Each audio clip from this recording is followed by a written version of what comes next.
Welcome back to Hardened Lisbon. We are about to start the fourth round. For this round, we have Pedro Carvalho on the left playing Enigma with 2 wins, and we have Juan Chacon on Azalea on the right with 3 wins.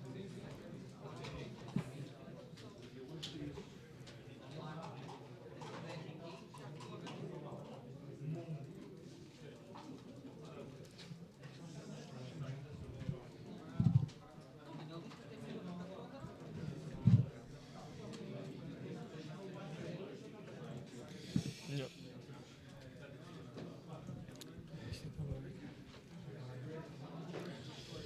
So, small update, they are both on 3 wins. There was a small mistake.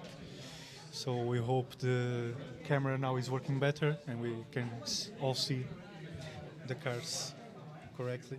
Yep. Unfortunately, during the last match, there was a bit of glare, so we couldn't properly see what both of the Azaleas were doing. But right now, that glare should be fixed, and we should be able to follow the matches properly.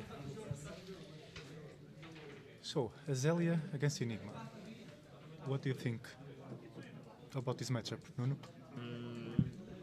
I think it will depend a lot on what the Enigma is bringing to the table. I think that if you rely more on the aura package and the Azalea is able to follow up with the Murktides and between codexes, maybe Memorial Grounds and Knock the Dead Whistles, bringing a lot of Murkmires when Enigma is trying to establish a board, it might be difficult for Enigma. It will also depend on how the defense reactions line up. Sometimes things between like Remorseless and other stuff, it doesn't line up really well. So we will see. We don't know yet. We didn't see Pedro on stream, so we don't know which package he is playing. I would guess it's more aura heavy deck, and I would say that if it's something along these lines, Murkmire will be the make or break of the match. Yeah, for sure, I agree. If it's an aura heavy Enigma, Murkmire will be the MVP of the match for Azalea. It will also depend like on how much recursion pieces Juan has, because sometimes Azaleas play Memorial Ground, and we are saying this with the basis of him playing Dead Dealer. We don't know yet if he's like Sun Scour or something. But Memorial Ground, for example, is a card that can also help not only Codex, but to search for the key piece.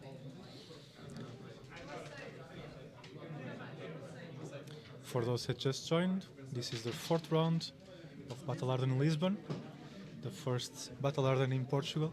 We are happy to see you here and hope you enjoyed this game.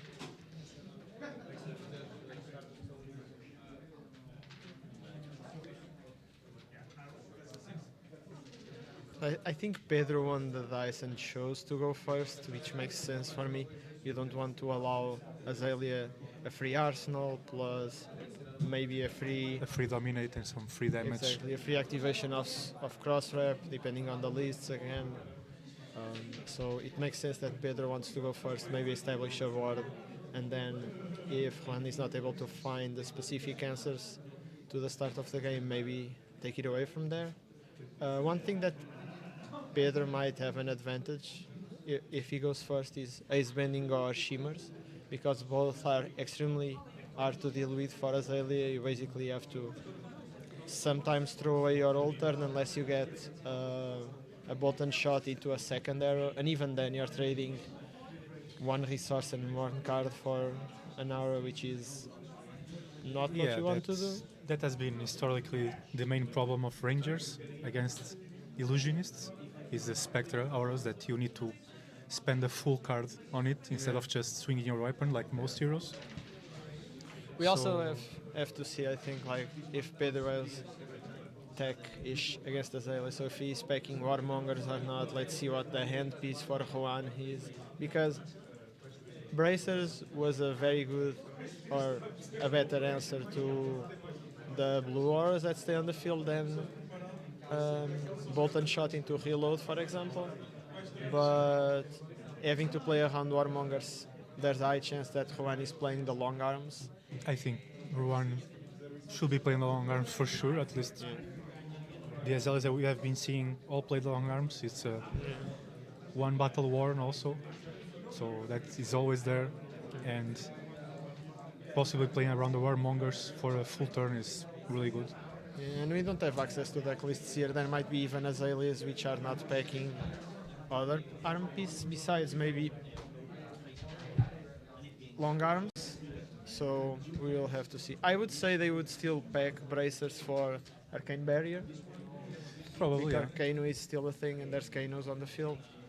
Yeah, well, but we we'll have- have to see. I believe we have 3 Kanos today on the field. if And I I'm think not 2 on the mistaken. top tables, or Yeah. at least one was X and 0, so definitely make an impact on the field. Yeah. So how are you feeling about the games that we watched until now? We had Victor against Riptide, Kaio against Enigma, I Azalea actu- Mirror. Yeah, I actually think that the games that we had on stream were very high level for the beginning of the tournament. I would say sometimes the early rounds are kind of iffy. They have some issues. People still do mistakes, and I would say that most of the gameplay was clean, besides one or two situations where the judge had to be called. So I was very impressed, like with how players navigated the games and how they were able to find the answers to the issues that we put on the table. So very Yeah. happy. Yeah, that I agree. We had a lot of good flesh and blood, and let's hope that we keep on having. Yeah, Players are exactly. starting. So as I said, like Pedro you goes said. first, drops the Waxing Spectre. Let's see if he has a follow-up after this. Otherwise, I would expect an Arsenal and a pass. But He's attacking, so he's feeling that. Okay, so two So- cards. knock and the Lace of Frailty, which are especially the knock. Sometimes it's like a very clutch card. Oh, now we understand the attack is hoping to push damage. And he almost sure will. That's Yeah. Unless there's Phantasmaclasm. yeah, so exactly. So Juan blocks for 6 and takes 3. and Pedro he ends the turn without an Arsenal, but with 3 damage push. And I don't think he wanted to Arsenal any of those two No, cards. I think he wants to push damage, and he also has a Waxing Spatter Yeah, on exactly. the board, so that's a good start for Pedro. Yeah, there's arguments to try an Arsenal the Mira guy, but without having Transcended and not having access to the headpiece might be too early. So let's see in the end if the damage that he pushed through here makes dividends after. Yeah, if the damage matters. And let's see the first turn of Juan. If he can pressure Enigma and clean the board. Yeah, exactly. I wouldn't expect that Waxing Spectre to leave unless Pedro gets like a really good hand. Still, sometimes 4 cards Azalea is not damaged guaranteed. So let's see. Yeah, Dead let's see. Dealer into Mark Mark Meyer. Meyer. So Bloodhot plus Frailty makes it 10. Yeah. Mark Meyer for 10 with a Frailty and a Blood Rot on it.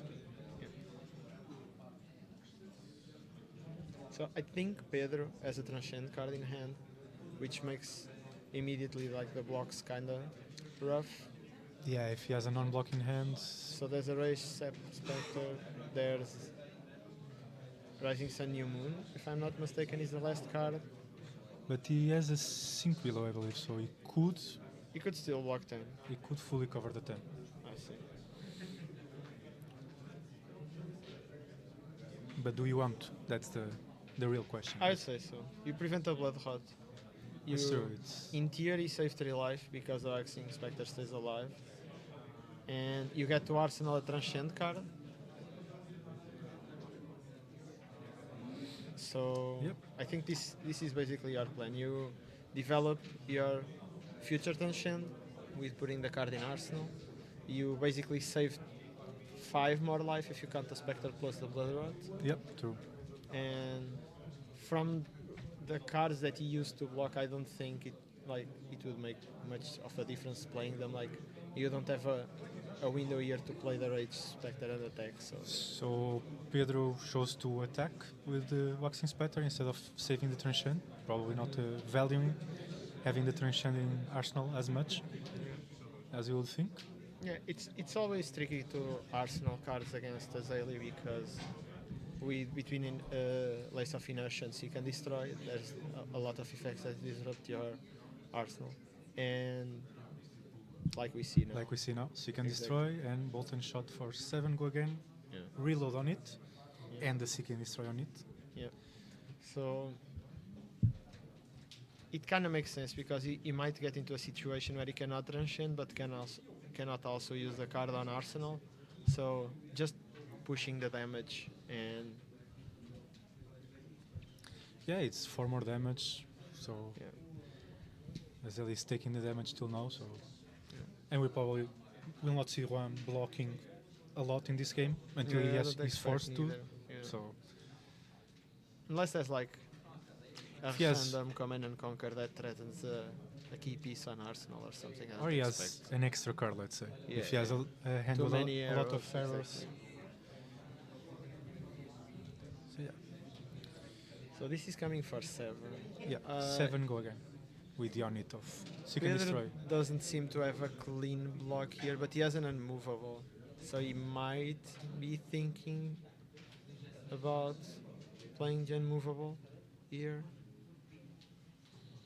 Which I would say kinda makes sense, especially because since Azalea doesn't have the tunic counter, you want to force her to use a card in order to load the next arrow and shoot, which sometimes makes the difference. Yeah. So True. as we see, just load the Remorseless. He has And another Seek and Destroy. And now Remorseless for 8 with the Seek and Destroy trigger. Yeah. So, Yeah, clean block, Arsenal, and pass.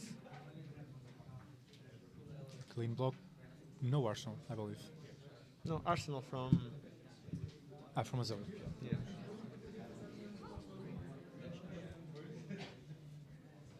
So now with Tunic on 3 and cross rep, I would say this is the moment that it becomes. Azalea can really pop off. Tunic counter. Yeah, tunic counter with an arsenal card, those are the turns that Azalea can do the 15 dominate, 14 dominate, that kind of... Those kind of turns that everybody's afraid of. Exactly. So he loaded with the Tunic counter. Another Murkmire. So there's 2 Murkmires out of the deck.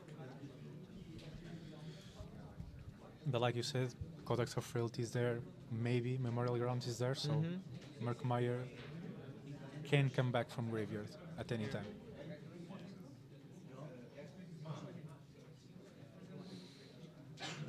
And now he's sending the Murkmire for 10, Yeah. but still has 3 cards in hand, so Yeah. this... And we see one is an endless arrow. So if I'm in Pedro's situation right now, I'm thinking scalers. Yeah, for sure. Because I would never. I don't expect, after using the tunic and keeping 3 counters. Yes, it was a pretty Yeah, open, right on the board scalers. exactly. And now reload,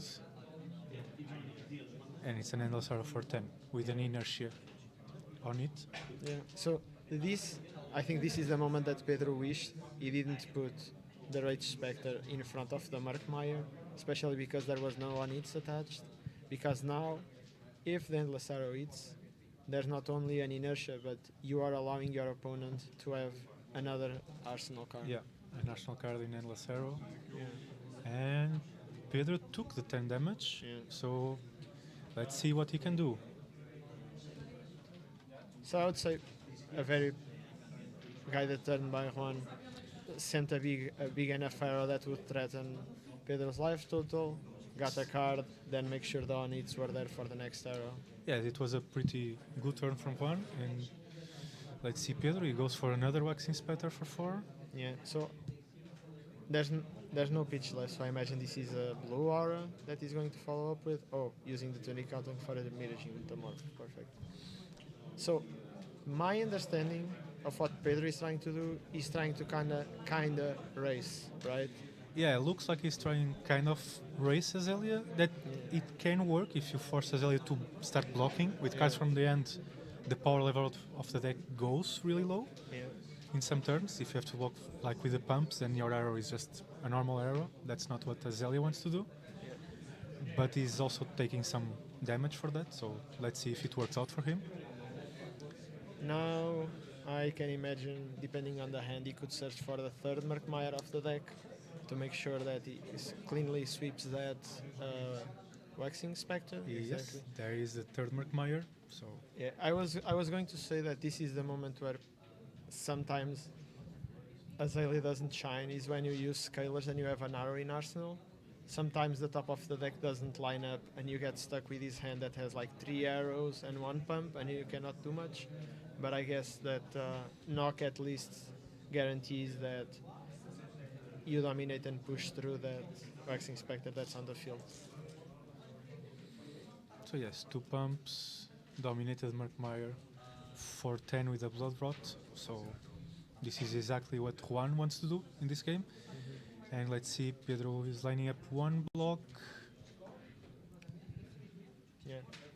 And- Block 3, take 7, take the Blood Rot. Yeah, gets a Blood Or Rot. not 7 because. Not 7. Oh, yeah, Takes 7. 4. No, 7. Merkmeyer. Oh yeah. So, yeah, he's really pushing it. Phantasmaclasm now. Yeah. So you see Codex, Spire Sniping, Bolt and Shot, and Amplifying Arrow. So we actually see a hand with 3 arrows and a Codex, so no pumps. So if I'm on Pedro's side, yeah, I just leave him with all the arrows and hope he draws another arrow, so he Yeah. doesn't There's have any pumps. there's an argument to take the Bolt and Shot there, because the Bolt and Shot allows you to have 2 arrow turn. Yeah, true. So Even with the arm piece, he can break it to free the arsenal. yeah, exactly. So depending on what one has on Arsenal, if he has a pump, he can go pump, load the Bolt and Shot, shoot, go again. If it hits, reload, and then follow up with another arrow. The argument is if you leave the Codex, he is 100% guaranteed shooting 2 arrows. Yeah. So you take that option out. But I think there's arguments to check if taking the Bolt and Shot there is the correct play. And it is a pump Yeah, in exactly. the arsenal, so So this is Opt even for better the because bottom. he doesn't even have to,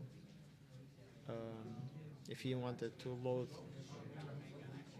he's looking for the dominate. Yeah. Yeah, makes sense. Yeah, Juan is looking for the dominated arrow from the top with Azalea, so he can push unblockable damage now. Seems he found it. And we'll see, and it's amplifying arrow, so a really good arrow if you want to push damage. So yeah, That's it's pumping basically even more. 10 dominate with a Seek and Destroy trigger, which unless Pedro has a combination of defense reactions and auras, he will most likely get hit by it. He, Crucially, I think Pedro still did not transcend yet. no, So- he did not. Basically, the Traverse is a glorified Iron Hot Gauntlet. Iron Hot Helm. It's 2 iron rods because blocks Yeah, 2, that's but why I said glorified, exactly. yeah, it's like Um, he doesn't have the armor, all the armor online, let's say. And Yeah. this is 10 dominate. And with a Seek and Destroy, so the arsenal will not stay there for long. But this is why people are afraid of Azalea, right? These Yeah. turns that Azalea can just find a big arrow with dominate and an on it that you're gonna take for sure, and you have no good blocks to it. Yeah. I'm very curious again of the decision by Juan of choosing to go with the dominate over the certain damage that he had by using the pump with the bolt and shot and another arrow. I guess he prioritizes dominate, which might make sense. So let's see if it pays off in the end. I guess also being a dominate with a Seek and Destroy, with your opponent having an arsenal, is Yeah. also relevant on it to go with dominate. So I think he prioritizes more the Seek and Destroy on it than the damage at this point. And it makes sense. Like the way that you lose against Enigma as Azalea is by allowing them to have set up arsenals and have these turns where they can either transcend or block with a lot of cards or pull up a big defense reaction like an unmovable farm arsenal. So I also can see the point of I'll just make sure he doesn't have an arsenal and with 4 cards Enigma doesn't threaten more damage that I threaten her, which makes sense. So let's see.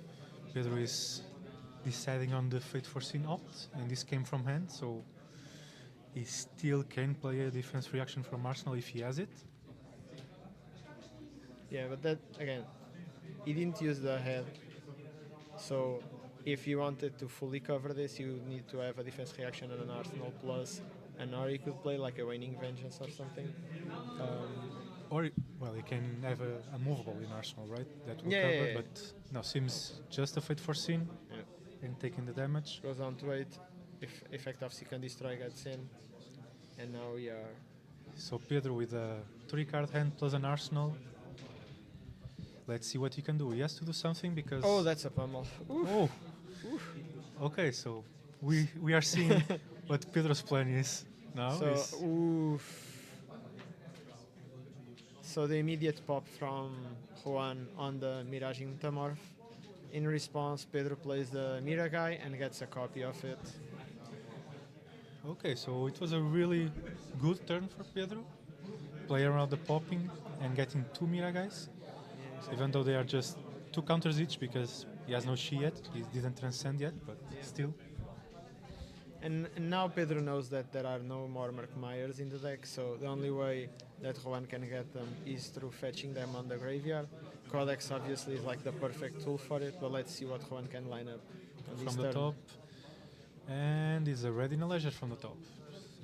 So pretty good arrow to have So from the I top. guess that was a blind flip, right? So Yeah, it was a blind flip. okay, The headpiece sent the card to the bottom, and now 2 pumps and the tunic counter. 2 need for counter. So 11 dominate with the inertia and the Ready in a Leisure on it. So yeah, without Mark Myers, that's how you clean the board. It's 11 dominate. Yeah, exactly. Well, let's see, because Pedro can still kind of cover this, depending on the cards he has in hand. Again, I Well- think it's very unfortunate for him that he was not able to transcend. Yeah, not transcending until this late point in the game, that he's at 8 life, is really not what you want to do as an Enigma or any part of Mistral Hero, to be Yeah. honest. Because in the worst of cases, like transcending allows you to fetch the Shi with a headpiece, then go with the boots, and creating shield Spectral using shields. Enigma's Yes. hero ability, which makes it blocking 6, basically. And right now, with the situation that he's in, he can basically block 2 with all these pieces. Yeah. And we have a Command and Conquer, one of the cards that you were talking in the beginning of the game, that is not a illusionist attack, but can be really, really hard for Azalea. We see Juan lining up 2 cards to block, so And we can see the Probably. punish here that came from Heading a Leisure plus the inertia effect. Like, basically, Pedro is forced to use the hands to destroy the the card Arsenal. in Arsenal, but now he's going to lose the card that he has in hand. Yeah.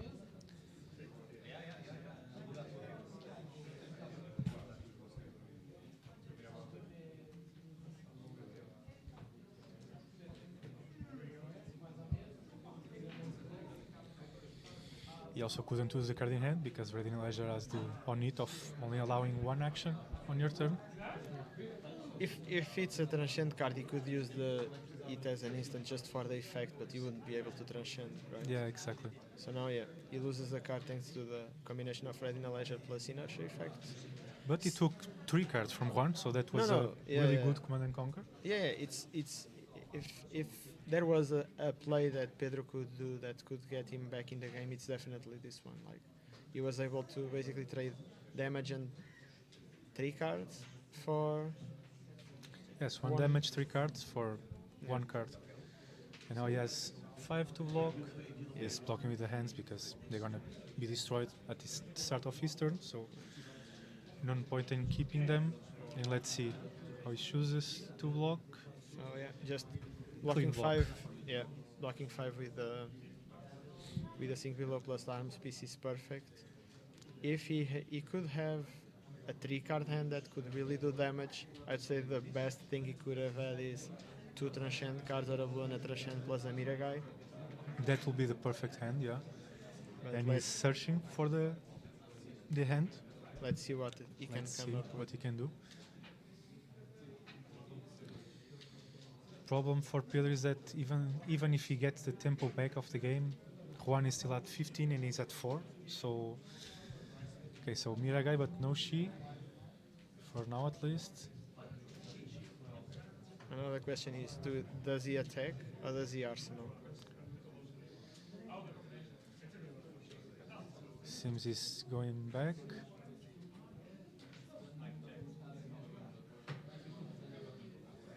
So seems he's going attacking with levels of enlightenment for 5, I assume, and Yeah, and arsenaling arsenal in the Miragai. Miragai. Yeah. But now this is the scary part. Yeah. Azalea with 5 card hands and you are at 4. Yeah. At least no tunic pitch for Juan, but let's see. Infecting shot always a scary card against Enigma, not only because it's a big one, but because of the blood rot token that it threatens. Yeah, I think Juan here is either looking to present more damage than Pedro can or dominate. It seems that he's going for the dominate. Pedro knows that he's stuck with a Miragai, so any amount of pumps plus an arrow probably.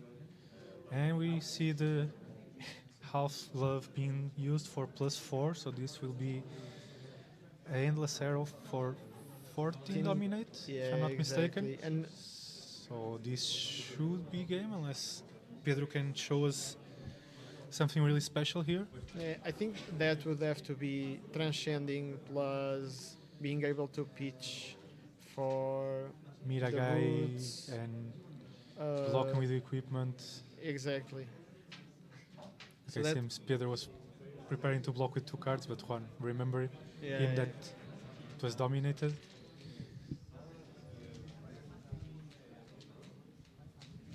So let's see. Pedro is trying to understand if he can actually survive this, which, my god. It's gonna be hard for sure.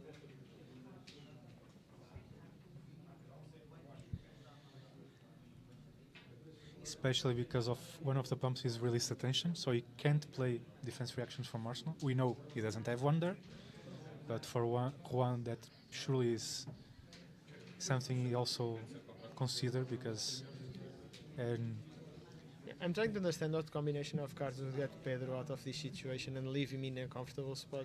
But again, it would have to be something along the lines of being able to transcend, play the Miragai, have also an unmovable. I'll say, yeah, it will have been. You'll need to transcend. Ideally, one of the transcend cards being the one that draws and put a card into the bottom, so you can put one of the Shis in the bottom and go fetch him with the headpiece, so you can block with the equipment also. Some kind of really specific hand. Combination of cards. But he's thinking about it, so he believes there is a chance he's So the alive thing still. is, there's levels there, levels of enlightenment. There's also the sacred art from Enigma. If he was able to somehow transcend, he could create 2 shields with a spec, block with the boots. That makes it Pitch 5. the Shi for the Miragai for more ward, block with the levels. So that makes 11. The headpiece would make it 13, which in the end would leave him alive again. but in a really bad spot. Yeah, in a pretty uncomfortable position where he would have given the headpiece and some other stuff to Okay, be so defensive, but let's see what he can come up with. So he comes with Restless, which offers 2 block. He will most likely create shields for the spec and play Miragai. That makes it 2, 3, 4, 5, 6. So now 6 is on the table as block, 14 is being threatened. In And theory, he can create one more Spectral Shield from the Restless Coalescence because he just put a counter on it.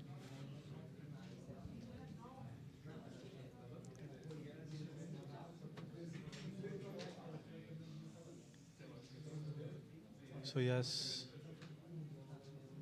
so 2 from the Restless plus 3 shields is 5 plus Miragai with, I believe, should be 3 counters, right? 2 from yeah, Miragai itself should and have 3 counters. Each counters, shield so should have another one, and the last plus- shield has. plus 3. So we have 8 on the board till now. With a Shi in hand, which can allow you to go for. You can Uh, activate boots with it, exactly. or you can activate Enigma and do the boots, the Meridian Pathway. That Yeah. every time you So hit the, a chi, yeah, so this is one of the hands that could get him out of this alive and maybe in a comfortable situation. So now he pitches the Shi for the hero. Enigma zero ability that makes a shield, plus the boots that makes it 4. The 3 shields on the board make it 7. Restless makes it 9. Miragai plus 3, it's 12. And I saw Juan pointing at the head, so I don't know if the head is blocking or not. Seems no. Seems yes. So then it's 14. Yep. But he had to break the head piece without fetching the chi, so Yeah, that's which is really unfortunate. Like Yeah. you really want that piece to. to fetch you the chi. Yeah, exactly. And to be able usually to pressure with a Miragai, for example. And also now he's at 4 again and passing back to Azalea. Yeah. Azalea has no arsenal, so that's a plus for him, but has the tunic pitch to activate the bow. Yeah, but the situation now for Azalea is everything is lethal, right? Even arrows for 8 and 9 threaten to take cards, right? And this is like what you don't want to see as the Enigma player. Like A bolt and shot, yeah. now you are super incentivized to fully block this, even though it doesn't represent a proper on it. And even if you full block it, there's still cards like Codex of Frailty who can make the difference, right? Exactly. This is the damn if you do, damn if you don't. If you don't block the bolt and shot, you let him reload for free. If you do block it and he still has card in hands, he can just have a codex. You never know. Yeah, exactly. And crucially, and I think Juan has one in hand, Pedro was not faced yet with a Rain Razors. No, Juan didn't play Rain Razors yet or Exactly. pitch it, and he has one in hand, so probably is Yeah. considering if I see a He Rain has Razors and a Premeditate, Premeditate. Yeah, exactly. I So guess we don't know which card he has as last card. If it's an arrow, there's arguments to try to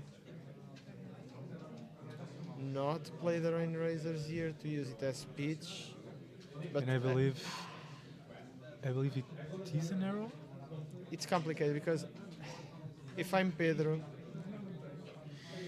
Yeah, if you're Pedro, you never know, right? I'm You see s- 7 coming yeah. at you. You don't know if the reload is important for one or not. yeah, Depends if he has a Codex of Frailty in or a not. vacuum, I'm super incentivized to fully block this because Yes. the only card that I immediately see that can get you is Codex of Frailty, but there's no way to play around it on the position that Yeah. Pedro is right now. So I think it's gonna be 2 cards in the tunic if he has 3 blocks in hand. If he has That a should- defense reaction, maybe he can line up just 2 cards. Let's see.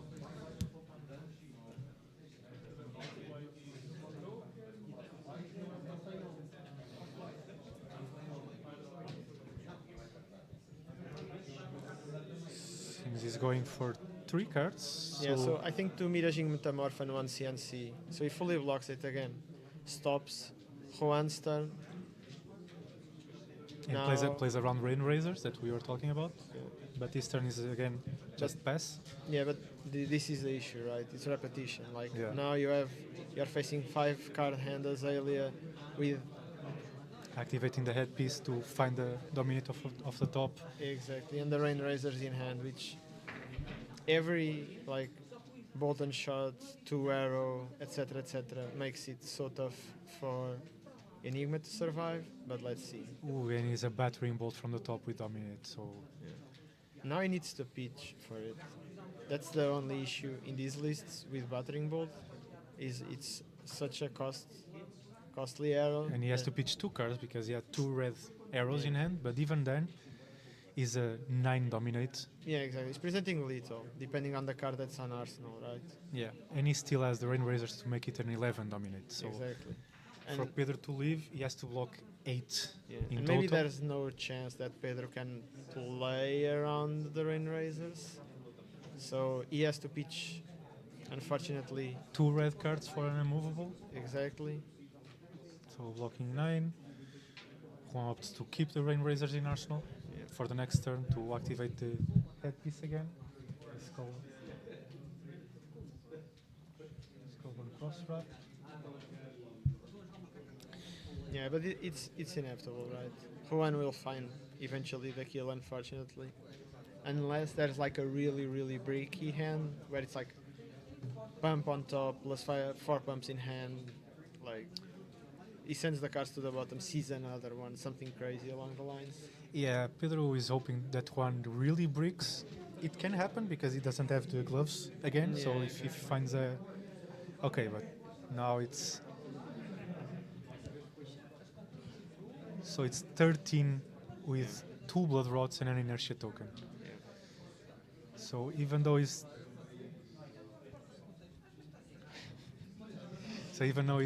doesn't have dominate, it's a really hard block for Pedro.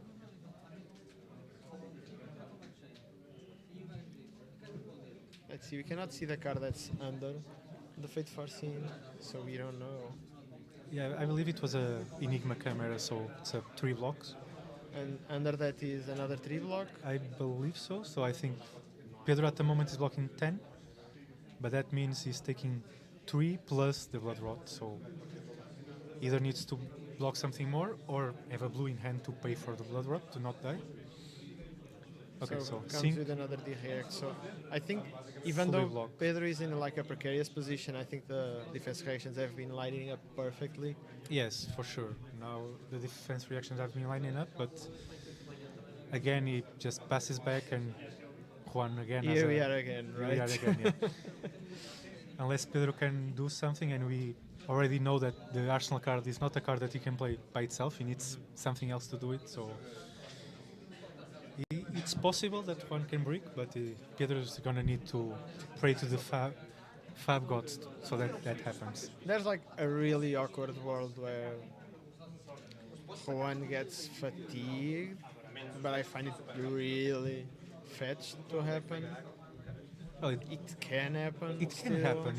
It has been actually a long game for Azalea standards, and I think Juan's deck is already getting a little thin. Yeah. What Juan is, I think, understanding now is that there's still one unmovable left, which is in Pedro's hand. He's probably checking the other D reacts to see how many breakpoints he can cover. And also, a very important thing, Juan still didn't play any Codex of Frailty, so he still has that power card in the deck, the 3 of them. And also, we saw him pitch a Rain Razor, so he still has the gotcha moment Yeah. possible there. Let's see, because I still think there's a slim chance where Pedro can make it for sure. He has been playing well this game, and so here we go. One blind flip from Azalea, sees a Codex. And I think this is the break that Pedro needed. Because I think that's a It's a forehand arrow, right?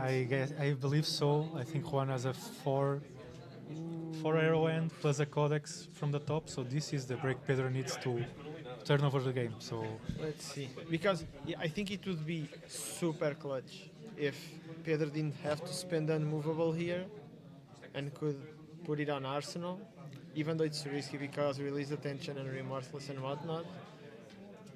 But I wonder if Pedro can really win from this position if he doesn't take these like more risky plays. yeah, if Pedro can save the removal for the Arsenal, that will be a really insurance against a future dominate. And this is coming for just 6. So if he can put a line 2-3 blocks, that could work. Let's see. In the end, Juan is still at 10, right? So there's One is still ahead for sure, but it's the start, the break that Pedro needed to get Exactly. back into the game. And we saw, I think there's no Miraging Metamorph left for Pedro. I think we also saw 2 Phantasmaclasms, if I'm I not believe mistaken. so. at least, yeah, he attacked. So Pedro is choosing to block with Shimmers, block with Vengeful Apparition and the Tunic. And let's see if he sets up in a way that he's able to put the unmovable on Arsenal. Yeah, And we have exactly. Command and Conquer. So the perfect, I would Yeah. say the perfect lineup. We He find saves the out cards. what was the arsenal that Pedro Yeah, had there for so much time, and now Juan has the tough decision because he has to block with 2 cards. Like we saw, his deck is going light on pumps, a lot of pharaohs now, not that many pumps, so the dominates for the kill is going to be hard, and with an immovable on Pedro's side in the arsenal, even harder. So I think now that we saw this, there's a real chance that Pedro can fatigue Juan yeah. at the end of this game. I do think that unless he quickly finds the kill, ooh, we blind flip into the knock. You land flip a knock. Because what I was going to say is what Juan probably needed to identify was that there's still defense reactions left. And if he had to fetch for whatever arrow he had to, it would have to be the Remorseless. True. But it seems- Unfortunately, he went for the blind flip into the knock, And now it's getting us spire sniping. Spire sniping. Yeah. So A blue Spire sniping. So probably wanting to prepare for next turn, I guess. yeah. And now Endless Endless Arrow. Arrow for 4. And the thing here is, again, Pedro still needs to be aware that the Rain Razors are out. Are indexing. Yeah, But- that's something that can happen. But this is a situation where letting the Endless Arrow hit for 1, for example, is not that threatening. Like, your opponent, you know your opponent bricked, he still has 1 card in hand. He always gonna have an arsenal. Exactly. Doesn't matter if you let Remorseless Arrow hit or not. He probably prepped the Spire sniping in order to maybe activate Azalea eventually. And we see Pedro asking Juan how many cards are in his deck, so Exactly. So, that's the plan for Pedro now. and Pedro has Warmongers. Pedro has Warmongers, but he's blocking with it. No, he has another one. He has another Warmongers. Okay, then. So I think if that hand is Restless, Coalescence, and Warmongers, he can go Restless, Warmongers, and try to set up a turn. He's going Warmongers, and now Yeah, and exactly. Restless, yeah. And now Juan doesn't have the half Arms. glove because he already Exactly. broke it. So Warmongers means either choose War and send the arrow that you have in Arsenal, or choose Peace and send nothing. Yeah, exactly. I was not able to catch like if he put the Endless Arrow on Arsenal or if it was another card. I don't know. He had another card in hand, Yeah, so I was it not can able be to catch. Like if he either was, of the if two. he chose the Endless Arrow, at least he can shoot for 4. But if he chose something else that's not an arrow, I think that choosing the Warmongers might get trickier. But it was I believe it was the Endless Arrow because it's not in his hand, so Okay, it got should be in got the arsenal. Yep. He still has the Rain Razors, but yeah, I don't think Endless Arrow with Rain Razors will do anything relevant unless Pedro really says no blocks and just trusts I in can the imagine Restless. that Pedro chose War. I guess so, yeah. Yeah, Juan chose Peace. It was a Codex of Frailty. Yeah. So now this is the moment where I was saying that. Okay, but now with Rain and Razors in hand, this can be a 2-hour turn through a Warmongers. No, No, he because can't because he he chose chose Peace. Yeah. Yeah. So he's just preparing for the He's next basically turn. prepping, exactly. But then again, I think the clutch moment here is that Juan really needs to identify that there's still defense reactions out. And if it's possible, because we cannot go through all of the remaining of his deck, understand that he needs to put something that stops defense reactions from Arsenal.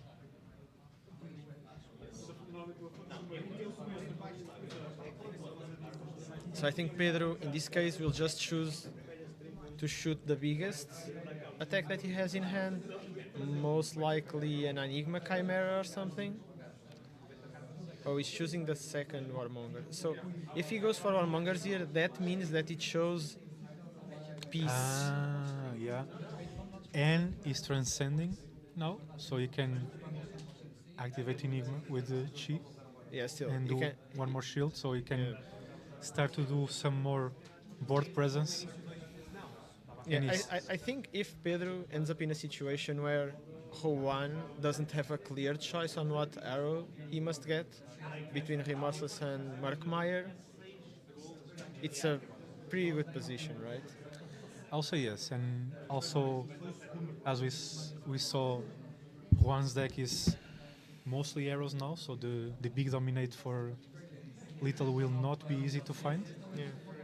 You mentioned it previously, and it really made a difference, which is him not getting the codexes early made it so that he was stuck with codexes and arrows late game. Yeah, yeah, I didn't saw the codex earlier, so now Oh, now they are hitting Warmongers because Pedro might have chosen War. I believe he shows peace, but So he let's should see. be able to play an instant because Warmonger says specifically the only actions you can play Yeah, but are non-attack actions. for them to going so to But- getting back to the beginning of this turn, it makes me believe that Pedro chose War. Oh yeah, if And- they are rolling back and the judge is there, Yeah. yeah, he chose war for sure. So as I said, he's Yeah. throwing the biggest attack he has, which Yeah. is Chimera, right? Yeah, if he And shows war, he's transcending with the Yeah, still transcending. Uh,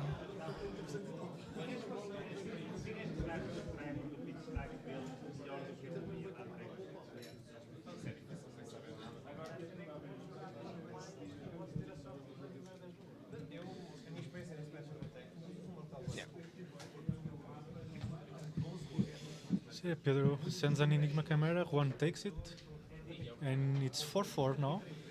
And Pedro has 3 ward in the board. So for a game that some turns ago looked like Pedro was Yeah. completely lost, so he really worked hard to yeah, turn and it he, around. and he deserves it. But now is the clutch moment. Now is the moment where like he needs to identify if he needs to use the unmovable here. Or not, He, yeah. he probably scanned to the graveyard so many times that he by now knows that the rain races are still out. So for example, if he perfectly covers this bolt and shot, he knows that the rain races can come after this, The but thing he still is- has ward.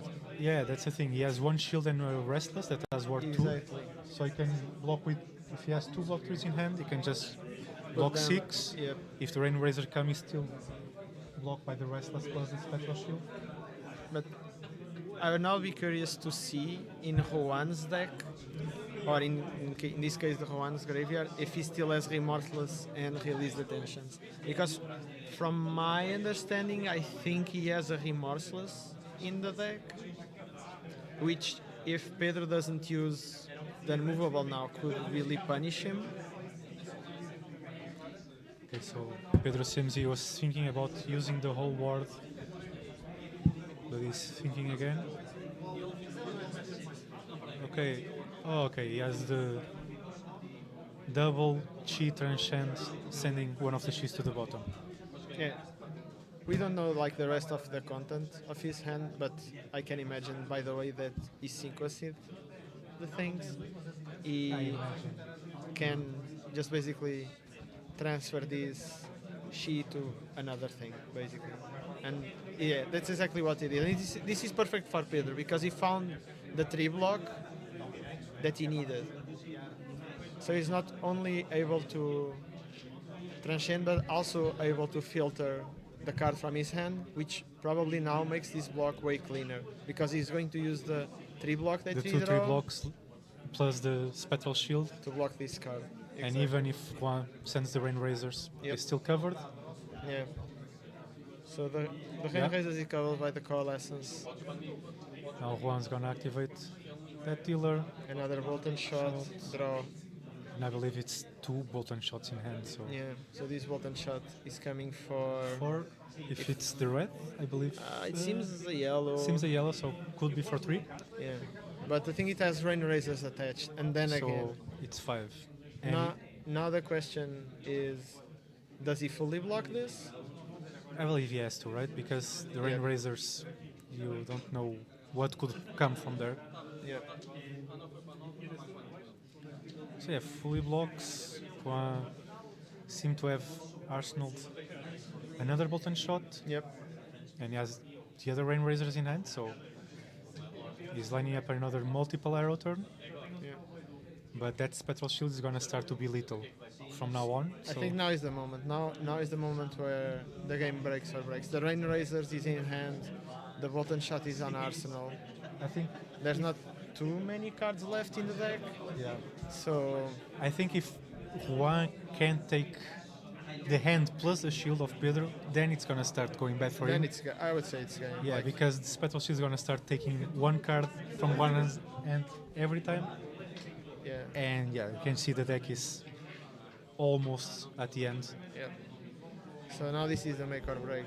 This is Is the he turn. able to put up a turn that deals enough damage? Like Pedro can obviously smell the rain razors here. So the pummels that he pitched in the beginning, I think, are coming back. I would say. Yeah, I'll say he's coming back to his second cycle now, but let's see how he chooses to block this. So Okay, so transcending. from what I've seen from Juan's hand, this might be lethal. Yeah, because now rain it razors. pushes 2 damage now. Unless the last card in Pedro's hand is a 3 block. So now Pedro is gonna activate Enigma, so he has the 2 shields to block this reload, Yep. but Juan still has the death dealer. Yep. So there's an infecting shot. So I think if the infecting shot comes out, the blood rot plus whatever Pedro has. Yeah, because oh no, it's another Bolton shot. So now it's and he drew the codex. So he's not even dependent now on the. Yep. and it's game. Yeah. Yep. So it was an interesting game. A game No, that started definitely. really to Azalia's side, but then Pedro managed to claw back in. But in Yep. the end, Juan managed to beat him and get the 4th win. So Juan on Azalia Yep. 4-0. Yep. It's going good for him. We will just hop into a break and see if we can get Juan for an interview. Yeah. See So you in a let's bit. go for a break.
Hello again. I'm here with Juan, that you just saw win his 4th round to go 4-0 on Azalea against Enigma. So tell me, that game, at the start we saw you being way in front. Then there was a turn that you got 4 error hands. Yeah. It's sort of, the game started to get closer. How do you felt?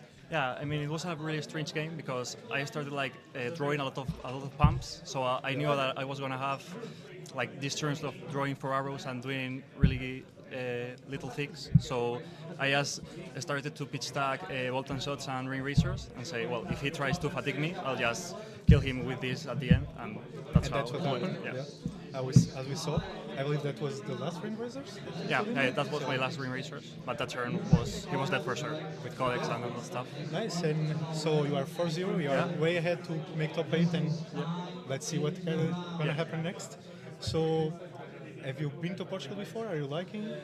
How do you Yeah, feel? I've never been. Well, I went to Oporto once. Okay. I've never been to Lisbon, and we came yesterday by car. I'm from Madrid, so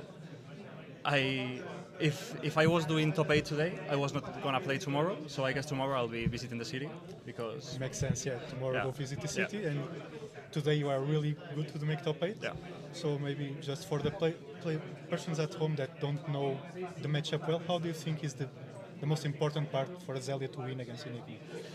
How do you think the don't matchup defend. goes? I mean, you have to no defend. Just attack him for a lot of return for 10, 12. Try to dominate the arrows, and just you have to find the marks on the correct place, and that's it. And that's how you do. Well, really glad that you came here to the booth, and good luck for your next game.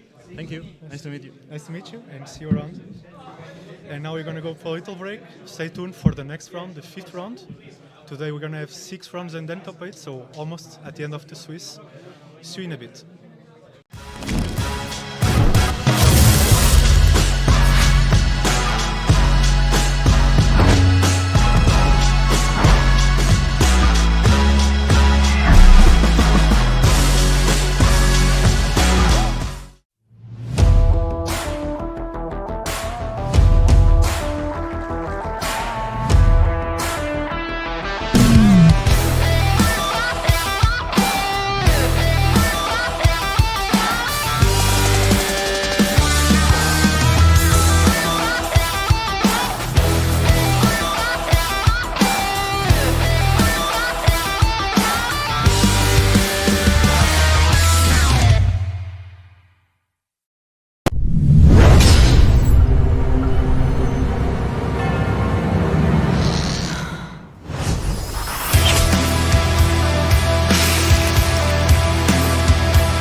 To preserve that which we hold dear, to defend the innocent, and a future in which all can live free.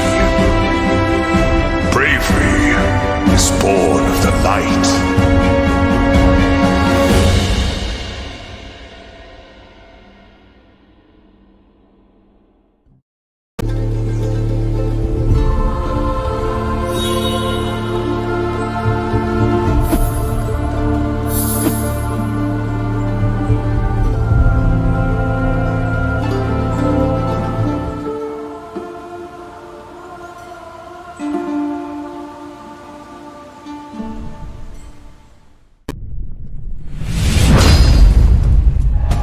And it's gonna get the fist bump. The Phoenix rises. What an incredible display by. Listen to this room right now. This room is erupting, celebrating our Flesh and Blood World Championship.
us to preserve that which we hold dear, to defend the innocent and a future in which all can live free.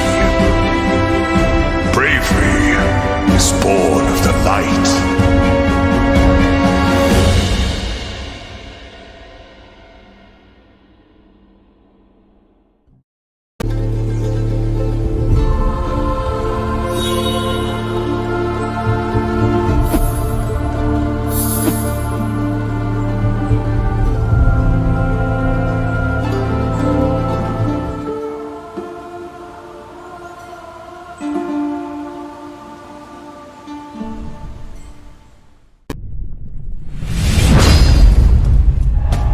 And it's gonna get the fist bump. The Phoenix rises. What an incredible display by. Listen to this room right now. The room is erupting, celebrating our Flesh and Blood World Championship.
To preserve that which we hold dear, to defend the innocent and a future in which all can live free. Bravery is born of the light.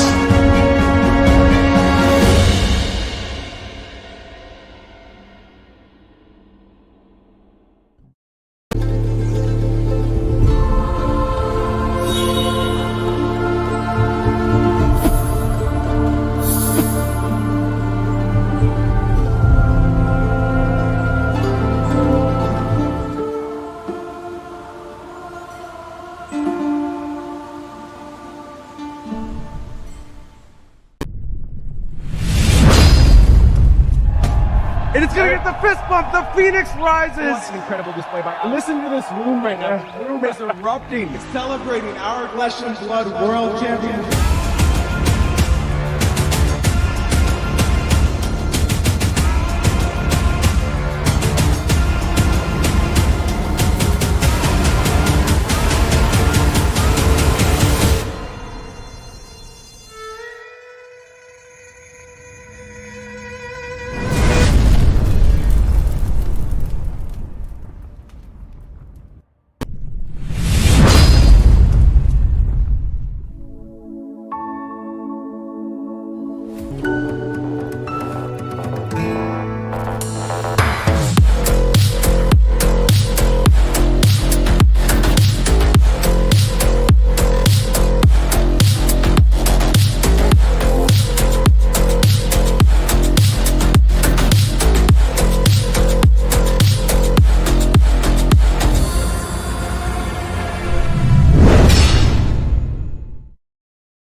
defend the innocent and a future in which all can live free. Bravery is born of the light.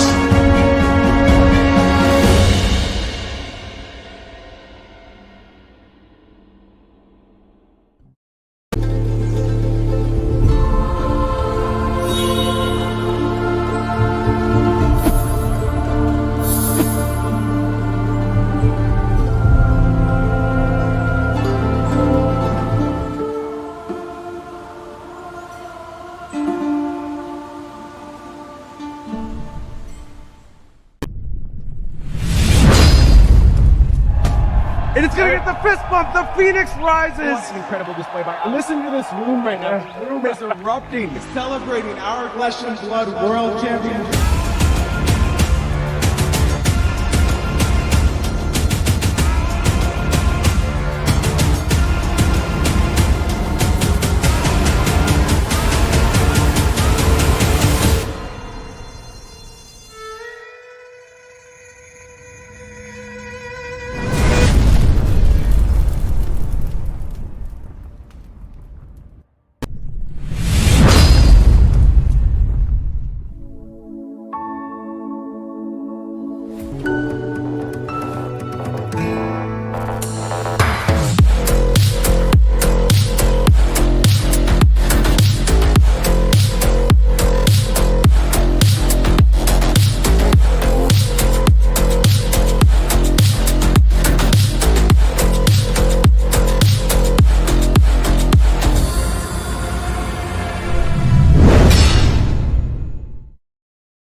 Welcome back to the Lisbon Battle Hardened round 5. So we have Juan returning from last match, and now we have a local hero and well-versed Kano player, Ruben. We both undefeated on the tournament until now. Let's see. Unfortunately, one of them won't come out undefeated of this match. Of course, one of them has to lose, Yeah. but this probably going to be a really interesting match, as it's going to be a race for sure. Kano Azalea, there is no other way. Yeah. And for the players that are not familiar with Kano, you're probably going to see Ruben trying to kill Juan on Juan's turn instead of his own turn. Exactly. And Probably. there will It's also be some possible downtime for Juan while Ruben makes the calculations to kill him.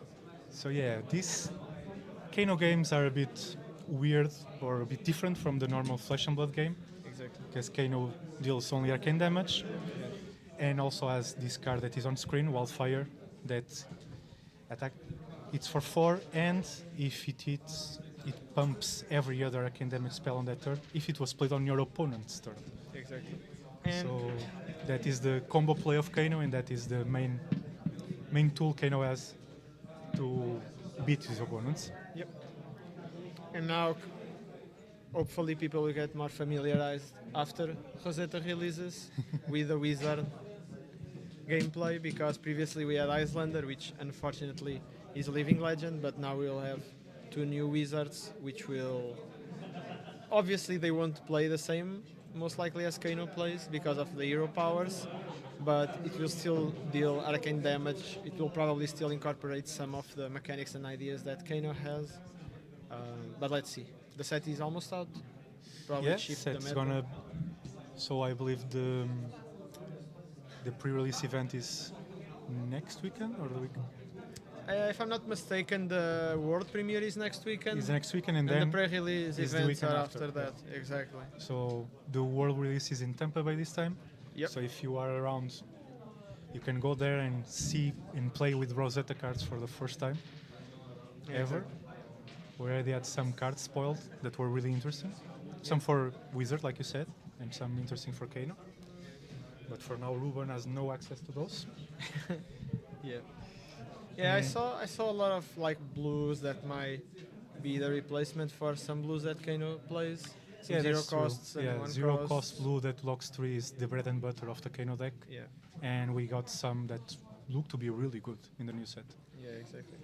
Some of them, I think most of the ones that I saw require the newish mechanic amp in order to be effective, right? Because they need to deal more Yeah, amount they of the damage. most of them have the surge mechanic. Let me see if I can find one of those to show. And the surge mechanic, the card has a extra effect if they have done more damage than what it's printed on the card. Like you can see Nether Quickening, if it deals more than the printed damage, let's go again. But our game is starting. We see Juan with AB2 Spell Void 2, so he's prepared for Kano, for sure. Yeah, this goes back to I think the first conversation that we had about Kano equipment and Azalea equipment, which is they still pack the bracers even if it's Exactly. for null rune. So So here Should- we have shooting a really big arrow on turn 0, if I'm not for mistaken. 11 with 2 Blood Rots, banking that Kano has a non-blocking hand. That can happen. This Kano Or- deck has a lot of non-blocks. Or a really red heavy hand that doesn't allow for a proper use of the hero power plus Yes. whatever card comes on top, right? Yes, that's true. Let's see So- what Ruben decides to do. He's lining up some blocks. So Yeah, he's 3, lining. 6, 9. So he's coming with a special 3 Ether Flare Yeah. hand, and he's choosing to keep one card in hand. Yeah, he's- Interesting. Taking 2 damage and getting a Blood Rot. And getting 2 Blood Rots 2 Blood because Rots, that's yeah. infecting shot plus lace. So this signals to me that Ruben prioritizes more the card in the hand than 6H. Oh, okay, it's answered. Yeah. So he couldn't block. Yeah. The card didn't block, so. Yeah. So And it- now. Okay, he's just Pitching it to the bottom. pitching the Tome of Featherwind to the bottom. Yeah. So Ruben's gonna draw a new hand, and Kano is a heavy blue deck, so the Blood Rots, if he has extra boost, cannot do damage. Yeah. So But I believe this I would say matchup the- should be a race, so yeah, I would say it's a really, really good start for Juan. Even though he didn't have a dominated arrow, he was still able to push virtually 6. 6 damage. Let's see if Ruben stops to pay for the Blood Rots at the end of his turn here. But still, I would say he ends up with an arsenal and he was able to push damage. So No, it was a really good turn for Juan, for sure. for someone who didn't dominate an arrow, Yeah. right? Now Ruben has a potion of Deja Vu. It's a really important card for Kano to save you of some awkward hands. So you can see on screen, you can break it at as an instant to put all the pitch cards on top by the order that he chooses. And for those that don't know Kano, you can pay 3 resources to activate it. You see the top card, you can banish it if it's a non-attack action, and you can play it as an instant. So That's what I Ruben think just did. Kanos now are only running Kindles as the only card that doesn't check with the hero power, right? Some of them are running Eye of Ophidia too, Yep. so Ruben should have now 3 misses in deck if he has the Eye of Ophidia, because one of the Kindles is in graveyard already. So yeah, Ruben chose to pay for the Blood Rots. Now Juan's a Rain Razor's turn, so this can also be a good turn to pressure Kano. So he cross-rep and chose not to put the... Not to activate Azalea, yeah. Exactly. So he likes the card that's on top, and it probably pairs up with these Rain Razors and Yeah, this and- Bolt and Shot.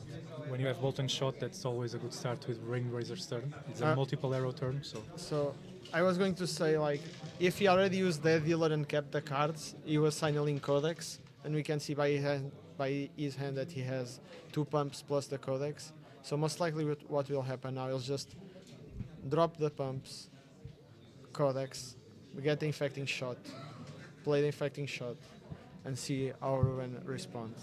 and you could see that Ruben did the same read because he chose not to block the Yeah. Bolt and Shot. Yeah. it makes sense, right? Yeah, it's So- a pretty Now, on the table play. now calculations start because the issue is it's very unlikely that Ruben can block this upcoming infecting shot even with the 4 cards that he has in hand.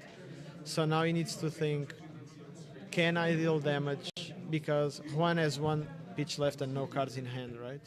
So he needs to Yes. start to One can think. block at most 3 arcane damage with the 2 Yeah. spell void and the 1 pitch floating. Exactly. So Ruben now needs to think, what can I do over 1 spell void and 1 pitch? Because I most likely won't be able to block the arrow that is shooting at me, right? Yeah, it's 13. Kano has no blocks on the armor, so.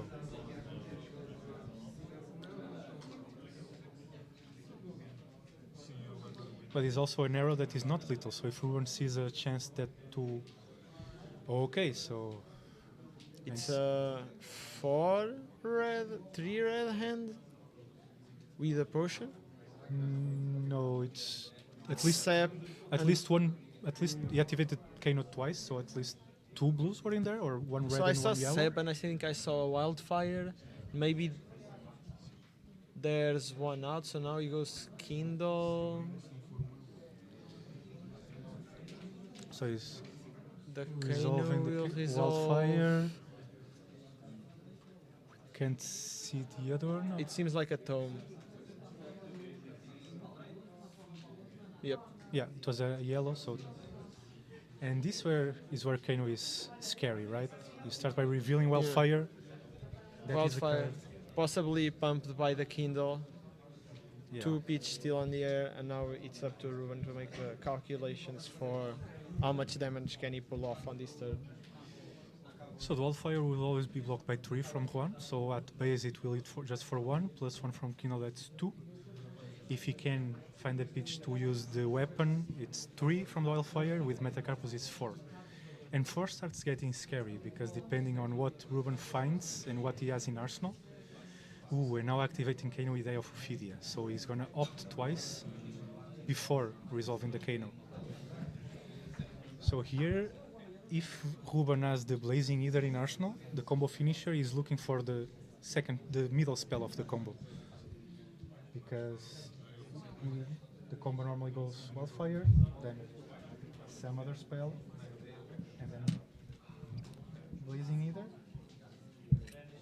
It is Kano specialization, and that deals X amount of damage, and X is the damage that you dealt so far, and he also gets pumped by Wildfire, so it's the spell that you can see go from 0 to 1,000 damage, depending on the turn. So let's see. Ruben is resolving the Eye of Ophidia, 1 on top, 1 to the bottom. Kano resolves. He's thinking if he wants to resolve the Kano still. He still has Ragamuffin, so if he found 2 blues but has a red in hand that he wants to use, that could be the play now. I am wondering if it's possible the game. Ends now? Well, with Kano everything is possible, Yeah, right? You true, never true. know. So, How possible it is the game to so win we now. already have a Kindle, we have the Wildfire. He still has 1 card in hand, I believe. And he has a Kano activation, so like, if the card in hand is a blue, yeah, but assuming he has the Blazing, he still needs spell from the top. Okay, so now Wildfire is going, or not?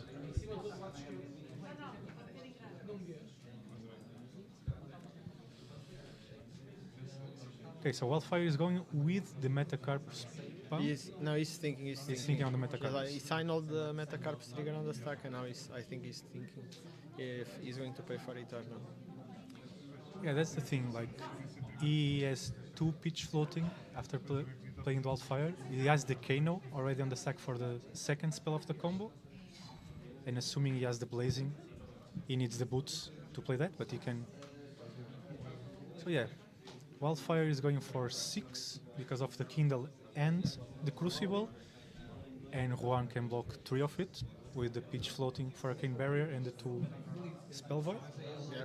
Now I think on Juan's side, it's moment to identify how much the spell void boots prevent in this case. Like he needs to identify what can come next.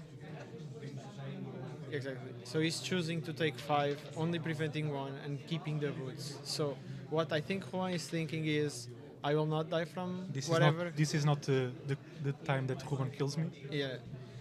But Wildfire hitting for 5 is scary for sure. Yeah, but it's 2 pitch left, 1 card in Arsenal. In 1 Kano activation. Okay, so now seems Ruben with the Kano activation still in the stack is thinking about activating the boots. So this can be also a lesson in lava in Arsenal to go fetch the blazing to the top. True. You can pay 1 for the boots, pay 1 for lesson in lava, and he still has 1 on the chest, the Spellfire Cloak. So there it is, lesson in lava. Going for 5 plus 3, 8, and he's thinking on the Metacarpus. So the only way you can pay for Metacarpus is by spending The Spellfire chest, Cloak. yeah. But I think if he was going to do it, he would have done it On the Wildfire. on the yeah. Wildfire. Exactly. I also think that will be... Because if I'm not mistaken, using Metacarpus here doesn't make it lethal, even if Juan doesn't use the boots, because it would make it 9, right? Which Yeah, would it's make going for 8, and 8 plus 5 is 13, plus an extra 5 from Wildfire Pump is 15, so it will be... At the moment it's 8 and then 15 from the Blazing, so yeah, and spending the Metacarpus would not make it lethal. it will be 3 more damage, so Yeah. 8 plus 15 is 23, will be 26, one is at 35, so it's not dead, for sure. But it is gonna take a lot of damage. Yeah. And crucially, Ruben was forced to use the Boots. Storm Striders, that is the Kano, let's say, combo piece, but he still has Ragamuffin in hand because of the Deja Vu pot, so he still has sort of a card that he can use to combo besides the Storm Striders. Storm Striders, of course, the reason to play any wizard until now. Yeah, very powerful card printed, and the second set of Flesh and Blood, which has been during the times banned, unbanned, discussion of worthy ban. Exactly. And Okay, so Juan takes the 8 from Lessons, and now we get the Blazing to the top and the Kano activation. So it will be 18 total, right? 18 from Which the Blazing. leaves one at 9. Yes, it will be so 5 from the Wildfire plus from Wildfire Pump plus the total damage done this turn. That is 5 plus 8, it's 13, so 18. If Juan doesn't block anything, that I think he will not do, because Yeah. if you don't break the Spell Void on the Wildfire, you only break it now if you're gonna Yeah. die. So, if Juan had used the spell void, he would, in theory, have prevented. So in this combo line, the 2 less on 6. Wildfire is 10 less in the full combo line. So it's 2 less on Wildfire, 2 on Wildfire, minus 2 on 2 on Lesson in Lesson, Lava, 4. minus 6 on Blazing, because it's 2 Oh, from the it's the two pump, 2 previous from the plus- Wildfire, yeah. 2 from the Lesson. So, if he had used legs, he would be at 19. If he had used both legs and chest, he will be at Yeah, exactly. On 6 plus, so 15. No, 10 plus 19, yeah. 19. He'll be at exactly. 19 if he used both Spell Voids. That's right. So, now the crucial question is, can Juan find a spot where those 2 pieces prevent more damage than they would have prevented otherwise previously? Right? I will say only if Ruben uses another Wildfire. I don't see how that... But also one can just force Ruben to go, right? He's on 10. Yeah. Should take 4 from the 2 Blood Rots now, so go to 6, or did he just take them? So he goes to 6, so a big dominated arrow, And- it's lethal, for sure. And Juan can be in a situation where he doesn't even have to force this whole hand, in order to make a dominated arrow that's lethal. Yeah, here you want to do the little dominate with the least amount of cards spent, of Yeah. resources spent, so you can use Arcane Barrier Exactly. to prevent Kano from killing you. But I have to say, I really liked the decision from Ruben to go on that turn. It's really early, and it's a turn that a lot of Kano players wouldn't go for the kill because they know they probably not gonna kill. But putting Juan at 9 makes it way easier for Ruben to kill him without a big combo line, and also puts Juan in fear of just sending everything at him. So I really like the decision of Ruben for going on that spot. Yeah. So now Juan is I think Juan is slowly walking the road that we talked about, which is let me find the Yeah, least amount of cards that I can present lethal with. and that is a And those are lethal. yeah, that is Basically. little. So This 11 forces dominates infecting shot, so this is little. this forces Ruben to come go. up with something. So Yeah. now the question is, how many red cards does Ruben have in hand? Exactly. And if the card in Juan's hand is a red or a blue, that Yeah. can be the Yeah. make it or break it. So Most likely the best card Juan could have in hand in this spot is Knock, because it's the only blue we for sure know he's playing. I don't remember if he's playing Spire Sniping blue or I think not. he is. We saw it on the previous game one. Yeah, I remember seeing Spire Snipe. I don't remember if it was yellow think or it was blue, But yeah. I would say since he included the battering bolts in the He list, should have more blues. Yeah. maybe he has the blue ones. Yeah, so now Ruben has to decide how to go for the kill, but he has to go for the kill. Yeah, and deciding how to go for something when you don't have full information It's hard. tough. But that's why Kano is hard to play, but also fun to play, right? You never know what's gonna happen.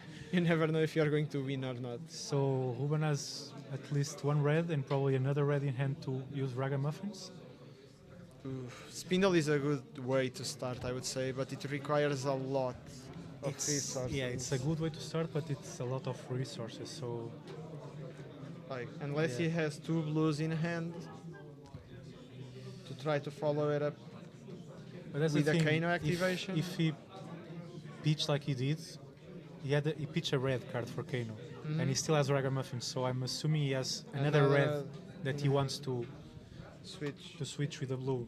Yep. Ragamuffins, for the ones that don't know,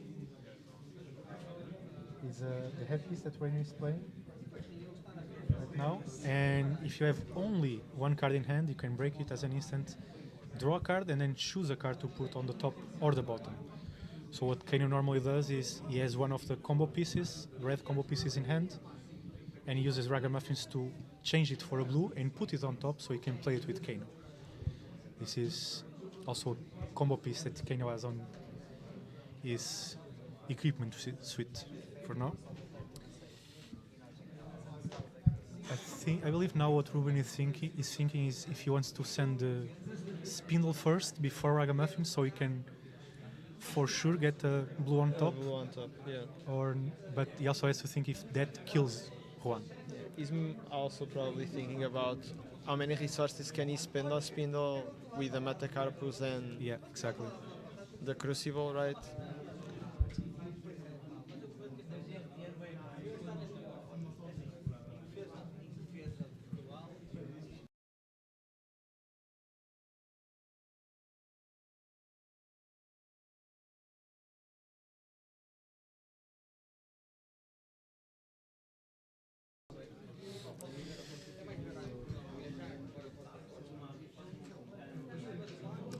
So Ruben is thinking about the Crucible, like you said, man.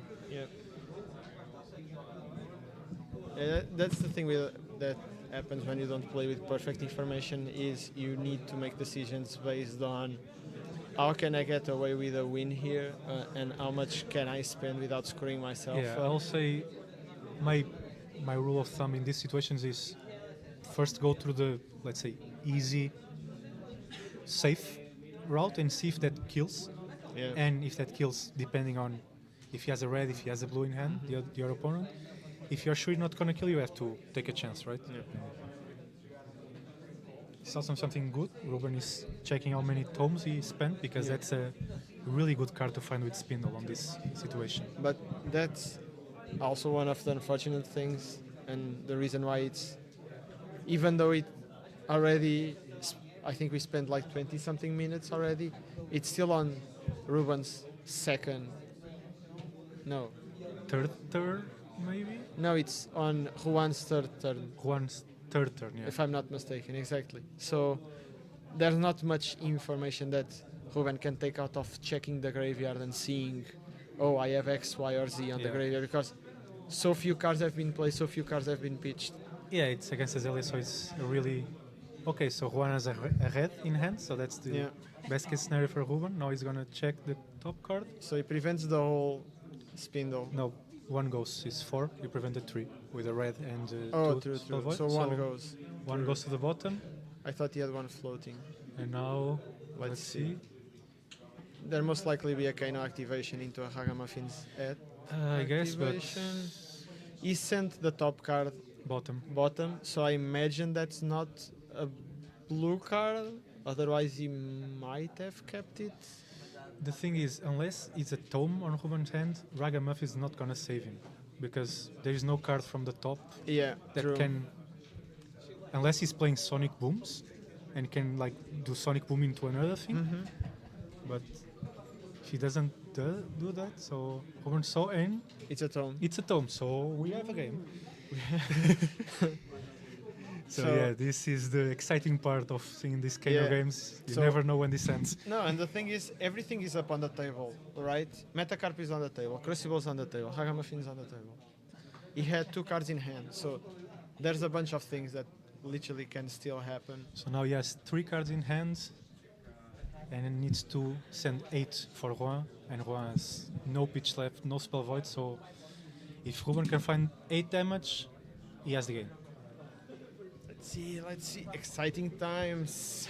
Yeah, exciting game. I have to say I am also a Kano player, as you know, and I'm really excited to see Oh, we Ruben. found, wait, there's there's a lesson there.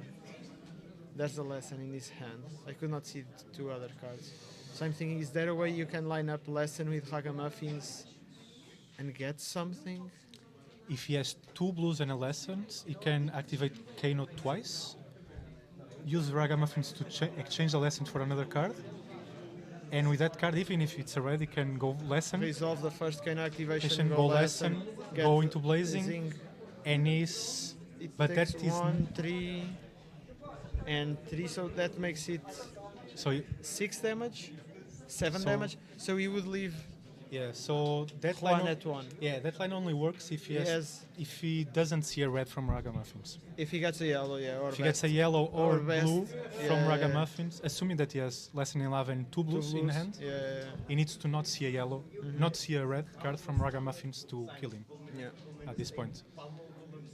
Oh, I think it was an either hark and a tome A of tome of Fiendel. Fiendel, yeah, it's a yellow, so I guess Ruben wanna go for Ragamuffin. Activates. Or is that the lesson that I saw? Oof. Yeah, I don't know. It's for sure a yellow and a blue on the pitch zone, and Ruben is thinking if he wants to Ragamuffins or not. So he's blinding Kano. It's Either a blue either. Ether Dart, so just 1 damage for free at this point. So what is he banking on now? If the remaining card in his hand is a lesson, If it's a lesson, he can exchange it, but lesson's just gonna be 3. So oh wait, is a red Ether Dart? I don't think so. It should be a blue, right? So this is coming for 3, Yeah, going for 3. and now with 1 card in hand and 0 pitch left. So maybe the last card in his hand is a tome. No, it's a blazing. So he needs a. No, the blue is not enough, right? Because he still has Spellfire Cloak. If he still has Spellfire Cloak, that's lethal, I think. Because yeah, he but can I think he broke it, right? He broke it before for the. So I think this leaves Juan at 1. Yeah. It Oh. almost there, Ruben. You got one at 1 and you die. Yeah, this is basically what we were talking. Instead of a lesson, he already had the blazing and he saw a 0-4-1 from the top. That together with the extra pumps was sort of a lesson. Yeah. But left Juan at 1. That was a close one. This was a really close game and really well played from both sides. Yeah. Even from Juan not blowing up the spell void on that turn, so that Ruben still has to play around it in the following turns.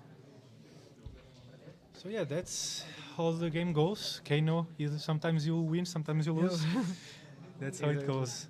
But it's always a pleasure to see and always really down to the wire every game.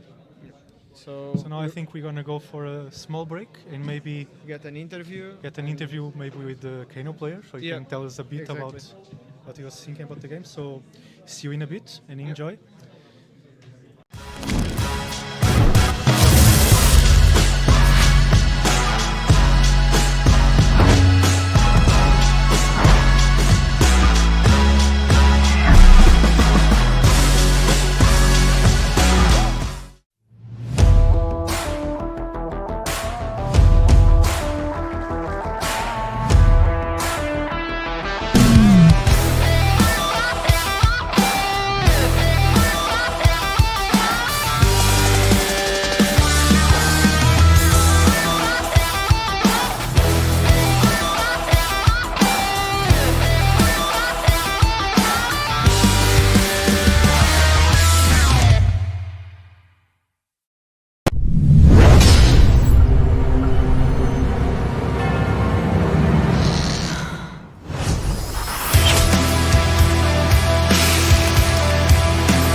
us to preserve that which we hold dear, to defend the innocent, and a future in which all can live free. Bravery is born of the light.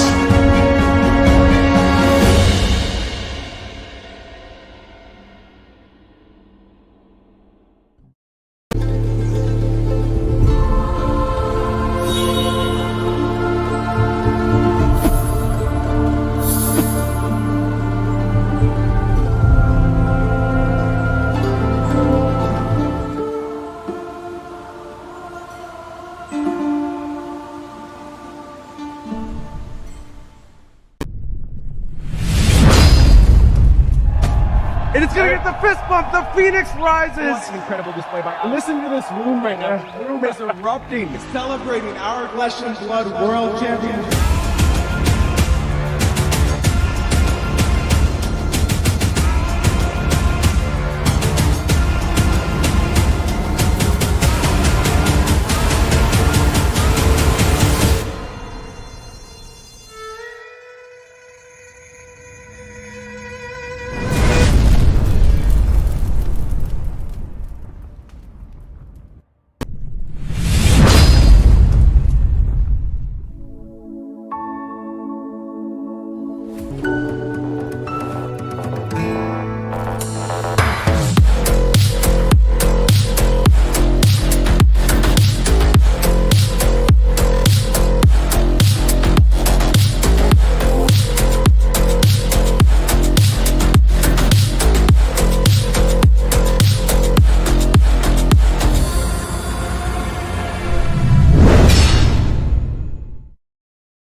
welcome back. I'm here with Ruben, the Kano that we just saw almost got to win, one life point away. So Ruben, tell us, what went wrong for you? I think my deck cooperated with me quite well, although I think his deck cooperated with him a little bit better. Especially in the first turn 0, he opens up with 11 with two blood rots. Yeah, exactly. And he was kind of unlucky because I had a Kindle in hand. Usually, it's not terrible opening with a Kindle, even when you go second. Yeah, Because generally, not against Azalea, but against other decks, you can kind of just block with the first 3. When they declare the last attack, you can play Kindle, cycle into a card that blocks. I couldn't do this in this case. I think I tried to I played it after I took damage to try to see if I could get a blue, potentially Kano off a potion. Turn 0, didn't happen, got a Tome of Aether Winds.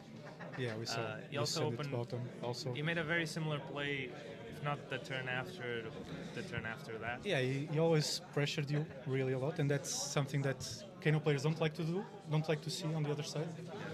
But even then, it was really close. It was. I really liked your decision of going for the combo on that turn, even though we were probably pretty sure you're not going to kill him, right? Yeah, I did the play because I had a potion of Deja Vu, which my objective was deploy the potion, use the potion to bait out the spell.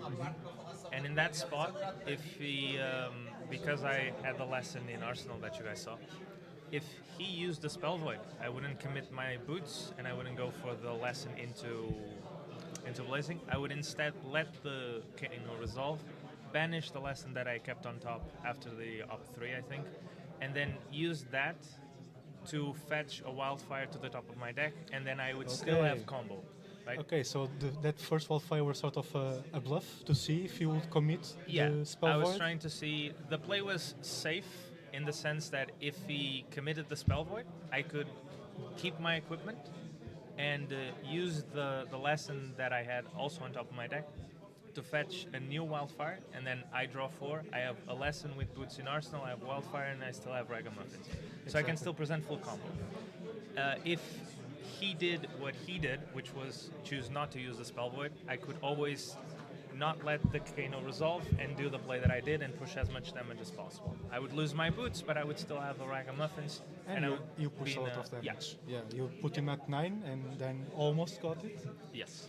So 1 point away, unfortunately. now, from a fellow Kano player to another, how excited are you for the new set for Rosetta? For Kano or for Wizard in general? In general, In general, I'm very excited for Rosetta, primarily because as much as I enjoy playing Kano, I also, sometimes you just feel like the deck isn't cooperating with you I know much. that, And I take variance quite well. I don't get upset. Most of the times I get a bit disappointed, which are sort of one and the same, but they're not the same thing. Well, you need to take variance well if you're gonna play Kano, right? That's part of the package. Yeah. But recently, actually, before I came into the battle Hardened today, I took a break. I haven't been going to armories as much because I've been feeling like the deck isn't cooperating with me much. So I'm looking forward to play something that is Wizard, but isn't Kano. Okay, yeah, I can see. From a Kano perspective, so far I think the set is all right. I mean, we've pretty much only seen zaps. And, But good zaps, right? Yeah, we've seen good zaps, but people say that a lot, and I see that, when people talk on Discord, etc., they go like, "Oh, this new zap is insane," or something like that, and I'm like, "Yeah, it's better than the ones that we have, but most of the times you're not going to use the abilities. Most of the times it's only going to be a 0 for 1. However, That's true, but and I'm but gonna that's go true, to that. But If that's either the art blue that we saw you do from the top Yeah, it would this have last been turn, lethal. if Yeah, it was I the know. new zap that you will win, yeah, if it was the Majin Base spoiler, yeah, I would have. I would it have will won be the a win game. for you, Yeah. right? So I ended the game immediately. Thought that. Actually, I thought that I was going to win because in my head he was at 8, but I was forgetting that that he already took the 1 damage from spin. But it was almost. I mean, I had to flip something that wasn't a blue, and then I would have to ragamuffins into a blue to be able to cast the blazing. Yeah, But, we were talking about that if you had the lessons in hand or if you had the blazing. But yeah, well, it was always a pleasure to see Kano. Yeah. And you lost this, but you are 4-1, so one more win and you are for sure in the top 8, I guess. Yeah. So good luck for you. Hopefully I'll make the Always a top eight. pleasure having you here and see you play Kano. Thank you very much. So yeah. And now for you, we're gonna do a little break before round 6, the last round before top 8. So stay tuned and see you in a bit.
It's up to us to preserve that which we hold dear, to defend the innocent and a future in which all can live free.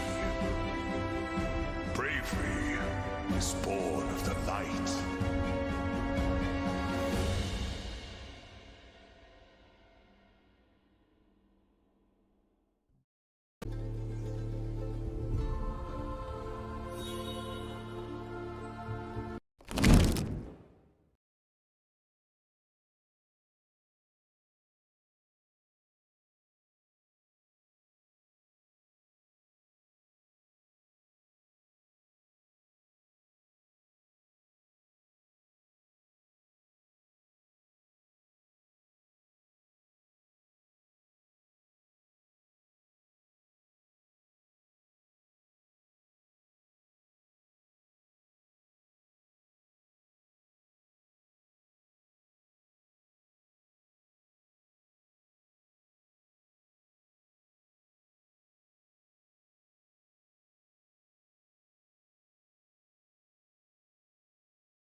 Welcome again to round 6 of our Lisbon Battle Hardened. This is the last round of the day. Also, before start, I wanted to give a shout out to my friends in the Hague Tabletop Kingdom that are giving us feedback on the sound.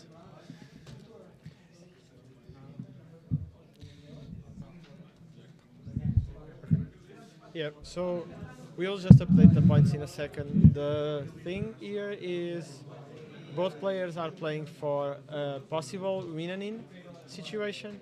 Both are on 4 wins and 1 loss. We currently, I think, have 10 players on 4 or more wins. So every player that's on 4 wins needs to basically win their match to guarantee the top spot.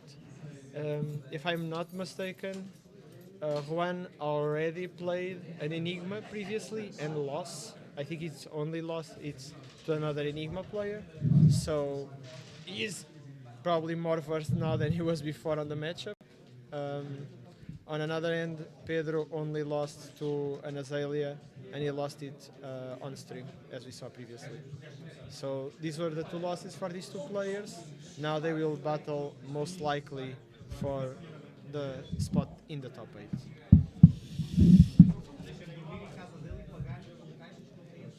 So yes, we have a win and in for these 2 players. Bolton, that we didn't saw yet today, and Pedro in Enigma, that we already saw him play a really close game against Juan on Azalea, that is the only 5-0 player at the moment. So he's already locked, for sure. And these 2 players want to join him on the top 8 of this great Battle Hardened Lisbon. So now we only have an Azalea locked. We have, I think, some Azaleas on the top tables. We also have Kanos on the top tables. We have Enigmas on the top tables.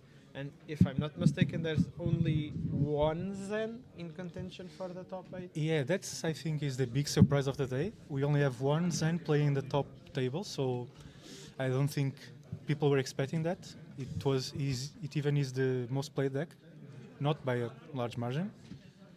But yeah, the Zens didn't do so well today. Yeah.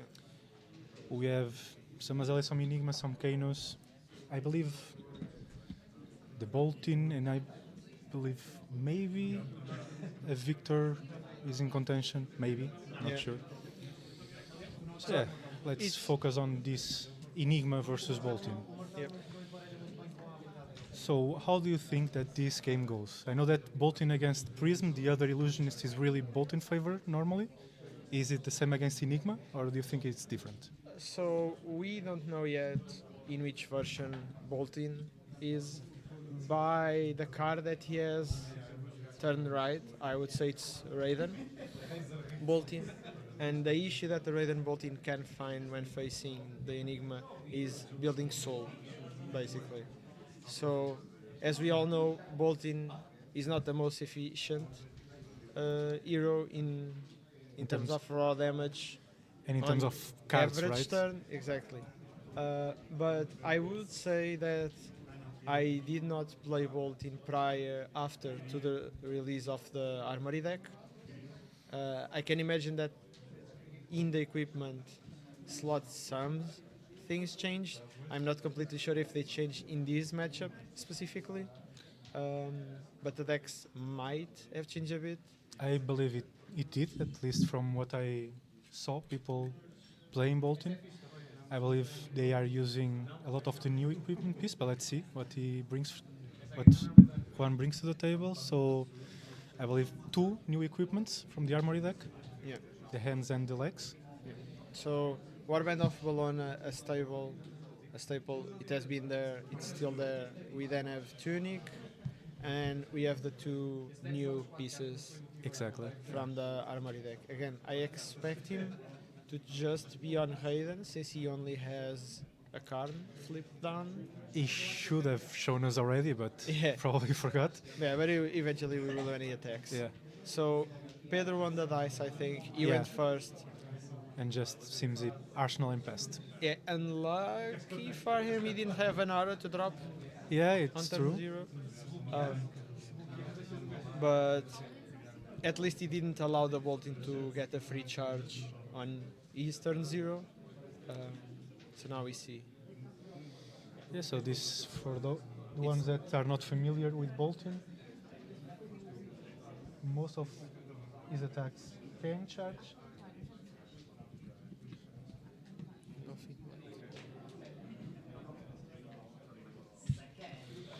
And when you charge, the Bolton ability reads that your attacks gain +1 if they are blocked with an action, attack action.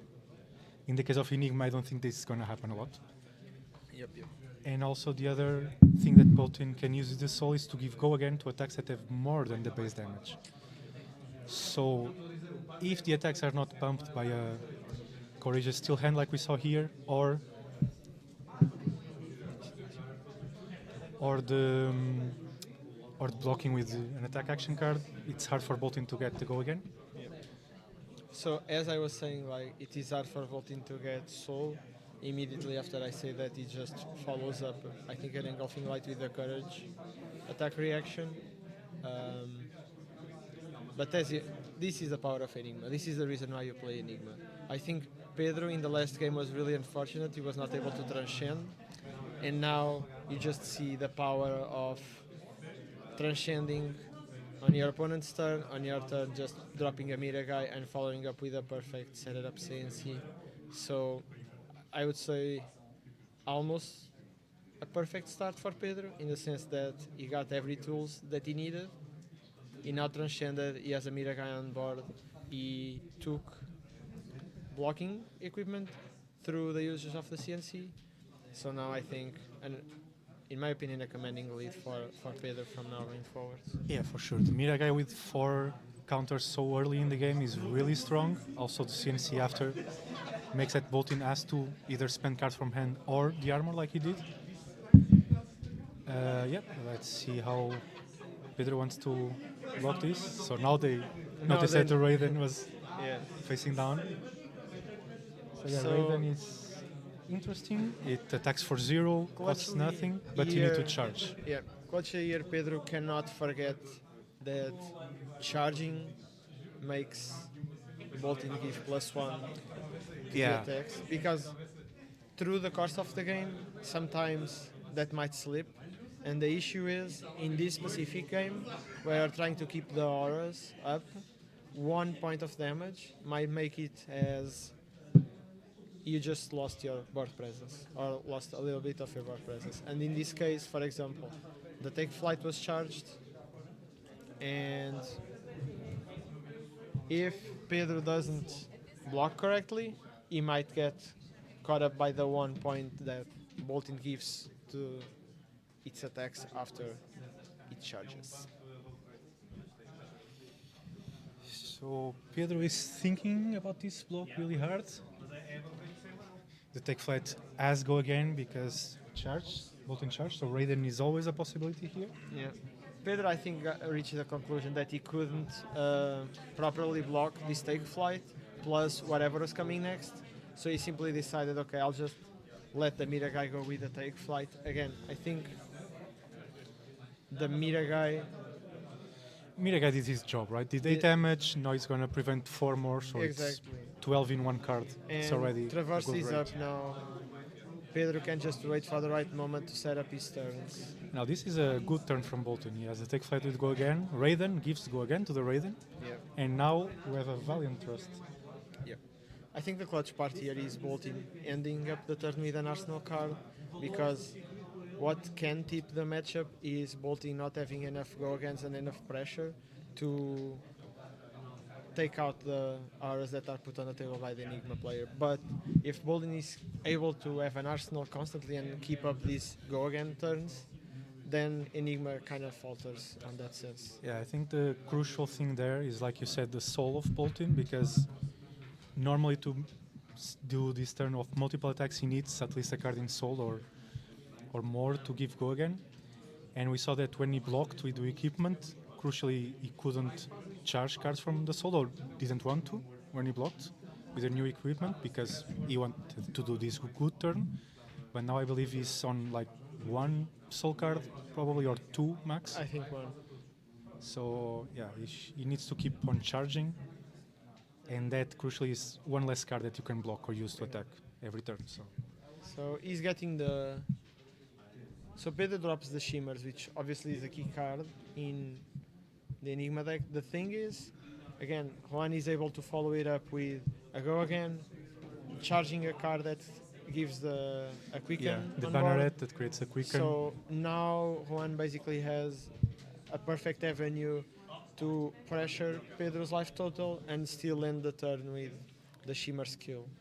Yeah, that's the thing. Now he has the quicken token, so it's sort of this quicken token is an extra soul card that he doesn't need to spend, giving him Go Again.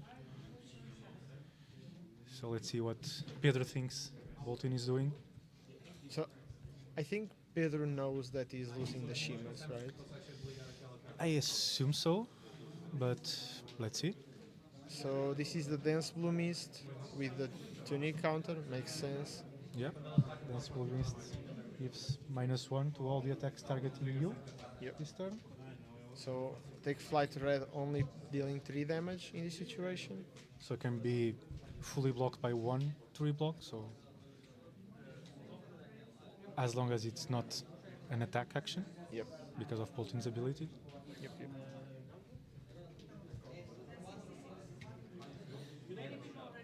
So we have Bolt of Courage now with Go Again. So this is usually like one of the key must block cards in Bolt. Yeah, right? because if you Bolt of Courage, if you charge with it, you draw a card on it. If you charge in the turn, not with it, so Yeah, exactly. So since he already charged for the Take Flight and he has Go Again from the Quicken token, he is wondering if he should let it. Obviously, it comes with the React and stops the on-it effect from the card. And now, does Juan want to attack Pedro directly and spend a card to then attack the Shimmers? he seems to be going for the Raiden. So yeah, he That- must. I think yeah, I don't think Juan has a 0 cost card attack in hand. Well, if he has a 0 cost, he can just send that at Shimmers and be Yeah. done with it. But the moment he paused, kinda made me feel that okay, yes. Okay, perfect. yes, and he's gonna Arsenal. So it Yeah. was a good turn for Juan. He managed to kill Shimmers, Oh give wait. some damage to Pedro. Okay, now Pedro is using the specialization of Enigma. At the end of turn. So because he played the Dance Blue Mist with the Tunic counter, he's able to transcend with the Sacred Art, which makes it now that Pedro has 2 shields plus a card in hand, which is the She, and now 1 card in Arsenal. Let's see what it can make up with it. And crucially, it creates a shield and then puts the +1 counter. So now the shields are weapons that attack for 2 with Go Again. Are glorified Kodashis, basically. Well, attack for 2, so Zephyr Needles. Oh, true, yeah. Yeah. True. That don't break. They don't break, and the first is free. So they are good, really good Zephyr Needles. Yeah, exactly. So 2 pitch left, 1 card remaining. So Miraging Metamorph. Metamorph 7 for 1 pitch with Phantasm, of course. Yep. So what we have seen from Pedro is he's built his deck in order to go aggressive, right? He just wants to push damage. He's not playing like the standard, what can be considered standard, more heavy aura package, and he's playing this like aggressive, more in-your-face strategy, which I think maybe fares up a little bit better against Zen. I'll say yes. We saw that he had Command and Conquers. He probably also has Weakest Link. So those cards are cards that can really mess up Zen's plan for that turn. And we saw the pummels also. You saw the pummels to make it go over the armor of Zen. So crucially, I think this is the 3rd take flight I believe so, yeah. from Juan had. I'm So he's like, not sure if they were all red. yeah. So let's Maybe. see. No, this No, is this yellow, is yellow, because yeah. otherwise I've been okay. So again, Juan is being pretty I On would point s- with the take flights, right? Yeah. exactly. He has been able to pressure Pedro's life total, and have the go against for it. So yeah, now because of the banner that he charged with the take flight, he got a courage token, and our Raiden is attacking for 4. So Pedro has the Dance Blue Mist levels of Enlightenment and another card. The awkward thing somehow with Dance Blue Mist is that if you don't have the tunic counter or you cannot pair it up with another 2 costs or 1 cost cards. Yeah, it's a really awkward card to It's- spend 2 cards to cast. Yeah, exactly. It's kind of like an awkward card to get off. So yeah, he's just taking it, letting the shields go. I can imagine that he's going to try maybe to arsenal it for when he has the tunic counter or something. But let's see. So Courage is still hand, the pump. getting played on the Raiden. I imagine this is the end of turn for Juan, and he's going to arsenal another card and pass. So now I'm curious because Courage of Steel Hand is one of the best cards to Break the auras to go over. exactly. So if Juan is playing it now and he already played another one, I wonder if the card that he has in Arsenal is maybe a Lumina or a Beacon, or It can be, yes. the third Courage is Steel Hand. So now you are seeing Pedro playing Levels of Enlightenment and responding with the Transcend card Homage to Ancestors that gain 1 life and activating Enigma, crucially so that level has 2 modes that I believe were go again and draw card. Yeah, so it's going for 3, go again, and he drew a card and now he has a Spectral Shield he can attack with and another card in hand.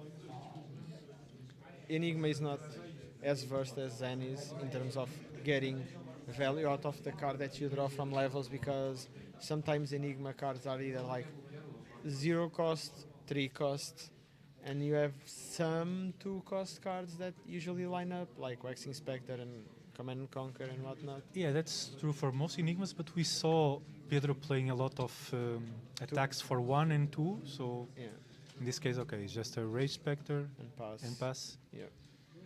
But it could be a Miraging Metamorph, a Command and Conquer, something on those lines that could end that chain. Yeah, so this is the thing, and now I'm curious about what the game plan and the thought process from Pedro is, because he could have arsenal this Rage Spectre Yes, he could. and try to keep a card to attack with it, but he chose to play it. If he chooses to play it, it gives me the idea that he thinks he can defend it. Yes, I think he thought he could, but now that he's seeing V of the Vanguard charging, okay, not charging Lumina, No. pitching Lumina. Yeah. So this is something that Pedro probably is afraid, because if Juan is pitching a Lumina, we are guessing that he doesn't need it and he has a good turn without it. So he only had 2 cards in Soul, so maybe he thinks that he needs more cards in Soul in order to pop off with the Lumina. But the interesting part here is Pedro has the perfect answer to this, which is the Sink Below. Yeah, that's true. And also because Juan doesn't have the Spirit of Healing on the board yet, Lumina cannot be played as an instant, so it really doesn't work with V of the Vanguard So in this situation. exactly. So Pedro choosing not to play the Sink Below here makes me think that he wants to save it for Lumina turns. Probably, yes. Maybe Arsenal it even. Yeah. Or, Because as Juan just pitched, he can also pitch his Sync, and if they get Yeah. there... because now I don't think there's an easy block to this snatch. The thing is, even if this snatch hits, Juan is not gaining that much of a value, because unless he can follow it up with a card from Arsenal. Yeah, well, it still has 1 pitch, right? So he could, in 2 card insult, so he could, in theory, go again to the Snatch, Yep. and then draw a card from there, and he has 1 pitch and 1 in Arsenal, 1 in hand, so we could see something big from there, but it depends on what he has in Arsenal. Yeah. And I think with Restless Coalescence and Sink Below in hand, Pedro is probably figuring out a way where he can get both out and still block. It's very unfortunate that the shield with the counter got destroyed by V of the Vanguard, because now he cannot take advantage of the counter that he could have had on Restless. Now blocking this snatch. It is true. Okay, so Pedro is blocking with Traverse, so he's gonna get a Chi. And going with Sync, so he's... So he has a Miragai in hand. So now Yeah. we see the classic Enigma play of I already transcended, I'll play Traverse, I'll put Traverse blocking, I'll fetch the Shi. I use Shi for Miragai, and yeah. here we go. So there's okay. So what I was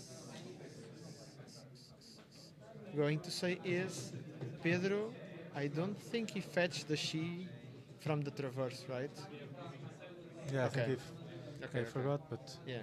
Because they already went to reaction, so yeah, I kind of like blocked with both at the Yeah, same time yeah, and skip a step there, but yeah, exactly. everyone knows what he wanted to do, including Juan, so they just fix it right away and Yeah, exactly. avoid calling the judge. Yeah. So now we know Miragai is coming. Juan probably knows the Miragai is coming. I will guess he got that read too, yes. Yeah. So he finishes the turn. I'm still super curious on what that card on the Arsenal is, Yeah, me too. but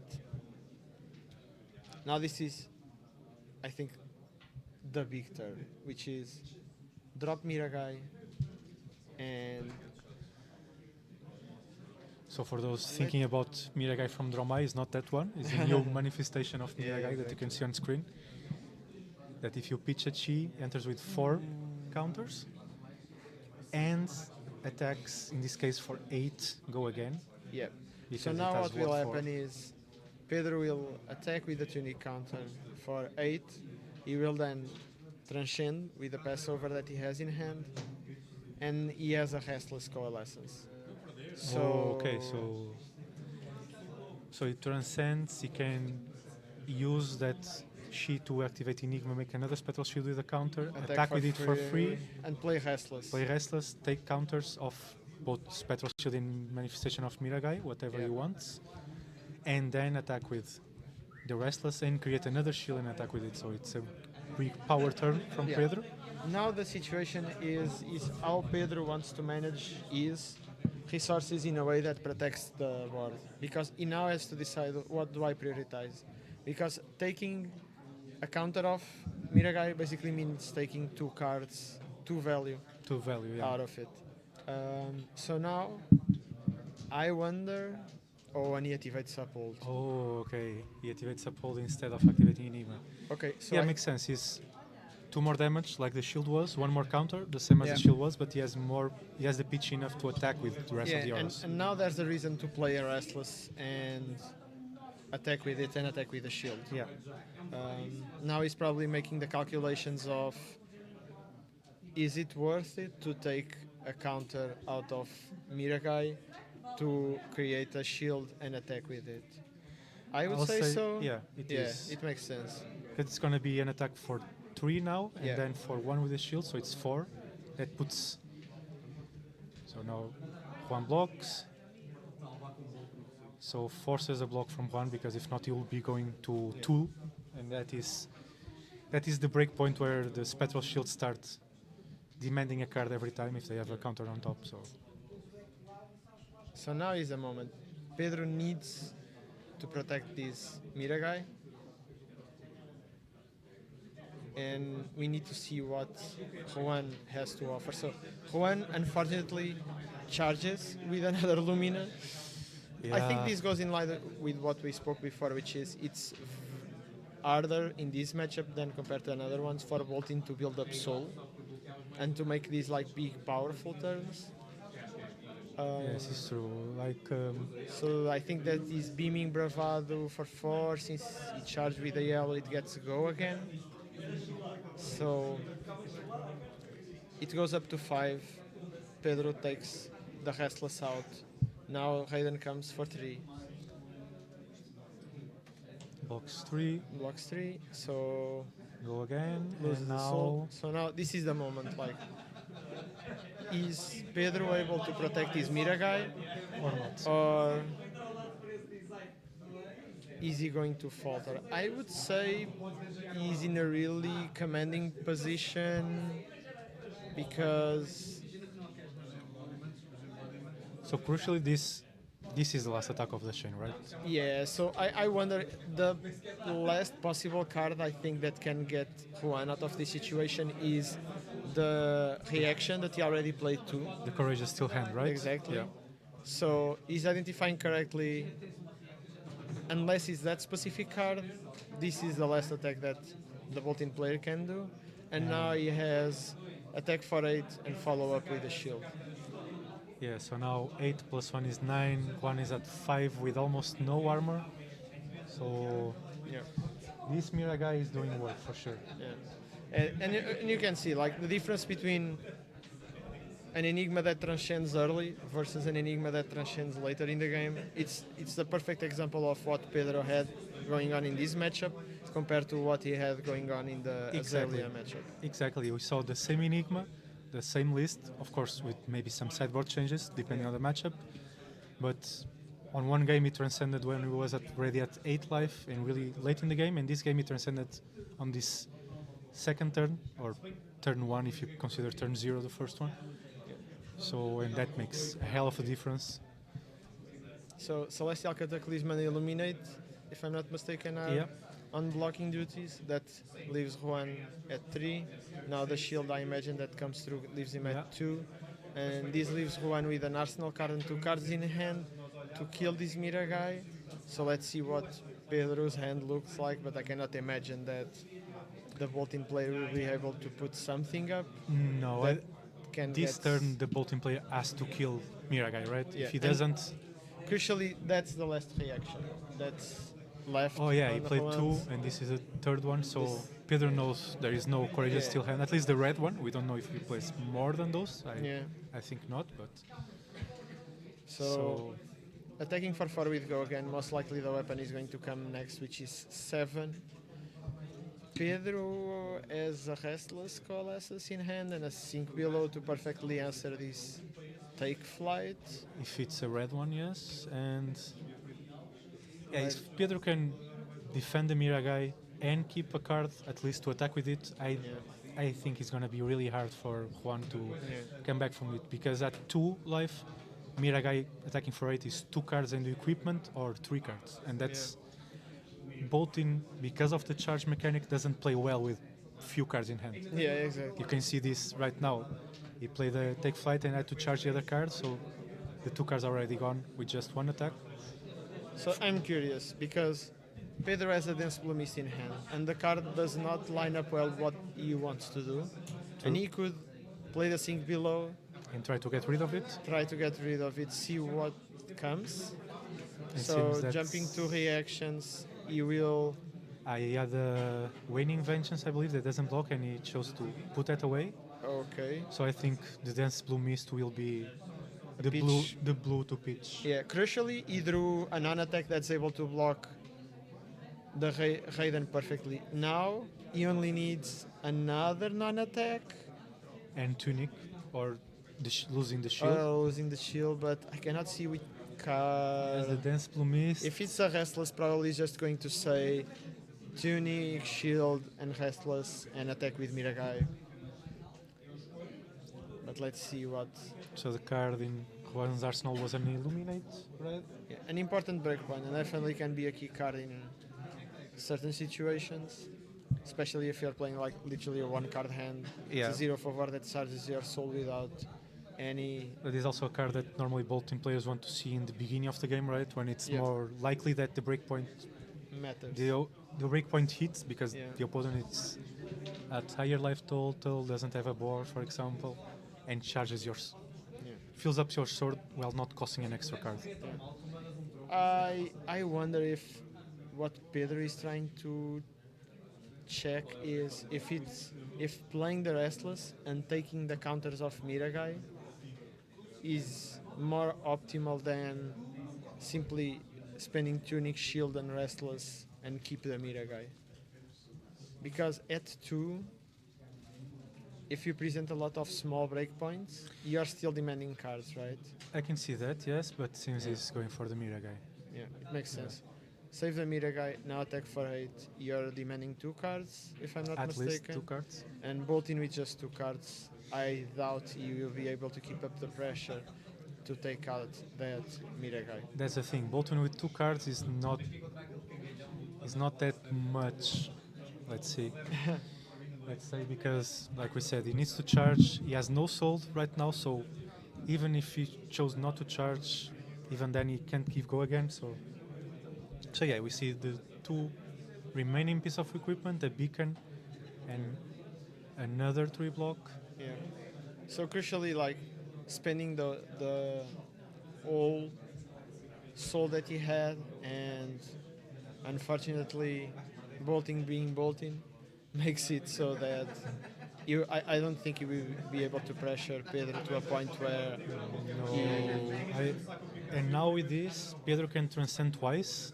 Can send one of the cheese to the bottom of the deck with the rising sun, setting moon, and can even activate Enigma to make a shield and give War 3 for the boots to so not stop even the attack. not So- even triggering Yes. bolt in 0 ability, you can cleanly block whatever is coming. So let's see. Let's see if she chooses to do that or just block with a And again, card that he has in hand. Pedro just do a very good hand. So he has Waxing Spectre, an attack that blocks for 3.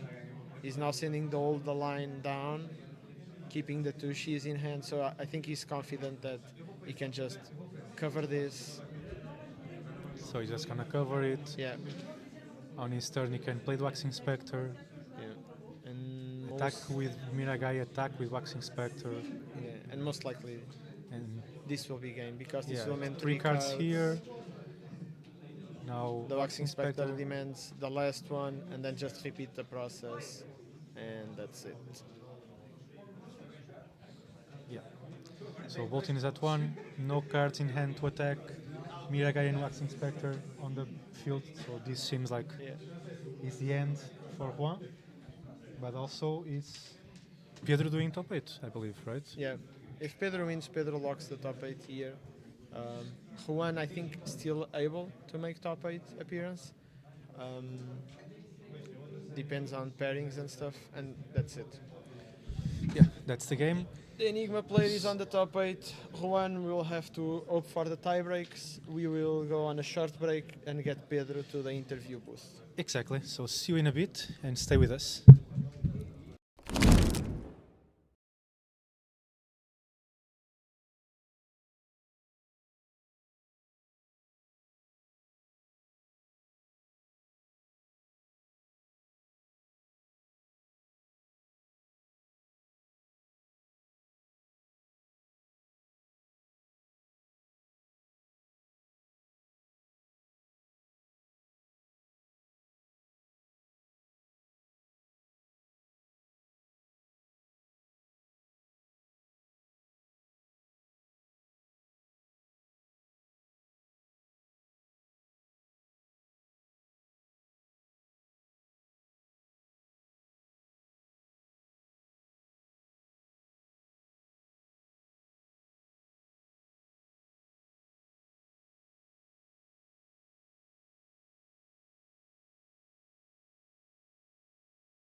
Hello everyone, welcome back to the Battle Hardened Lisbon stream. I'm here with the winner and recently top 8 player, Pedro. Congrats on the win. Thank you, thank you. So, two quick questions that I have for you.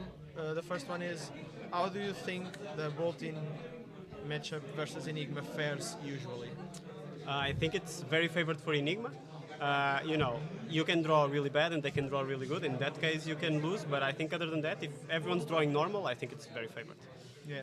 So, the second question that I have is, we saw you playing this Blue Mist. Yeah. And we were thinking maybe you want to line that up with like the Luminas that Boltin plays. Is it like a choice that you made because you wanted to play the card, or did you play it because in your 60 that's how it had to be? Yeah, so it's definitely the second one. It has to be like that because of the 60. But I think also I don't have a lot of practice into Boltin, but I think that Dense Blue Mist, it can line up into Boltin in some ways that are just game winning. Because sometimes they rely on having a pump of 1 to keep their turn going. If you hit them with Dense Blue Mist in that situation, it's really good. But yeah, it's there for Nu and Zen, and it's good that it's good into Boltin as well. Yeah, exactly. So now you're in the top 8. There's Azaleas, there's Kanos, most likely one Zen. Which heroes do you want to face? Which heroes do you would like to avoid? That's a tough list. I would like to avoid Zen for sure. Azalea, I think it's doable if you draw nice, but Kano would be good. I think Enigma can do it. Any other matchup that you would like to avoid? How do you feel, for example, against KU?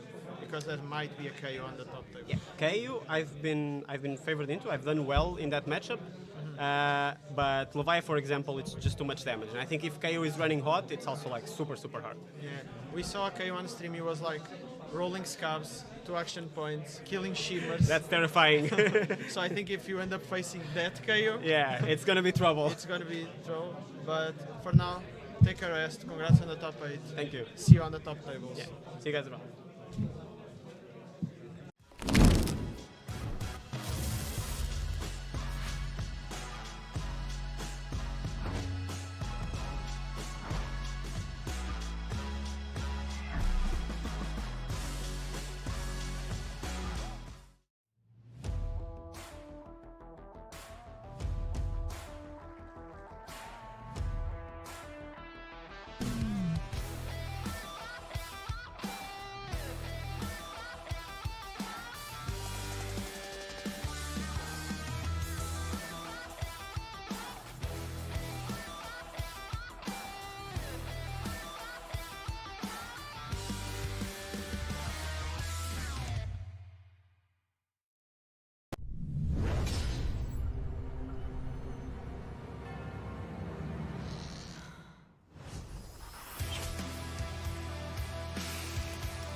To us to preserve that which we hold dear, to defend the innocent, and a future in which all can live free. Bravery is born of the light.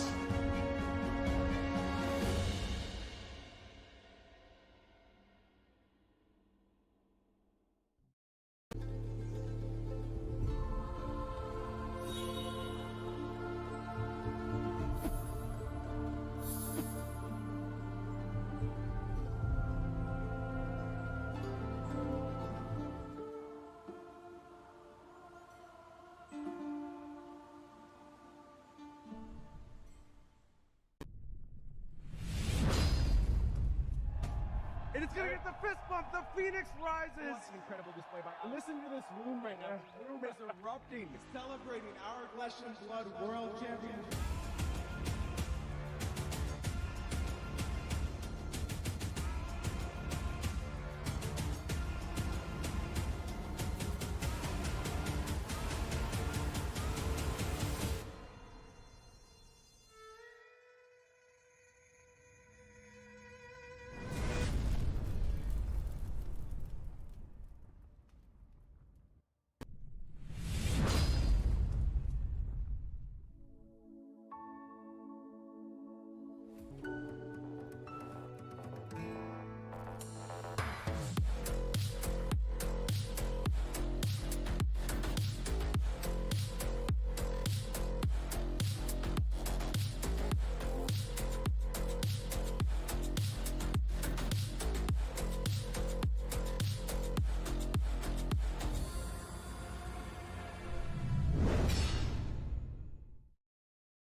us to preserve that which we hold dear, to defend the innocent, and a future in which all can live free.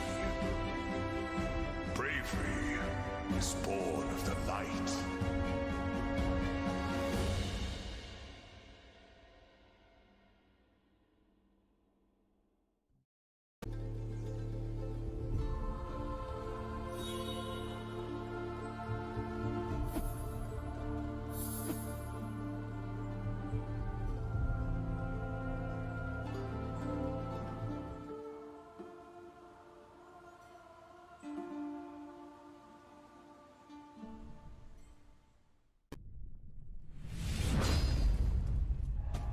And it's gonna get the fist bump. The Phoenix rises. An incredible display by. Listen to this room right now. The room is erupting, celebrating our flesh and blood world champion.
Us to preserve that which we hold dear, to defend the innocent, and a future in which all can live free.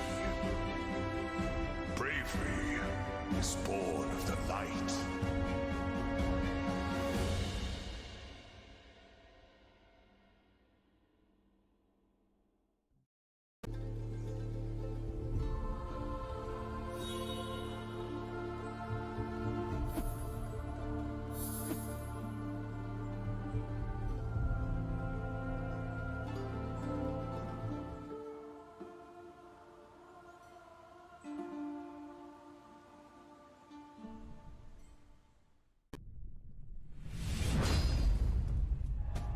And it's gonna get the fist bump. The Phoenix rises. An incredible display by. Listen to this room right now. The room is erupting, celebrating our flesh and blood world champion.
to us to preserve that which we hold dear, to defend the innocent and a future in which all can live free.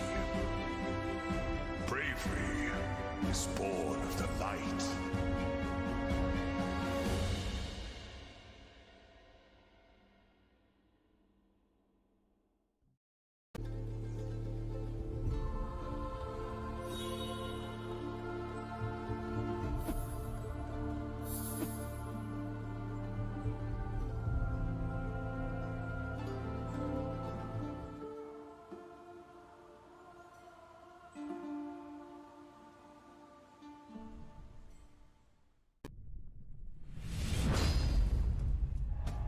And it's gonna get the fist bump. The Phoenix rises. What an incredible display by. Listen to this room right now. The room is erupting, celebrating our flesh and blood world champion.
us to preserve that which we hold dear, to defend the innocent and a future in which all can live free. Bravery is born of the light.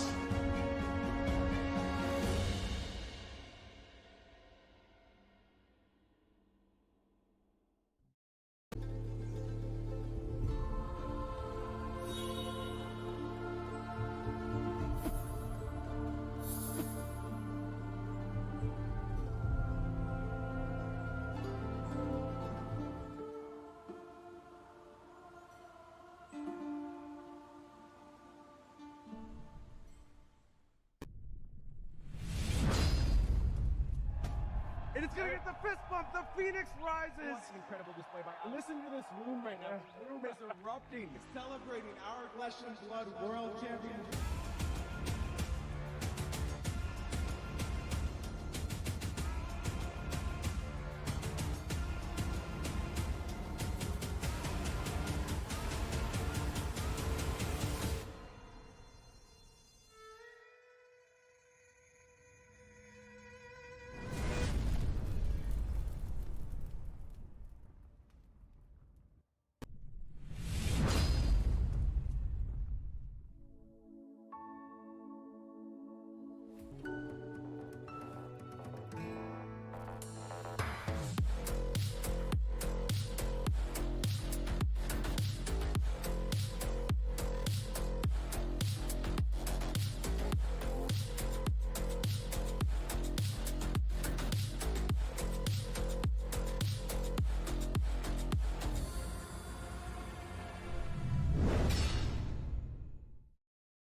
us to preserve that which we hold dear, to defend the innocent and a future in which all can live free.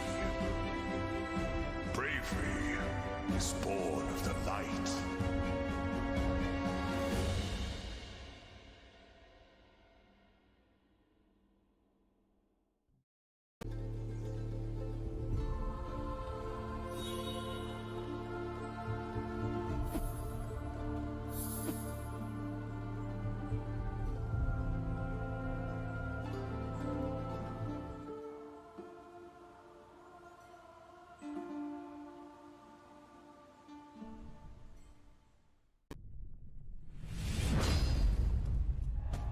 And it's gonna get the fist bump. The Phoenix rises. What an incredible display by. Listen to this room right now. The room is erupting, celebrating our flesh and blood world champion.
us to preserve that which we hold dear, to defend the innocent and a future in which all can live free.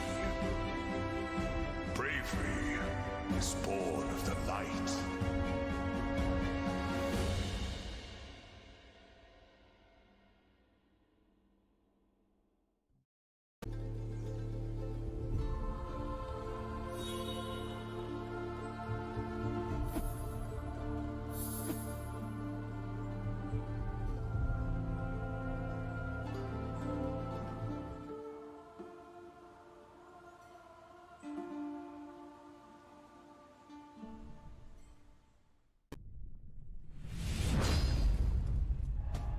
And it's gonna get the fist bump. The Phoenix rises. What an incredible display by. Listen to this room right now. The room is erupting, celebrating our flesh and blood world champion.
us to preserve that which we hold dear, to defend the innocent and a future in which all can live free. Bravery is born of the light.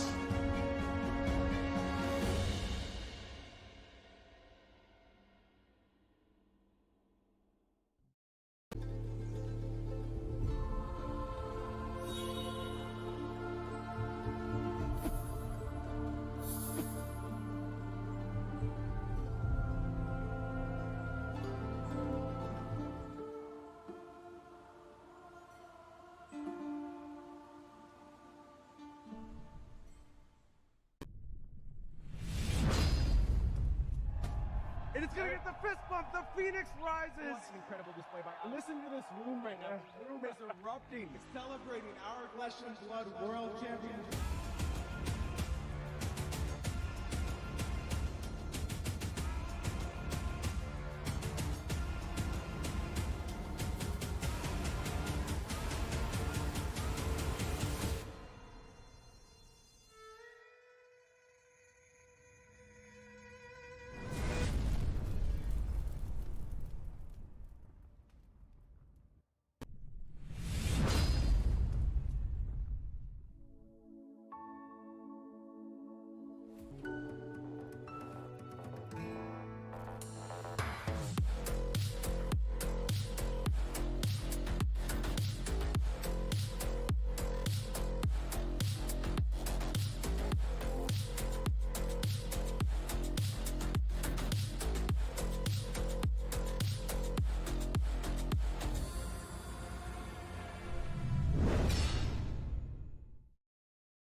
us to preserve that which we hold dear, to defend the innocent and a future in which all can live free.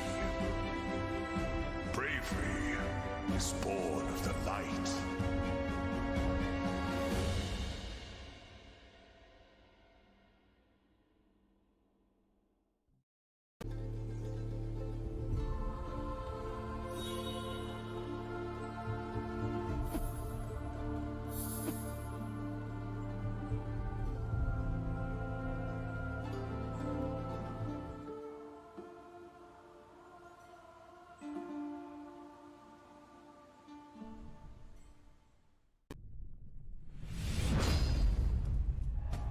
And it's gonna get the fist bump. The Phoenix rises. What an incredible display by. Listen to this room right now. This room is erupting, celebrating our Flesh and Blood World Championship.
us to preserve that which we hold dear, to defend the innocent, and a future in which all can live free. Bravery is born of the light.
Welcome back. We just had top 8 announced and we are gonna show it now.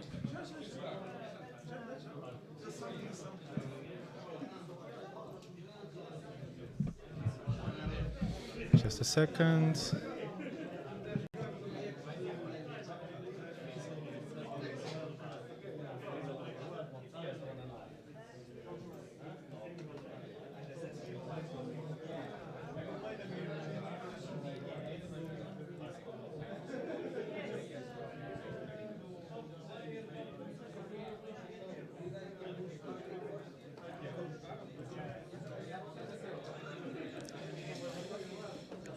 We are looking to get the top 8.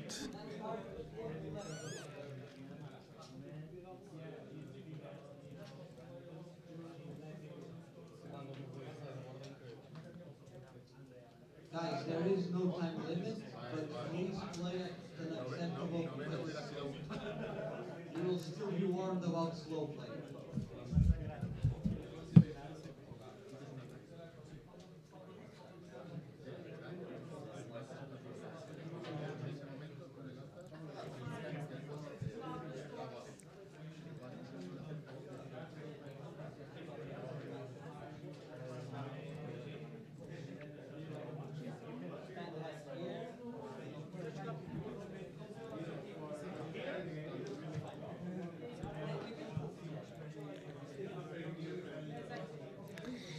And here we have the top 8 for today. First seed is Juan Chacon on Azalea playing the mirror match against Stefano Meoni on 8th place. Then we have second seed Dreimanish Gintz on Zen playing against Ruben Martins on Kano. We have the third seed Pedro Carvalho playing against José Antonio Del Hoyo Cuenda on the Enigma mirror. And our top 8 match will be Marcos Vassão on the 4th seed on KO against Christian Coates on Kano in the 5th seed. This is our top 8 bracket and we'll go very soon for the top 8 match.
We're just having some technical issues. We ask you for please be a bit patient. The top 8 match will start soon and will be KO against Kano, Marcos Vassão against Christian Coates. In just a bit. There is also the big surprise here. You can see that only one Zen is on the top, while we had 7 Zen, I believe, in the tournament. It was the most played deck, but apparently the conversion rate for top 8 was not that good. We can see 2 Enigmas, 2 Kanos, 2 Azaleas, and 1 KO. If we compare this with the metagame breakdown, we can see that the 2 Kanos that were playing on the tournament made both top 8, one in 5th place, one in 7th place, so Kano has a 100% conversion rate. We can also see that from the most played decks, only Zen. Zen was the worst conversion rate, and then we have Azalea with six players and 2 on top 8. KO with 6 players, 1 on top 8. Enigma with 6 players, 2 on top 8 also. Just one Zen. We also have 5 Nus, 4 Victors, 3 Riptides, none of them made top 8. And then we have 2 Prisms, 2 Levias. And then a lot of 1 decks. We had 1 Vincent that was almost making top 8. That will be a sight to see.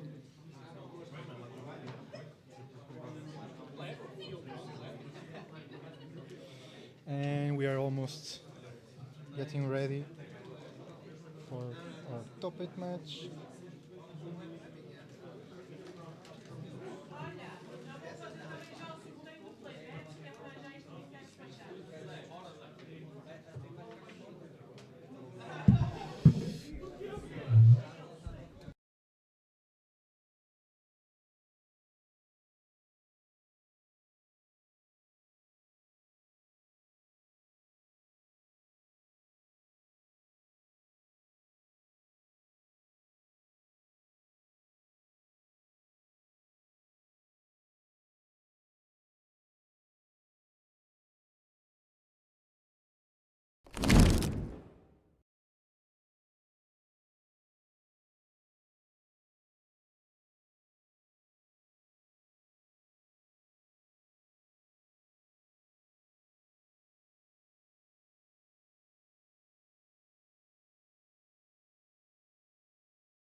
Welcome back, and we have the top 8 about to start. We have Marcos Vassão on the 4th seed on KO against Christian Coates on Kano on the 5th seed. So Marcos Vassão will be choosing to go first or second, and we will start in a bit. So I can imagine that Vassão will most likely go second, right? Because what I think it will happen is Vassão will present at least 3 AB, and when you present that amount of AB against Kano, I think you are secure going second, right? I believe so. You don't want to give, let's say, a free turn for Kano on your first turn, and if you have 3 AB, you should be able to prevent most of the damage Kano throws at you. Yeah, exactly. So what do you think is the most likely outcome of this matchup? It's a tough matchup for Kano because KO can be really aggressive, but also has 3 AB, probably. Let's see. Vassão didn't show us the equipment yet, so it's a pretty hard match for Kano, especially if Vassão has some intimidates that he can start the turn with, and makes Kano decide right on the first attack if he needs to go or not. So we are just finishing the last stuff with the other tables because all the top 8 is starting right now. We would very much like to have all the tables to be streamed, but unfortunately due to time and other restrictions we cannot. The other stream match will be, I think you already presented them, Enigma Mirror, Azalea Mirror, And Zen against Kano. Yeah. This might be one of the fastest ones. We will see. We'll see. Can be one of the fastest or can be slower if Kano doesn't get it soon if KO has to play a bit more defensive, doesn't have the go against. But from what we saw from Vassal on his previous stream the match, he's gonna go for it for sure, Yeah. and he's gonna try to stomp Kano as fast as he can. Yeah. So- If there's one thing we have to be aware about Vassam is that there's no defensive play. Yeah, Vassal is the real brute player. There's only winning. There's only go face or go home. At least on his side, I don't expect a lot of strolling around and.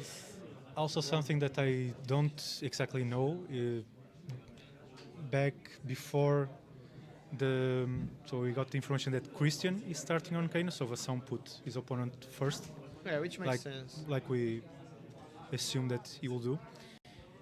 I was telling that during some time before Sash was played, some Kanos were trying to pitch stack against KO. I don't think you can do that now with Sash. Yeah, most likely you can. So most likely it's gonna be a race, but let's see Because what Christian If decides. I'm KO and the first moment I see a Kano playing a defense reaction, Or balance of justice in the Yeah. head slot. yeah, I know I can try to set up whatever turns I needed, like Yeah, that's true. put the pressure on, right? So it's not like I'm Victor or I'm one of these guys that relies on one or two like Hausiations as well as Beltings to put on the pressure. Like you have a bunch of go against, you have agility tokens, you have blood rush spell. Like there's a lot of setup that you can do. Sometimes that setup can be disrupted by the draw discard effects that you have, but still you can Yeah, easily set up these big turns that I think Pitch Tech Kano cannot get away with No. basically. And from if Christian got a glimpse of Marcus' match on stream against Enigma, you can see that he was full aggro and go Yeah. again every turn almost. So Yeah. let's see how it goes. Like from the Kano side, I don't think we will see anything special compared I think to it's what gonna we be saw. I think it's gonna be the standard Kano list. Try to combo with Kindle. Kindle, especially in these matchups where there is high AB on the other side, is really good to make Wildfire go over the top of the AB. So yeah, just Okay. waiting for the players to start. My only question right now is that the game that we saw from Vassan, we didn't saw him playing Poping in that matchup, That's true. Yeah. and we didn't check the deck lists yet. So I wonder if we have Poping on the deck list. Let's see. So I can see Vassan is on 3 AB 3 AB, Scavs and Sash.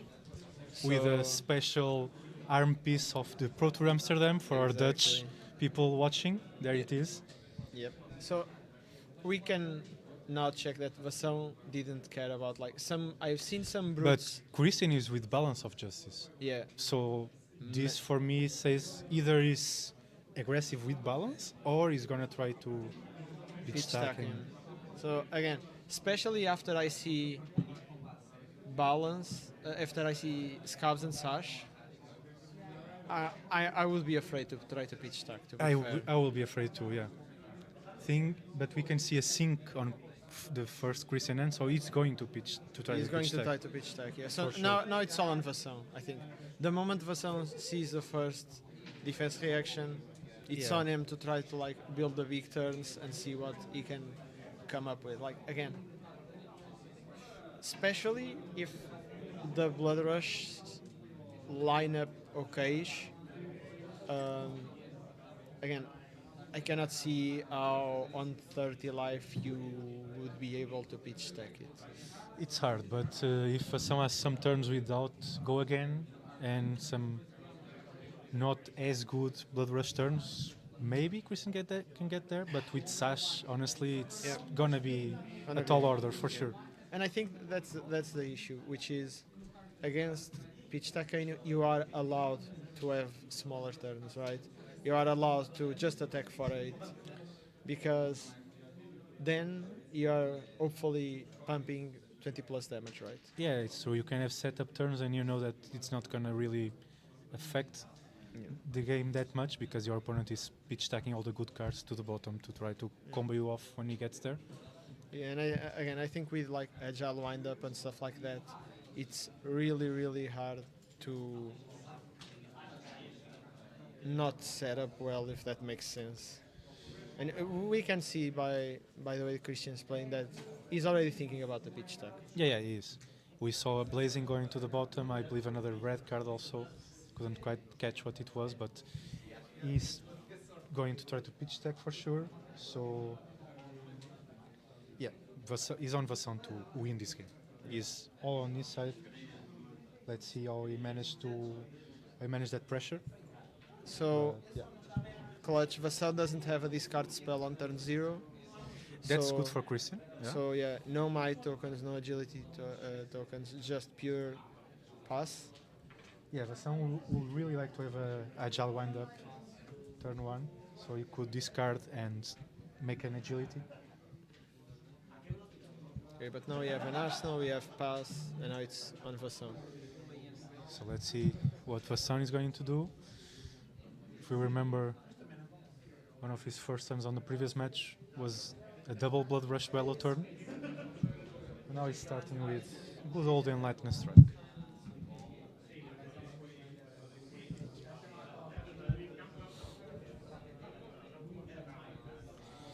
Enlightened Strike 5, go again. Yeah, one card on the bottom. Let's see what Vassal can come up with. I would imagine that after seeing what he saw, he's most likely going Claw and Arsenal another card. If there is another card that is worth arsenaling. Yeah, it's gonna depend on his hand, right? If it's just, it can also depends on also the block. Because right now, if Christian blocks with 2 cards, if he has like a Command and Conquer, he can try to see if he has a non-block in hand. Command and Conquer will be clutch here because Christian has Energy Potion in hand that would destroy basically Christian's Arsenal because he has no way. He has a sinking block arsenal, it. so Yeah, in theory he has because of Balance and Tunic, but I don't think this is the game that you want to be playing. So yeah, Vassan is just going claw for 3. yeah, Gonna try to set up a bigger turn. yeah, I think Vassan correctly is understanding what his opponent is trying to do, and he's going to set up big turns if necessary. And we all know, as Vassan likes to do, roll some scabs. Yeah, of course. That's what he really likes to do, for sure. Yeah. So yeah, for example, a Command and Conquer here would be very, very punishing because you have to catch Christian with a defense reaction and no way to properly save it.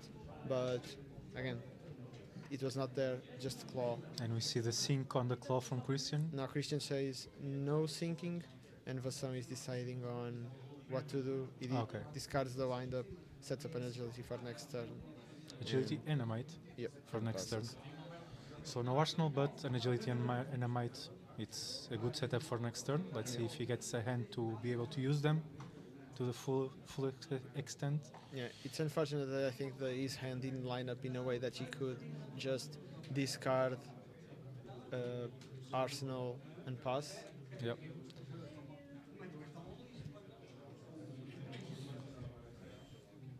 So Christian is activating Kano.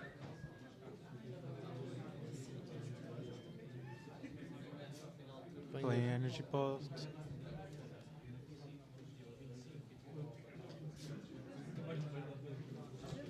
And passing the turn, so still on the pitch stack plan. Already found one of the energy potions. Yeah. That is also important. Now that I think about it, I wonder if Vassal couldn't have started by discarding the agile windup to get the free agility on turn 0 and follow it up with a E-strike. But that's... I believe he could, yes. You'll lose the value of the might, so I don't know if maybe that was why he didn't want to. And we see a pummel being pitched. Into a Bear Fangs draw on this card with go again. So let's see if this Bear Fang is coming for 9 with go again. And a yellow pummel being pitched. Yep, so that's... Oh, and he hit another pummel. But to be fair, this is the best spot you can get hit by this because it will not gain the 2 power and just attack for 7 if I'm not mistaken. Yes, it should. If it's a red Bear Fang, so it should be for 7. We'd go again. But yeah, I think this is the first time we see Vassan missing one of these draw these cards on stream. Yeah, exactly. And Daniel on chat coming correct with the order of that turn. It also makes sense to play the turn that way, but maybe Vassan was lining up things differently in the beginning. We will see how it pans out to the rest of the match and if 2 HP would make the difference in the end. Yeah, true. Daniel rightly pointing out that he could play first Mandible Claw and then he strike for 7. Let's see if that comes back to bite Vassan or not. Yep. So now I'll draw this card from the Wild Ride. Ooh! And it's a Beast Within. It's so a Beast Within. Beast Within reveals Pulping. So that means 1 damage to Vassan, but the discard effect creates the Might and the Wild Ride gets the Go Again, which might be able to push out some damage on this turn, depending on the rest of things lined up. So now this is like a tricky question because Vassan has a Pulping, right? And Yeah. we know that he plays with some misses.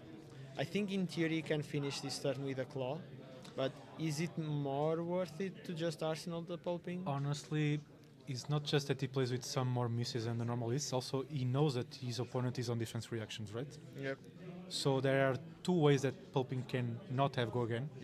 One is he missing, of course, and the other is the opponent having a defense reaction arsenal. Yep. So I will say the Claw seems like the best Yep. option here, and he agrees and That's goes what for it that. should be, yeah. So 3 damage most likely comes through if Christian didn't block the last attack. Yeah, most I likely believe- not blocking this one now. I believe yes, it should be taking 3 damage from the Claw. And this is what I was commenting in the beginning. It's like, if Vassan knew completely with information what his turn was going to be like, he would most likely start his turn with Sash. Yeah, that's true. But that's the thing with KO. You can still try to set up certain things, but sometimes you just have to like blindly use in a certain you need sense. to trust your hero also in your deck a bit Yeah, exactly. to play KO. But that's the thing. Like I think if you enter an event and you actually want to win with KO, you need to gamble. Like well, yeah, it's I don't think you are winning a tournament with KO, like a big tournament, like six rounds, 7 rounds Swiss plus top 8, with just playing fairly flesh and blood, right?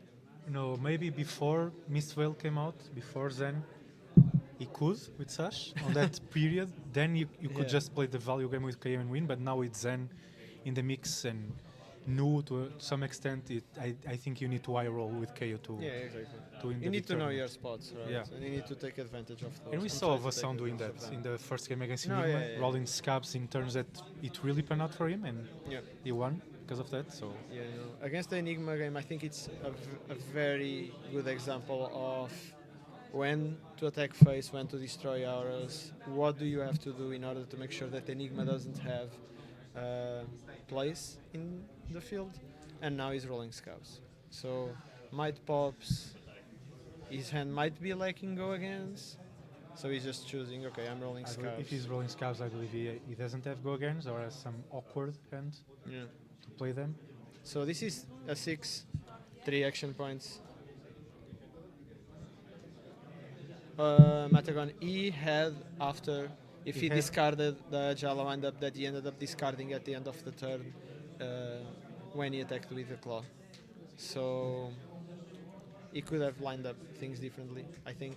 But it is what it is. Now he's attacking for 8. 2 action points left. Let's see what he can does. cook. Let's see what he does now. But if he has another blue and another 2 cost attack, he can just go claw and to another. Yeah, I big wouldn't attack. be surprised if he had another swing big in hand or a bare fangs, because Yeah, rolling scabs in this situation indicates that he can go yeah, big, so- right? If exactly. he gets the action So points. So he kind of doesn't have go against in hand, we imagine. So course. I could see bare fangs or swing bigs being the copies of the cards that he has. we see some Vassan fans on the chat. Thanks for the shout out, guys. Yeah. And thank you for watching this great Battle Hardened Lisbon with us. Exactly. And we see a block for 3 Yep. on the swing big for 9. So I don't know, but doesn't seem Christian's gonna get to his pitch stack. Let's see, because this is an Oasis almost for Okay, sure. then Oasis is So- a 5 block in theory. Yeah. It's So gonna gain 1 currently he's life. taking 2 damage. Yeah, he's taking 2 basically from the swing big. So it's coming for 9, 3. he's taking one from the swing. Yeah, but, with the life gain, he's yeah, taking yeah, two, but with the life gain, yeah. it's like one. And here we go, So- the second blue in hand for claw, and three. So I think these line up with what you were saying. So Yeah. there were blues, there was a big attack, and And now we probably- need to see if there's like a second swing big, a second bear feint. second big attack, yeah. Yeah. So And yeah, there it is, bear bear feints. feints, Yeah, yeah. makes sense. So no against on the original hand, it makes sense to hold scabs, and that's what we were saying. Like, you need to know your spots with K, and you need to know you are going to roll scabs. Like, That's true, yeah. and was I think showing it pretty well. And also showing that he's good at rolling scabs too. Exactly. The might be missing. I don't know if.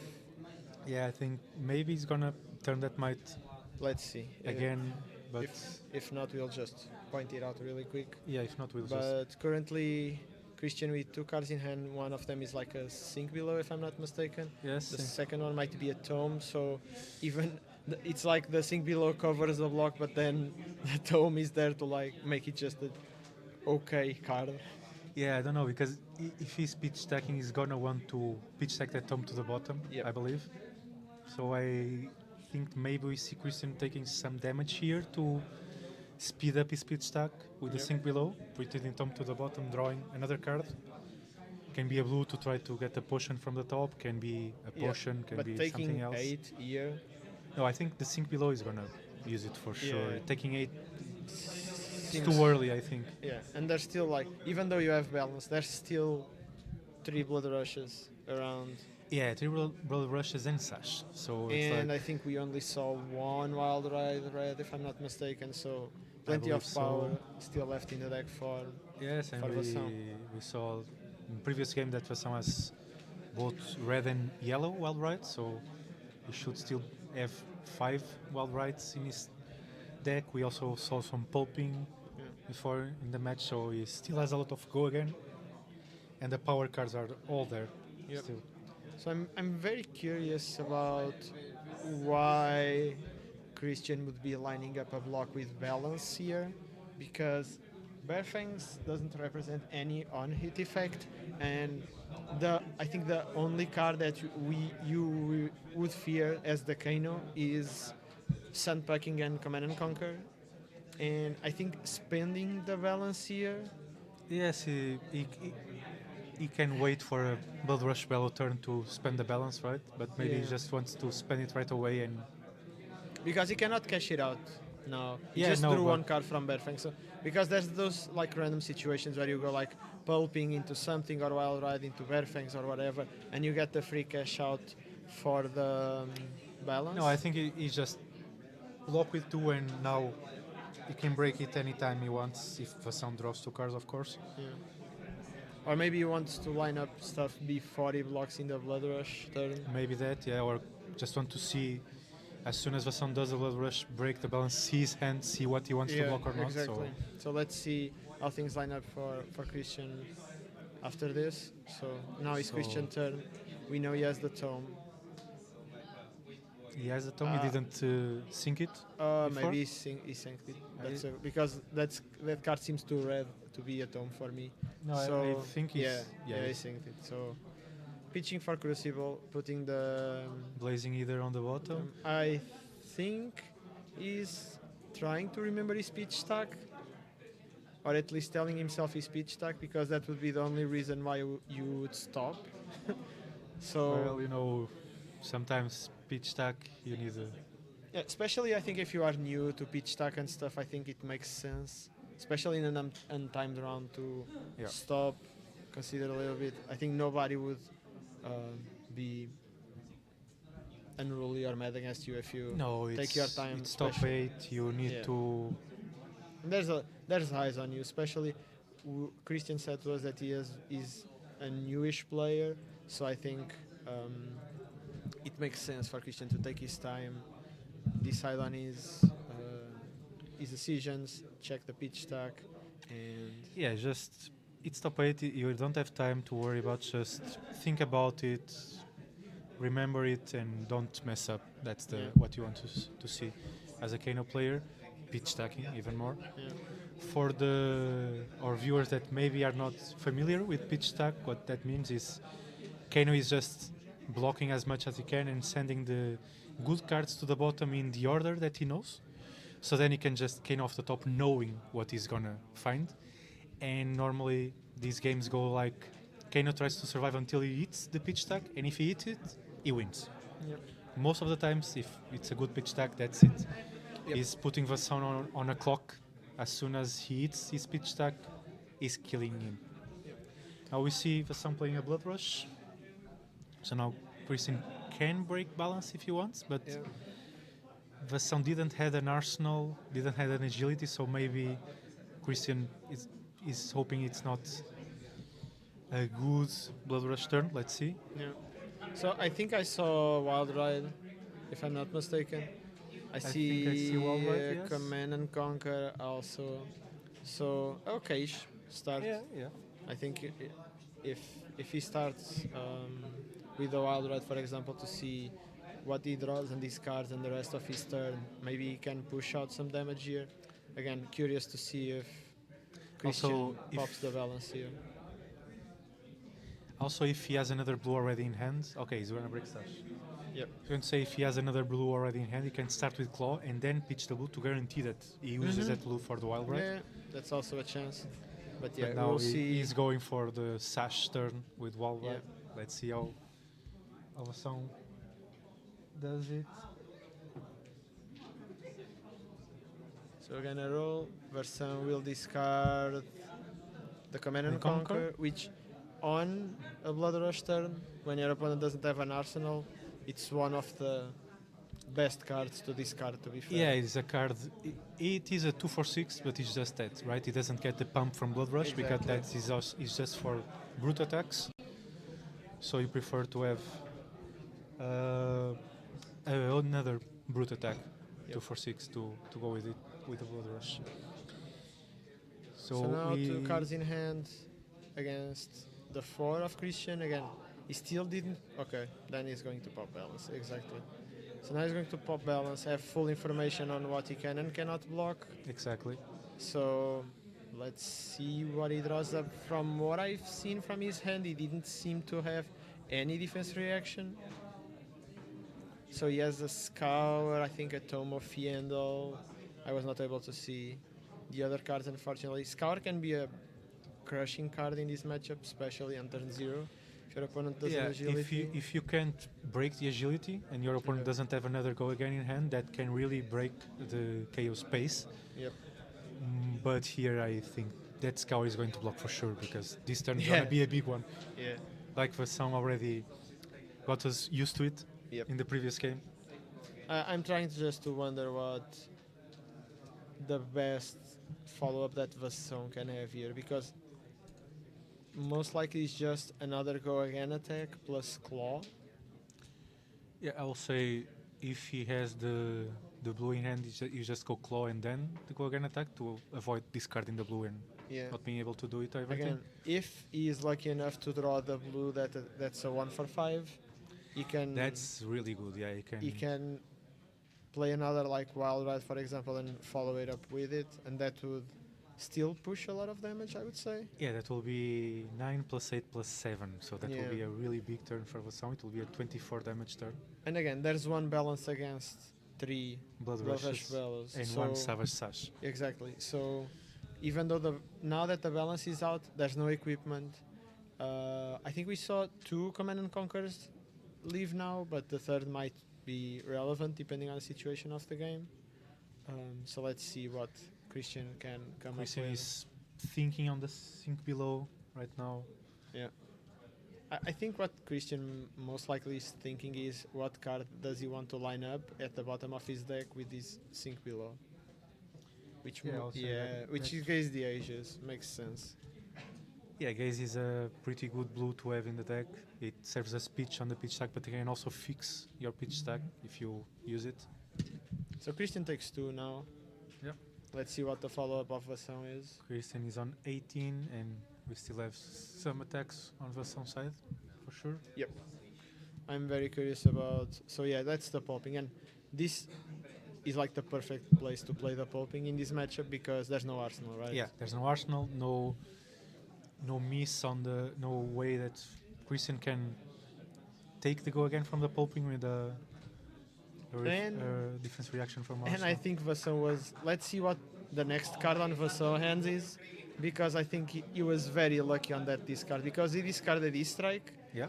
and if for some reason that his strike stayed in hand, he could not even claw. Yeah, that's true. So now if he has a blue, he can also push 5 damage with claw. So let's see what can he follow up with. Yeah, and it's a blue. a very good discard for Vasson, which allows him to still push for 5 damage and still have 2 Blood Rush Bellows in the deck. So I'm trying to understand how fast Christian is pitch stacking.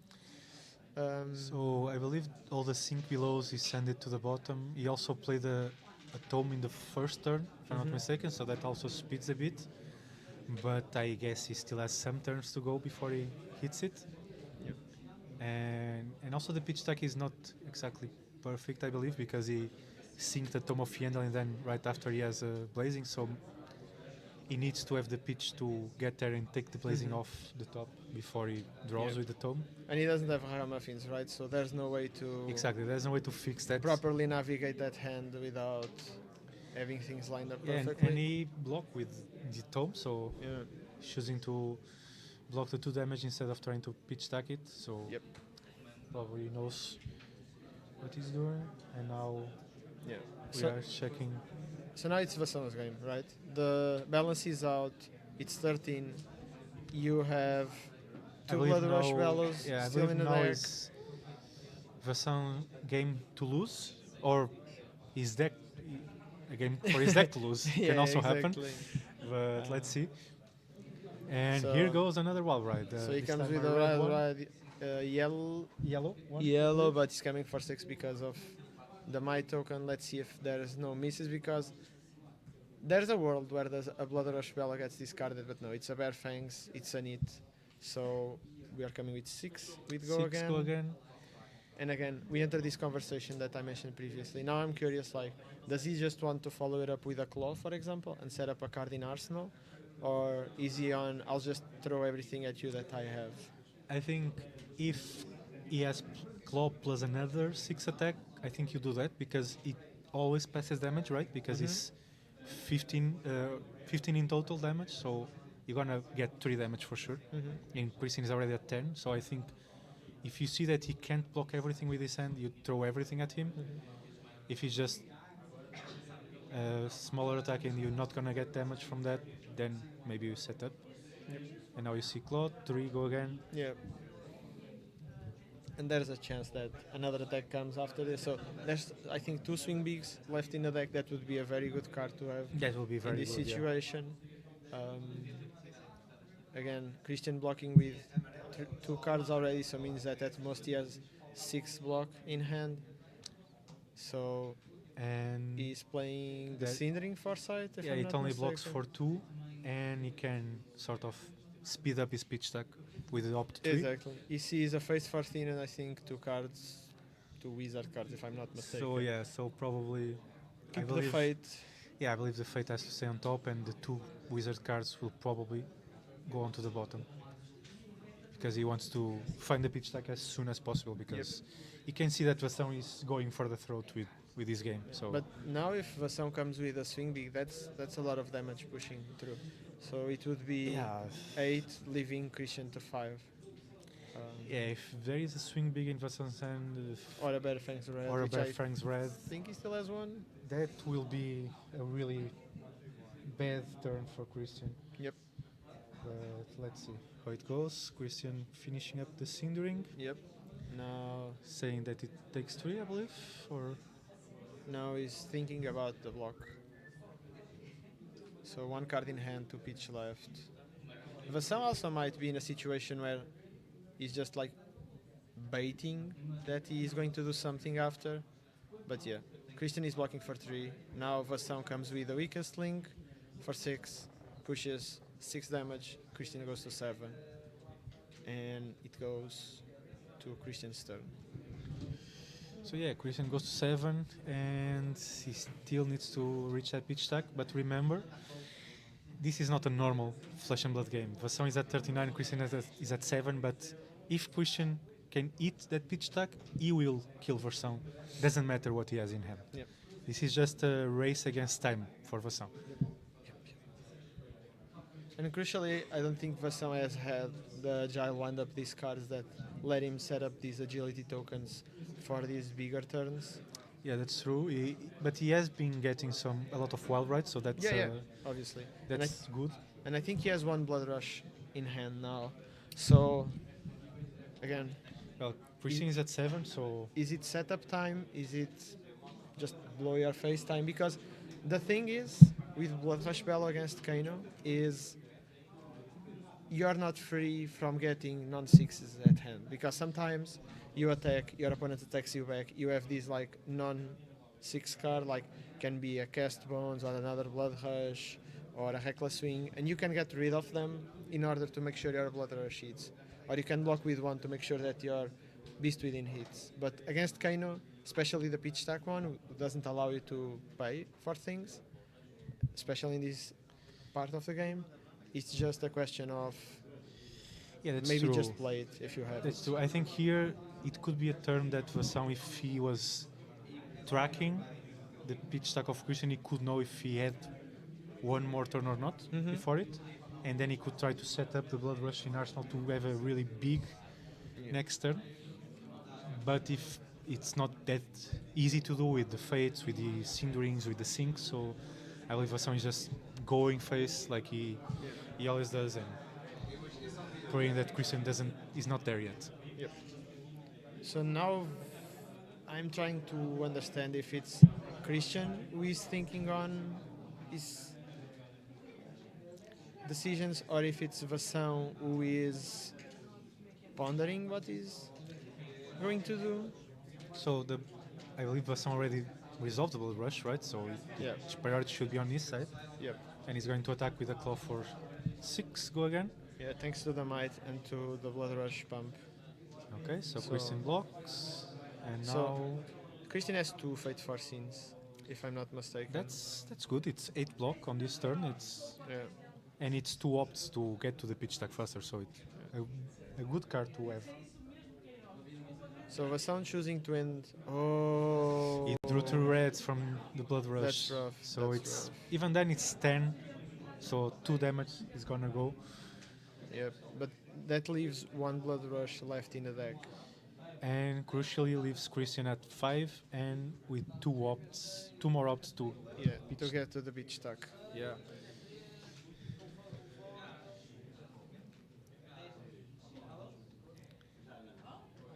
So first opt. And look at it.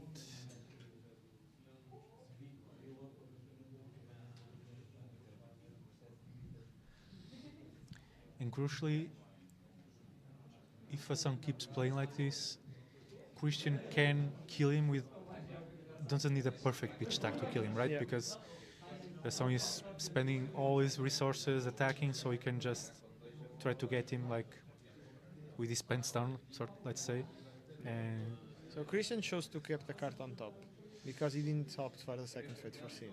okay, so that tells me either he reached the pitch stack or It's a defense either reaction. is a defense reaction or Oasis. Which I I think might be mistaken, but he's only missing 1 Fate for Scene. maybe one Oasis, some Kano play with 2. So Oh, okay. Yeah, he has tunic counter, so if he saw the Oasis on top, there's definitely a yes, world where he Oasis just- with tunic counter is the Yeah, perfect. see- Oh, yeah, we there's see the Oasis. Oasis. So the second Blood Rush comes, the third actual Blood Rush comes in. So Christian just shakes his head, like it is what it is. Blood Rushes keep coming. Well, that's it. That's how Vassan likes to play his KO.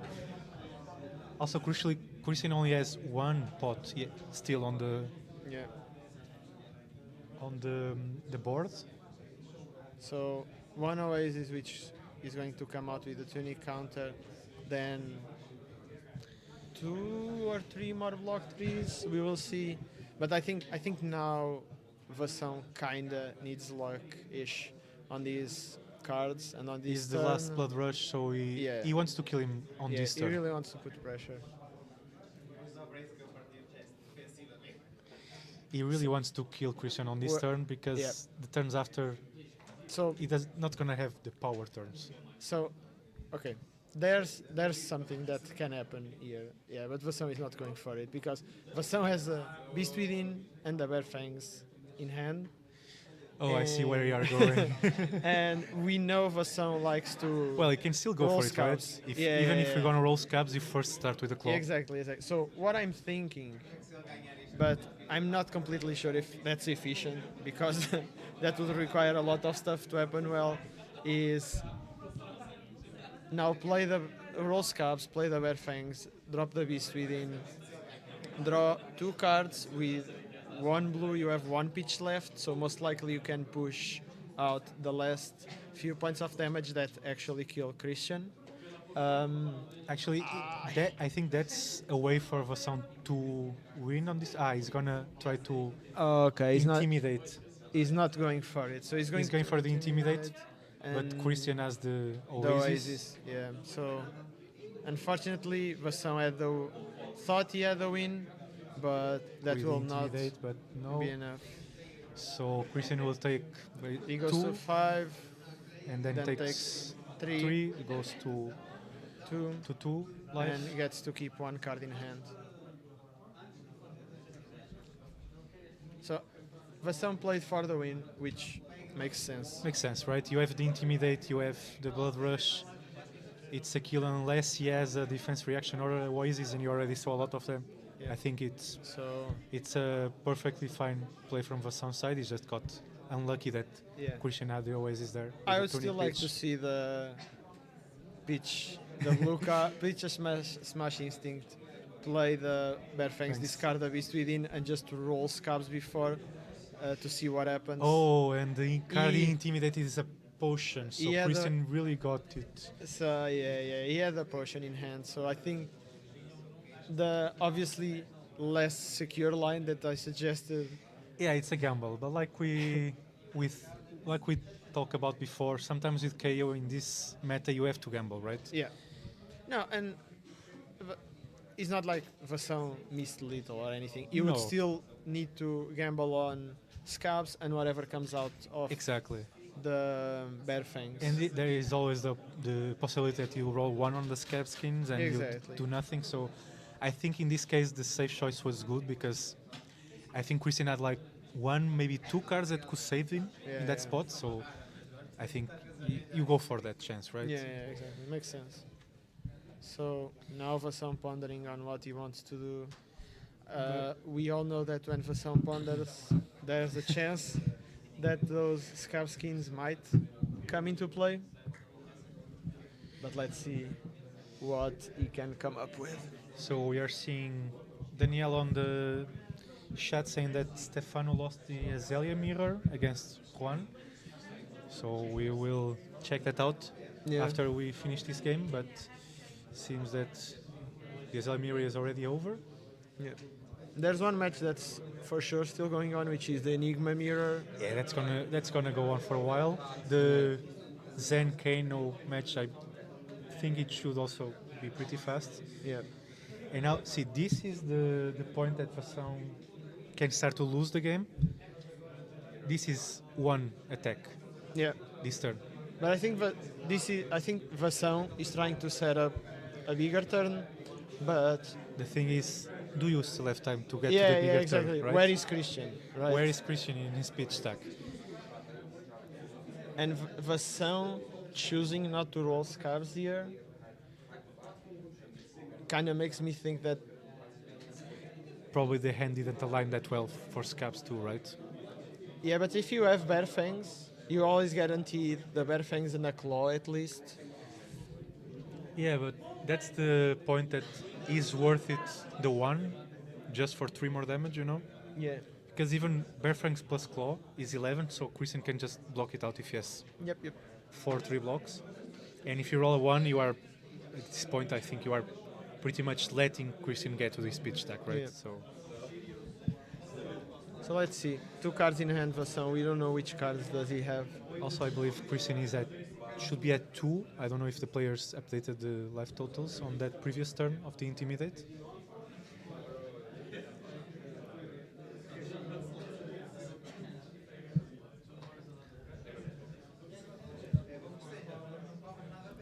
We'll try to sort that out and check to see if the Yeah. life totals are correct. Let's check that out and confirm, because it's a big difference being at 4 or at 2 when you are trying to reach your pitch stack. Christian is really pondering on this block, and seems he's going to block with the tunic. That's interesting.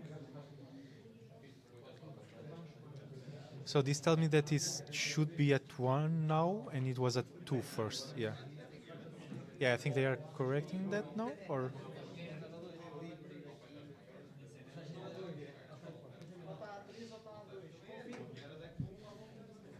So yeah, seems they got it right now, and Christian takes 1 damage, goes to 1, so everything it's okay. Yeah, just is coming to check the life totals, but yeah, they are corrected now. And this is it. Vasson is arsenaling a card, trying to prepare for a big turn, and let's see if Christian can get to his pitch stack or not before Vasson kills me. He's at 1 now, so it's a pretty precarious position. I think he has the 3rd energy pot in the hand. So if Christian has a 3rd energy pot in hand and gets to his pitch stack, this could be the turn that he kills Vasson.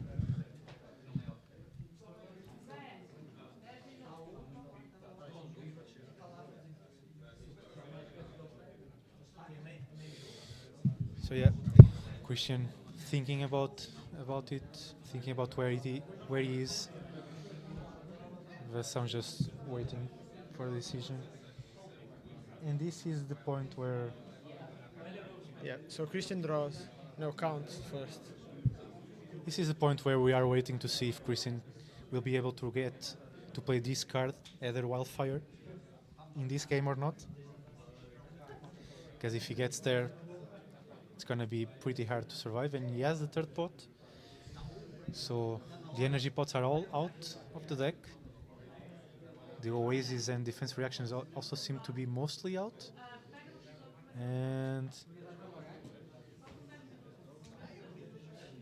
he's drawing through from the tome. That tells me that... Yes, Daniel, thank you for remembering us. The 2 damage was remembered after, and they already corrected. Christian is at 1, with that 2 damage from the previous turn and 1 damage from the Bear Fangs. And Christian is playing the energy. The Tome of Edorin tells me that he's really close to reaching his pitch stack, and he's trying to get there as fast as possible.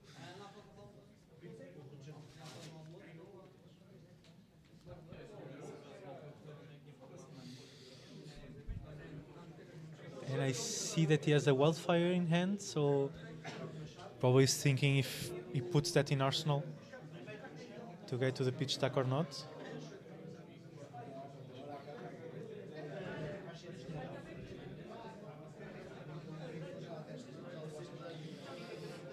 It seems he's pitching this Wildfire.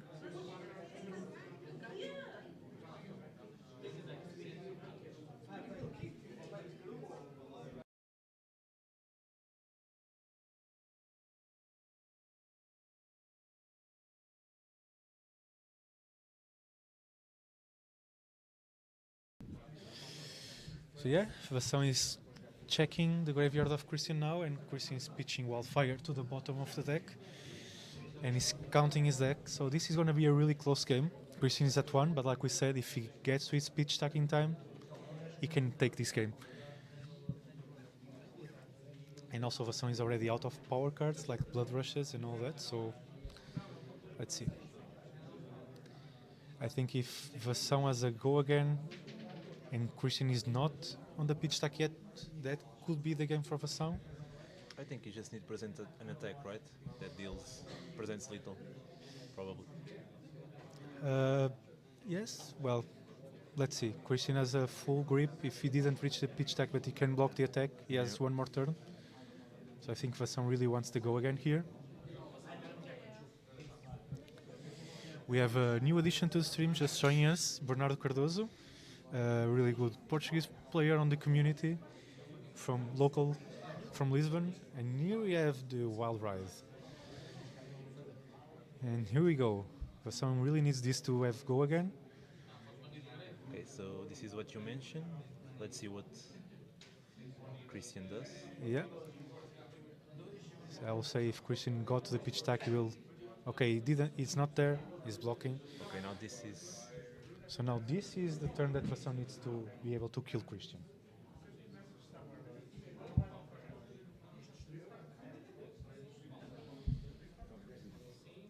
So Christian has 2 cards in hand. Vasson is going with claw for 3, go again. And probably if he can do a second attack for 6 after that, he probably has the kill there. Christian blocks. Yeah. And now the pulping. And it's a pulping with dominate, so unless Christian has a defense reaction in Arsenal, he's dead. Let's see. He's thinking about it. Was it a defense reaction on Christian hand? The Fate 14? I think I saw...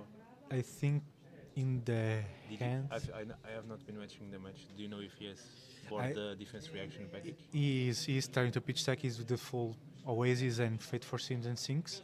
Okay. So I believe he's missing 1 defense reaction to play. Okay. If he has it in Arsenal, then he can survive this turn. If he doesn't have it in Arsenal, I believe this is game for Vasson.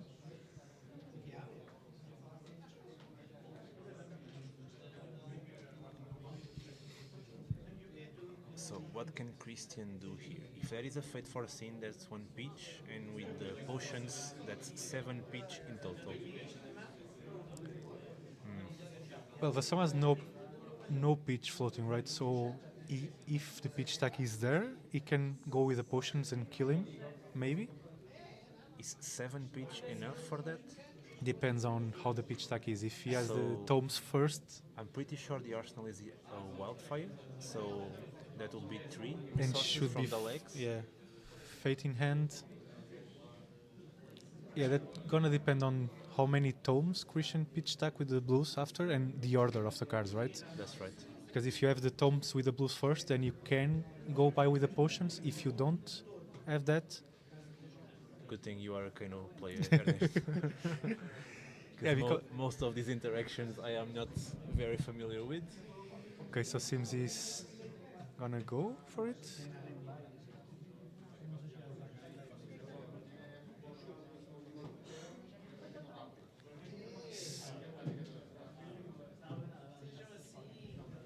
He broke Storm Striders. Now he's thinking about what's gonna go next. So yeah, this is gonna be the turn. Either Christian kills Vasson or Vasson kills Christian. We're not gonna have another turn here. So let's say you are playing Kano and you are versing Kaio. Is there a world where you see the wild right hit and you make the assumption that the play will be claw and another attack for 2? Was this the turn that probably you should have kept the cards in hand instead of blocking the wild right and go for little? Yeah, the thing there, I think Oh, it's a spindle. is a spindle in Arsenal. So that's something that he still has 3 pitch, right, with a potion and 1 floating, so he can use the spindle to get to the pitch stack and maybe go from there, but even then it's not going to be a easy kill from here. Okay, so with So 5 damage and up 5 for the spindle.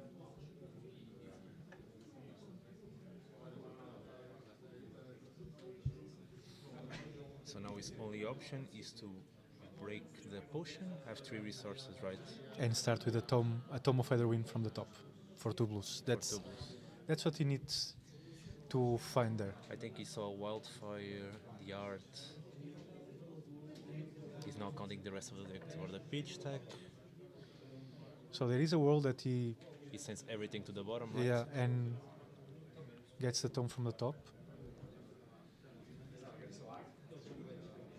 So this is not the time that Christian really need to think his playthrough. Yeah, but I'm not seeing a tome there, but he left No. one there, so if that card that Christian has there is going to the top, that's a tome for sure.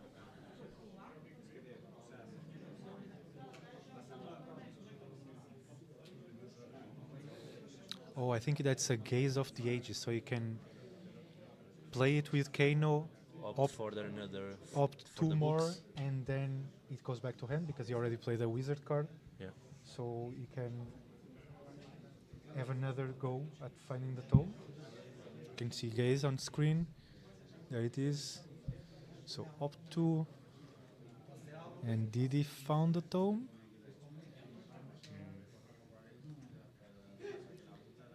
And he's like, finding the tome is only the first step, right? To continue, because then he also needs to manage to keep going from there with a pitch stack with not that much resources. Yeah, so I guess he didn't find it. He's Yeah. going to try To the bottom, and let's see. See, I think he's explaining to Vasson what is happening. And Just to Vasson, mention, from what we saw today, Christian is a very good Kano player. and it's game. Yeah, He didn't got it, so Marcus Vasson on KO goes to the top 4. Christian on Kano, unfortunately for him, didn't really got there. He's now seeing how many cards he needed to get there. So now I believe we gonna check if there's still a top 8 game going. If it is, I we believe can. no. This is the last one. This is the last one. So then we're probably gonna do a short break and I go know to the that top 4. I can give it some results. So the Kano won against Zen. Okay, so Ruben won against Zen. Enigma Mirror, obviously Enigma won. Won, yeah. And Azalea Mirror and Azalea won. Yeah. Do you confirm that Stefano lost? We had that. I'm not sure. I think yes, because the last I saw was with cards blocking. So. Okay, so normally when you are blocking the Azalea Mirror, And you say good game, yeah. yeah, you are losing, yeah. But yeah, really interesting game and actually more close than I was expecting. Yeah. When I saw Kano going for pitch stack. Vasson is a fan favorite here in Lisbon. Yes, He's very of known course. for his skills of rolling the scabs. Yes, so for the people that are asking in chat, KO won. Marcus Vasson killed Christian before he got to his pitch stack on Kano. And so we're gonna do a short break before we go to the top 4 and see you soon.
Welcome back.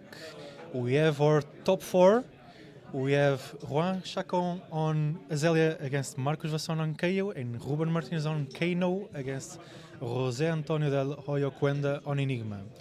Our feature match will be Juan on Azalea against Vasson on KO because Vasson seems to be a favorite of our chat today, and he's also a local player from Lisbon that is going good on this battle arena, so I think he deserves to be on the He's top, showing right? his talent on KO. He's showing his talent for rolling scabs and So Vasson's been playing KO since the Heavy Eaters Matter came out because he loved the KO from the Blitz, and he has honed his skill on KO tournaments, locally and internationally.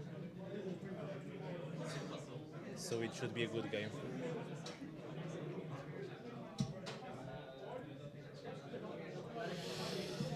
and we have want to wait some time for the players to make it.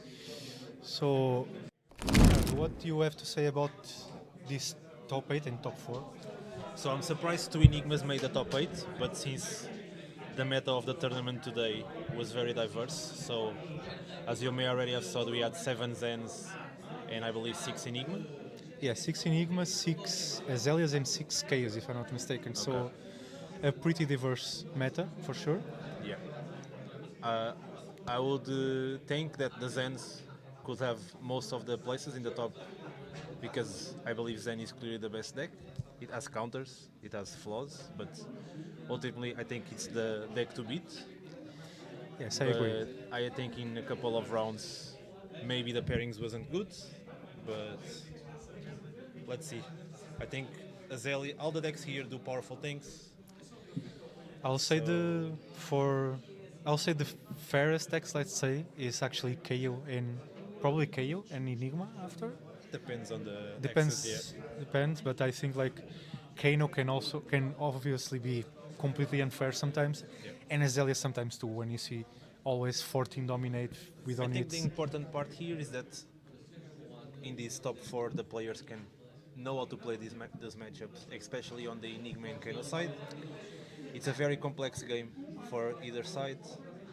And it's a matchup that he plays really different from the other matchups, for both players, for Kano and Enigma. So that match, if one of the players is experienced in the matchup and the other is not, should tend to favor. Also, Enigma can have experience. different builds. So if you are on the attack version, you can have more odds against the Kano.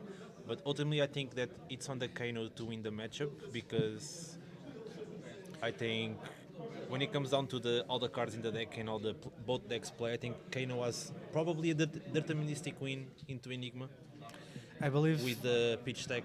Yeah, I agree that if Kano plays the matchup really good, it should be Kano's game. Kano, But yeah. let's focus a bit on our matchup for the feature match. Okay. Azalea KO.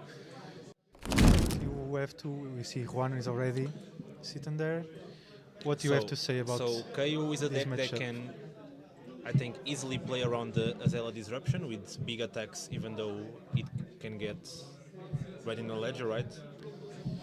Yes, from my experience in that matchup, as KO, you want to block as much as you can because of to avoid dying to the dominates, and try to save the armor for that on it that you can block with the armor and maybe one card and have a big turn. Save it for the Blood Rush, right? Yeah, save it for the Blood Rush turn or the Sash with Wild Ride in Arsenal turn, for example, something like that, and use the armor there. And meanwhile, we want to keep life parity with Azalea, blocking as much as you can, sending one big attack, like a swing big for 8 or something, or a bear fangs for 8, and just keep on doing that until you get to the big turn and then win the game there. But also Azalea keeps sending on it all the game we dominate. It's hard for KO to be able to get there. So I'm really interested in this match because I want to see how Juan navigates this matchup because I know he's a very good player, as we have seen today. Yeah, we already saw him twice on stream and he played really well both games. I think Azalea is one of the decks that if you see a guy that dominates the deck, it's really fun because it's a really good skill. It shows how well the player is at Flesh and Blood because you have a lot of context. You have even though it's an aggro deck, you are trying to win in a lot of lines and try to keep user resource the best way possible. So let's see.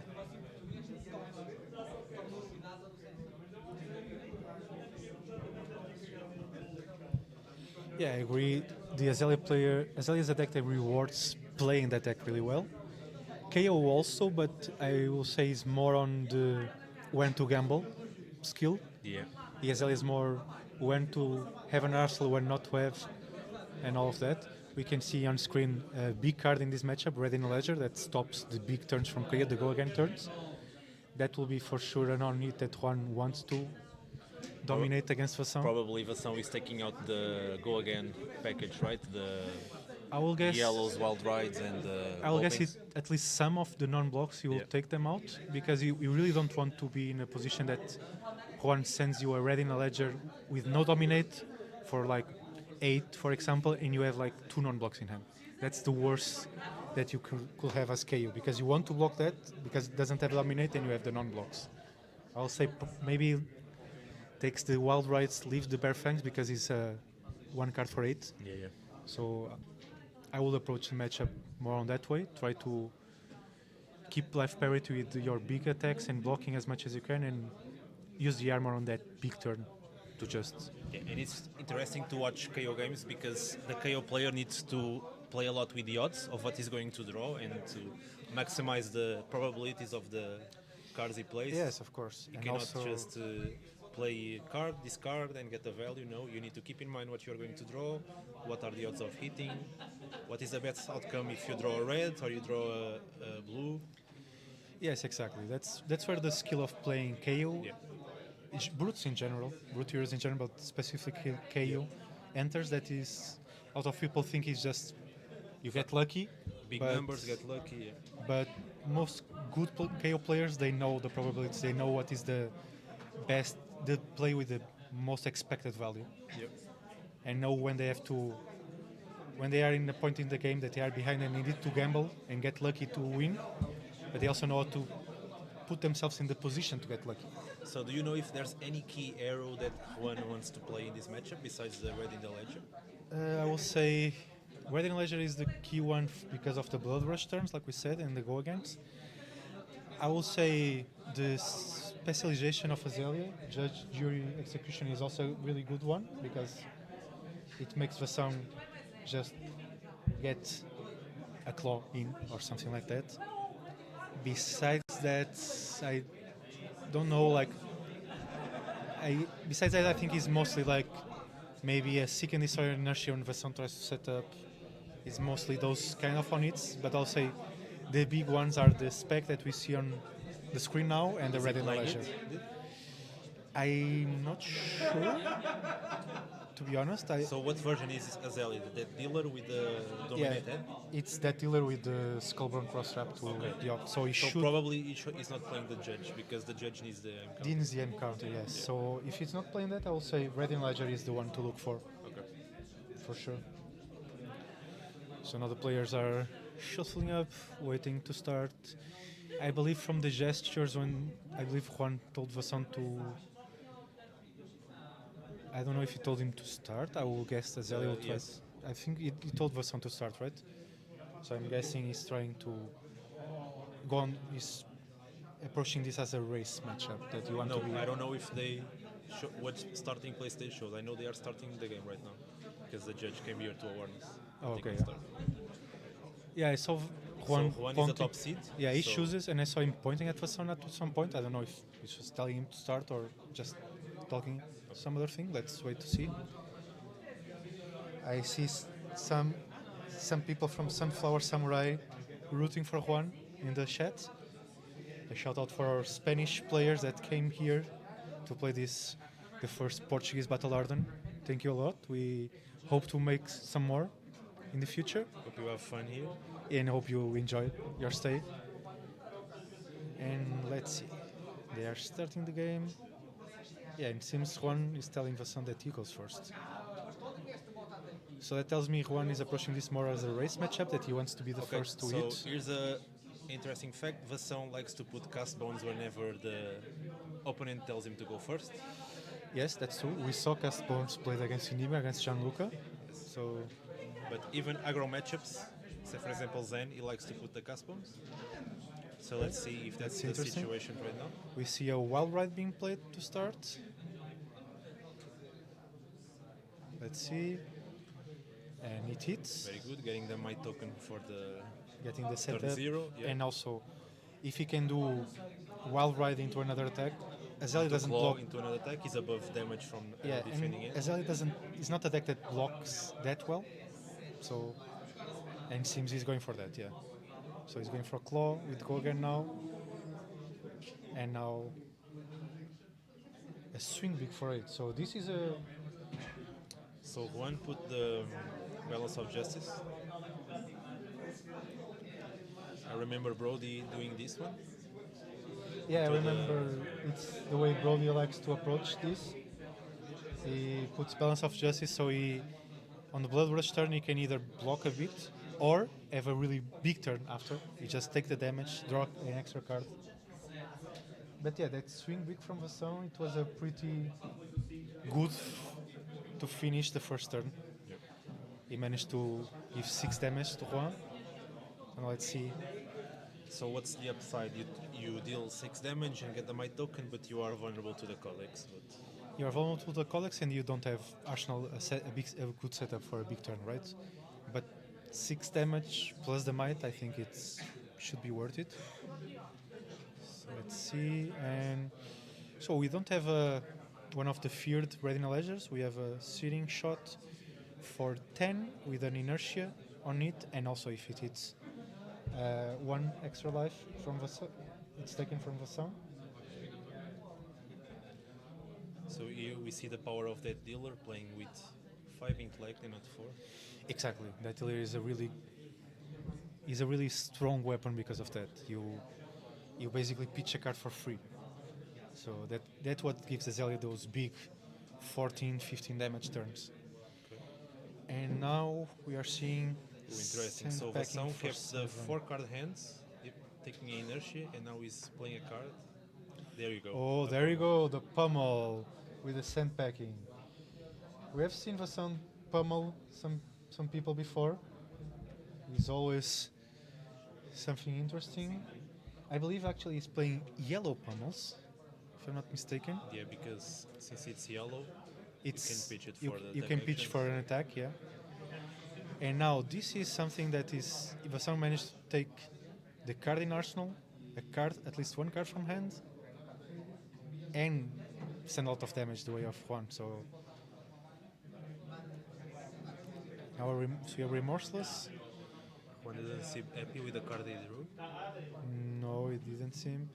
So he's remorseless for 8 plus a blood rot on it and remorseless on it. That means Vasson is gonna take 1 damage for each action he plays the next turn. But yeah, I was forgetting, because Vasson has the pummels, I think that can be good against Azalea because you force cards out of his Yeah, hands. it's one of the strats that Enigma tries to pivot into. It's play pummel to have a better matchup into decks like Azalea and Kano. So it seems to be working also for KO. Yeah.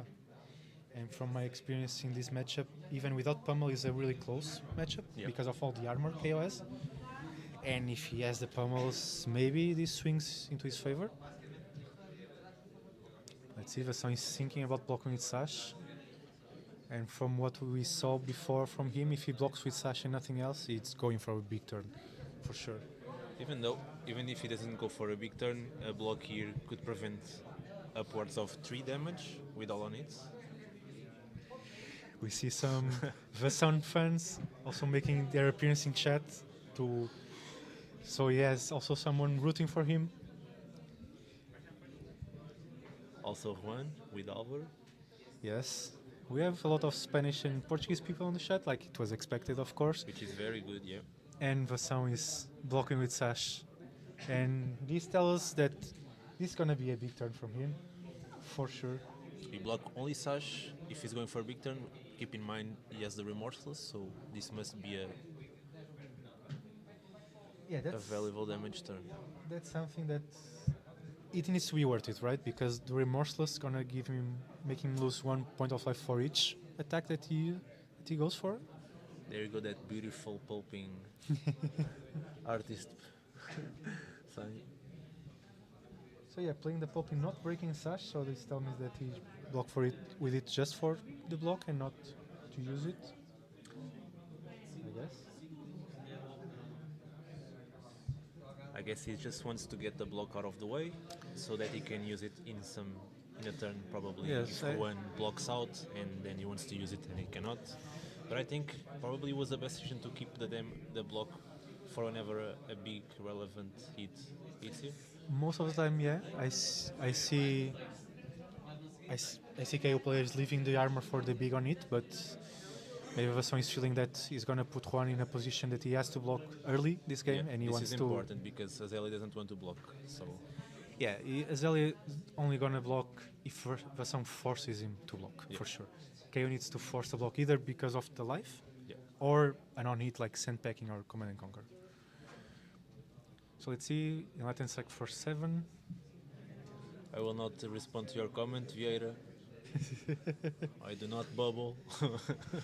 So yeah, Bernardo here, who is casting with me, he was almost on the top 8 today, I believe. Yeah, I lost the win. second to last round. I didn't execute the best gameplay of Zen into Azalea. I blocked a lot and got punished for it. Well, that things But happen, right? Yeah, you learn. You learn and you go forward, and it seems Juan chose to take the hit. So this is interesting because since Vasson is making a lot of pressure, if both decks are trying to trade damage, Vasson is going to have the better armor in this case. Yes, for sure. Even if So I think even balance, taking the Remorseless and the Blood Rot, yeah, even with the balance being, let's say, a block 5, yeah, because of the draw on a Blood Rush turn, Chaos armor is like a tank. So okay, so let's see what Juan does this. It seems like he's playing new, playing an attack and having 4 cards open. And yeah, this is gonna be a scalers for sure and a Rain Razor. So Vasson takes 7 damage and the Remorseless on it. And let's see what Juan can do with these Rain Razors.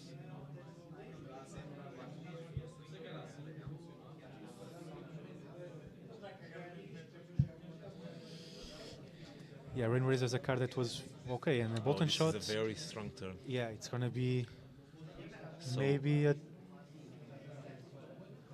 Okay, so it's a 2 arrow turn, but a lot of damage So coming for some this is very good for Juan because he presents a lot of damage and he's not being threatened by the intimidate from on the the end. Yeah.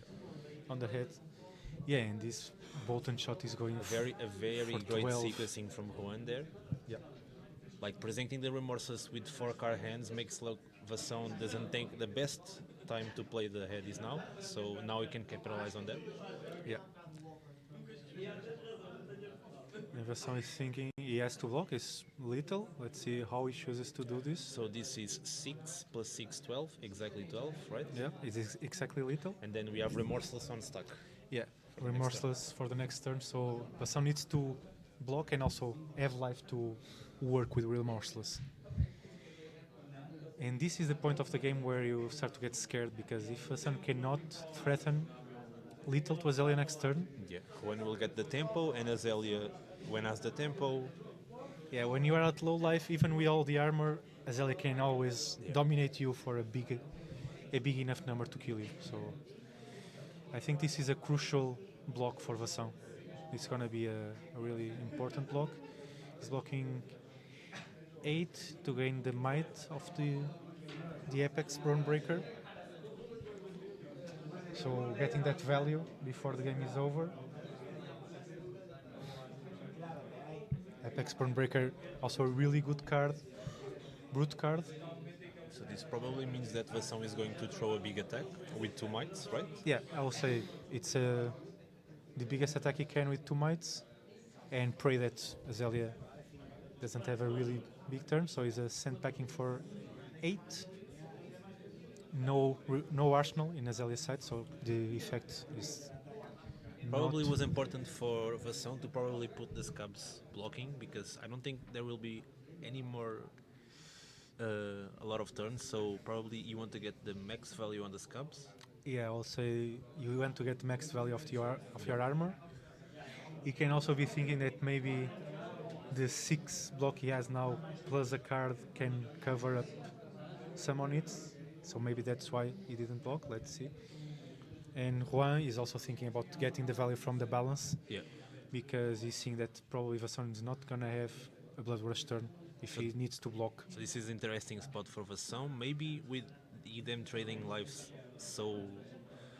with so less life, maybe he doesn't want to go for Blood Rush because he's gonna give a card for balance. Yeah, I don't think at this point Vasson wants to go for the Blood Rush. I think he wants to. So now that he has Juan at 5, he wants to stay alive and send a big attack that forces a block from Juan. So here you see another great play from Juan, just presenting the go again with 3 cards. Interesting, he's playing the bracers. Yeah. Most people are On the long draw. But I guess he's playing it for Kano at least, and if he has them and KO doesn't really. It just shows that it's a great arm for a ranger. Still. Yeah, like KO doesn't have Warmongers almost for sure, right? For some reason it was suspended in Legacy time. Yeah, it was suspended because it was crazy with Lexi. And now we see Endless Arrow for 4. So I think Vasson probably hit a pump in Juan's hand. So he still has that dealer but no go again, right? yeah, he doesn't have go again. I think Vasson hit Codex of Frailty, I believe. So Vasson is just blocking with the scabs and taking 3. So this tells me that probably he has Keeping a 4-card hand. he has a go again in hand. Or he probably will he thinks the Blood Rush value probably outvalues the value that the head can take. In a 4-card hand, I will say yes. In his breaking sash. So this is the big turn, and yeah, he has the wild ride. The wild ride for go again. So this is the turn that Vasson needs to either kill Juan or force him to block with all his hands, and then he got the tempo back. So let's see what he discards. He discards a Bear Fang. Fangs. Oof.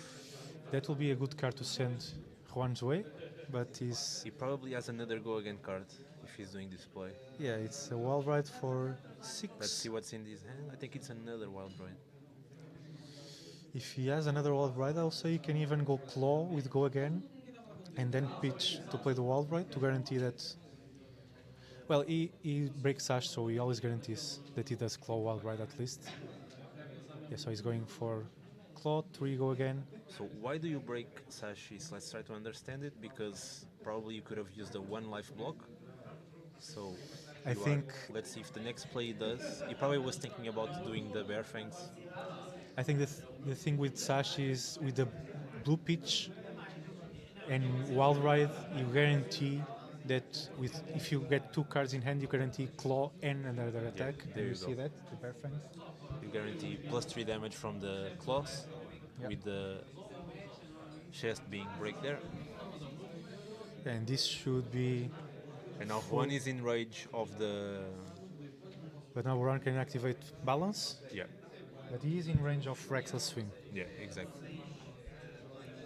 It's interesting that he shows. Yes, okay, yeah. It's when this attacks, so he couldn't. So Juan can have a win condition here. If he goes for flip with Azalea and get a arrow, cost 0 and a pump.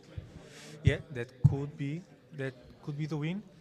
Also, the card that you are seeing on the stream is Reckless Swing, that defense reaction blocks for 4 for 0. Discard a random card if it is a 6. 2 damage, 2 direct damage to the opponent, so Juan is now in range of Reckless Swing.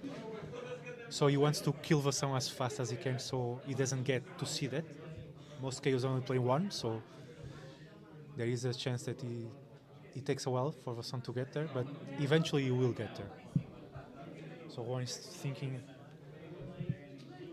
probably thinking about the probabilities of getting a 0 cost, like you said, from the top. We also don't know the card that he has in Arsenal, I believe. So was that the card that was intimidated, Or no? No, because he had the endless. What did he block? The next turn, did he block with the endless arrow? I didn't got that. The card that was intimidated was a Let's try to see Codex here. of Frailty, I believe.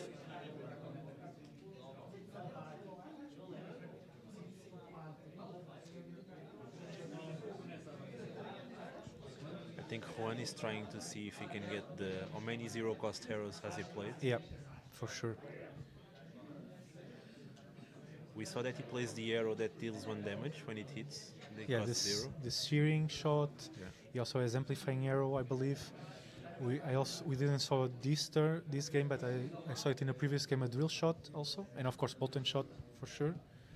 Okay, so Seek and Destroy, Codex.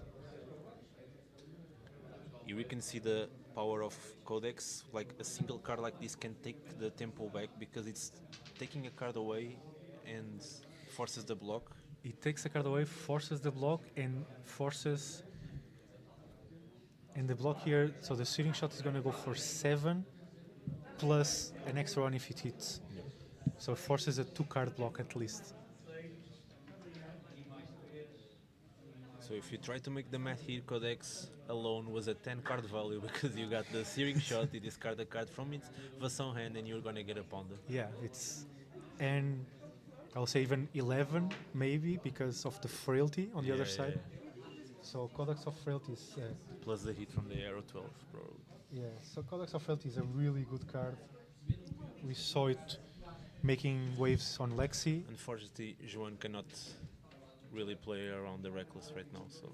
No, it's impossible for him to play around the Reckless, so he just need to believe that Vasson doesn't have it and go for it. So discards a non-block from hand, and now we see a searing shot for 7 on it.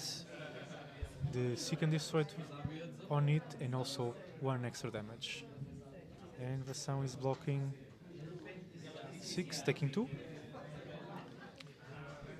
So this is one of the times that probably blocking with armor, keeping armor values is really important because a single block of value here would prevent another one. Yeah, exactly. And then on it. And now he's swinging for 8 with a swing big, and that is a 3-card block, Yeah, at least for one. Depends on his hand because Azalea is out of 2 blocks also. So I think I see 3 arrows. Also, we don't know what Juan has in arsenal from the Codex of Frailty Pounder, but swing big here is.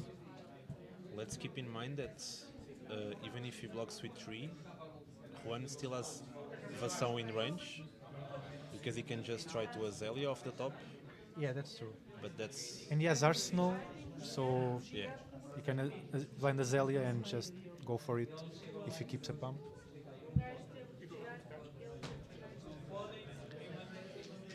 Juan is aligning the blocks. So I think I see 1 pump. No, 2 pumps. I see for sure a Lace with Blood Rot, a Red in a Ledger. So 3 pumps. I think it's a take aim. So I take it hands it box for 9. Well, if he has 3 pumps, that's a.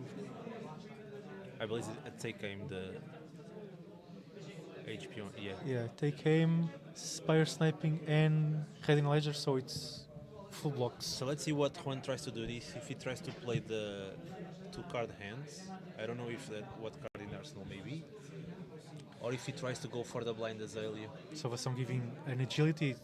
It's not an agility that Swing Bigs gives. It's a quicken, but maybe he doesn't have the token there, so representing. So he goes for the Azalea blind. Yeah, blind Azalea, and let's see. And it's a pump. And he passes because the card in hand was also a pump. And now this is Vasson games to win. Yeah. If he can get a go again here, he should have the game. Let's see. And he has the pulping. Yeah. So if this hits, he can always miss, right? But let's see. Vasson has been eating them all day long. And yeah, it's a good game. So Marcos Vasson and KO is on the final for this Battle out in Lisbon. Roachak on the first seed on Azalea was not able to get past or pummeling, rolling KO Yeah, I think that from pummel, Lisbon. not unironically, was very important. No, it was. That Yeah. pummel for sure was really important. But That very turn. well played from Juan, yeah. Yeah, very well played from both players, I think. Both played for their outs, and sometimes with Azalea you have to blind flip for the win, sometimes Yeah. with KO you have to roll scabs for the win. Yeah. So that's how it goes. I think we're gonna check quickly if the other semi-final is still going, and if it is, we're gonna get Vassang here for a quick interview. So stay with us, and we'll be right back.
So welcome back. I have Marcos Vassang, our KO player here, the winner of this round. Congratulations on the win. First of all, you are on the finals of the Lisbon Battle Hardened. It's really good. You are a local from Lisbon, right? Yes, You play here. So I play here since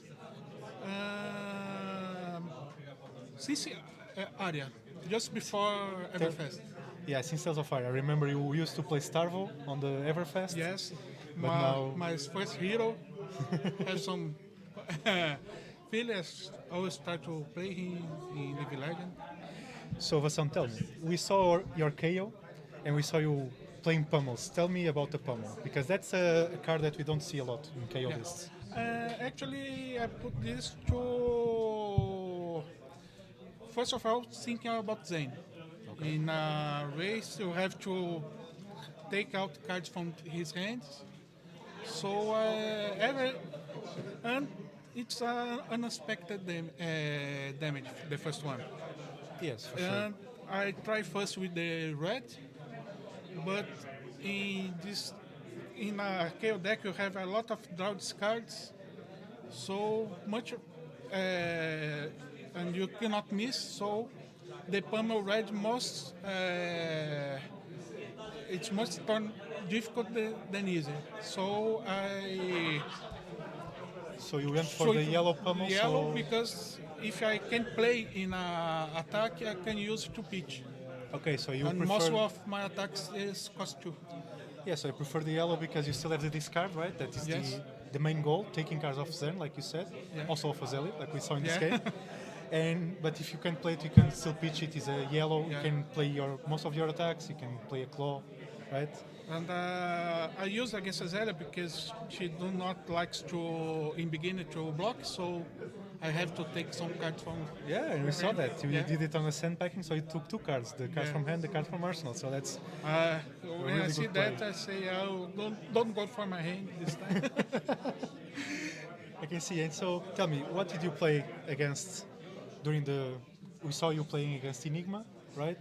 I was Arachne first round. Arachne, okay, Yeah, he's very interesting. nice guy that works in a local game store in UK. He's Portuguese. He's here visiting his family. Oh, cool. And he never can play because owns a store, right? the owners are traveling to play calling, this kind of stuff. And the second round was Enigma. The Enigma we saw on stream, yeah. Yes, I'm very lucky that. Yeah, we saw you rolling sixes, pummeling, draw discarding, everything went right, And right? I think looking on a good day, it's a very difficult to beat because and today I have my best day playing. Well, you are on the final, so just one more game to go, Yeah. and you have that. In 8 games, I only miss 1 discard. In the And I think we last saw it in this last against game, Kano. yeah? The And palm against KO, the Kano, yeah. all my schedules are 4+.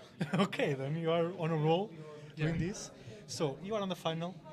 You already have the PTI locked. Nice. So are you going to Japan, to Osaka, to the Worlds with the PTI? That's the question now. It's not my plan in the beginning because my parents I come to Brazil to visit me in that between October and November. So if I can make a quick trip, maybe convince them.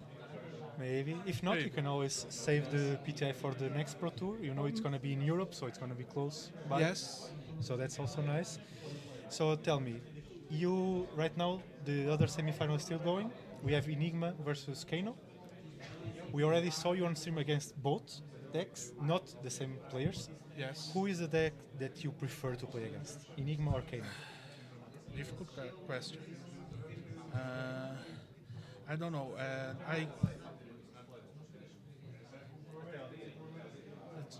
The two is very difficult, but I believe I'll need less luck against because if I could have a nice beginning, I can pressure him and try to kill before the beat stack. Yeah, and also you have a B3, right? And So Enigma, it's a constant threat all the game. yeah, You can go have a advantage. He goes low life, but if he got a good Miragai turn, yeah, he- he's back, right? and if a Miragai stays for 2 turns, I lost the game. That's true. That's true. That's my experience playing KO against Yeah. Enigma for sure. Yeah, and I beat Enigma, but by far it's the most luckiest match ever. Okay. Well, I guess Gianluca agrees with you for Yeah. sure. He's a very nice guy also. Yeah, he is, and he's a guy that plays. I see him every Flash and Blood tournament in Europe. Battle Hardened, calling, he's always there. So a grinder, and he always is like on the top tables for some time. So he's a really great player. Oh, nice. So I'm gonna let you get some rest before thank the final match. Go enjoy yourself. Go to the I bathroom. think for now on, it's let's keep enjoying. Yeah, keep enjoying, keep going. Good luck, man. Good Nice to luck. have you here. Bye. Thank you. And Bye-bye. see you around. Oh, thank you. And for the meantime, we have the other semi-final going, so we're gonna pause for a bit while they finish the game, and then we're gonna go for the big final. Marcos Vasson that you just saw on KO against either Ruben on Kano or Jose on Enigma. Stay tuned, and we'll be right back.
Hello again, we are back and we have our two final players.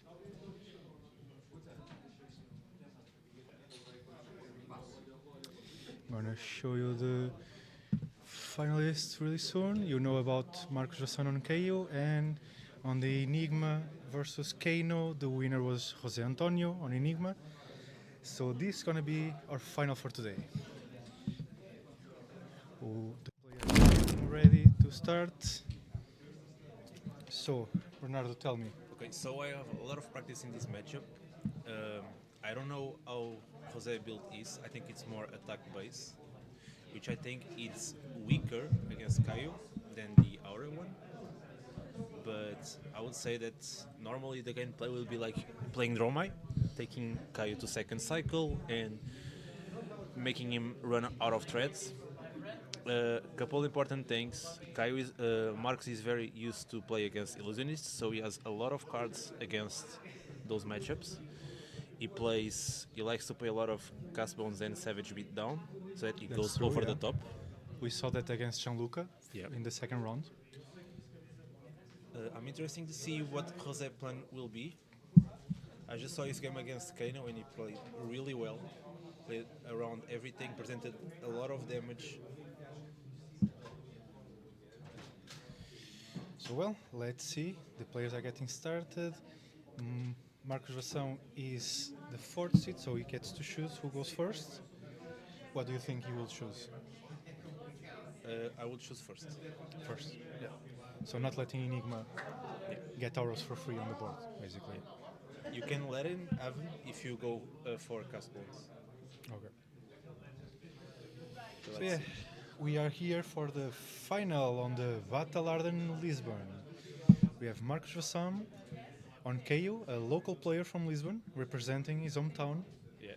And we have Jose Antonio, a Spanish player that came all the way from Madrid to play this Hardened. So here we have it. And let's see. So Vasson showing that staying with 1 hero and playing the hero you like and optimizing the deck to the maximum, having a lot of experience can pay off a lot in a field of Zens and Enigmas. And even Nu can be a hard matchup. And yeah. Yeah, that's true.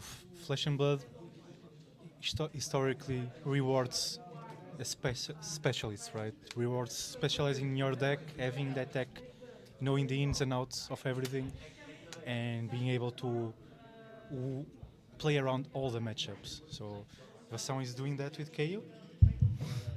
As you saw in the interview before, he first started playing Tales of Aria right before Everfest, and his main deck was Starvo. But after Bravo start of the show went to Living Legend, he started to go for Ultimate and for Brutes, and now he's a KO player for sure. We already saw him beat one Enigma before, also one Kano and one Azalea on the stream. Let's see if he can do it again. For Jose, it's the first time he's on stream today, I believe, but he's also a really good player, like you said. You were watching his game against Kano, and he played really well. So I already entered a couple of tournaments with Jose. Usually play on a couple of Portuguese tournaments. He plays a lot of decks, so I'm interested to see what he does with Enigma. You see here he has a very beautiful token. Yes, that's a really beautiful Enigma that he has there. Yeah. So I was saying he's playing the attack version.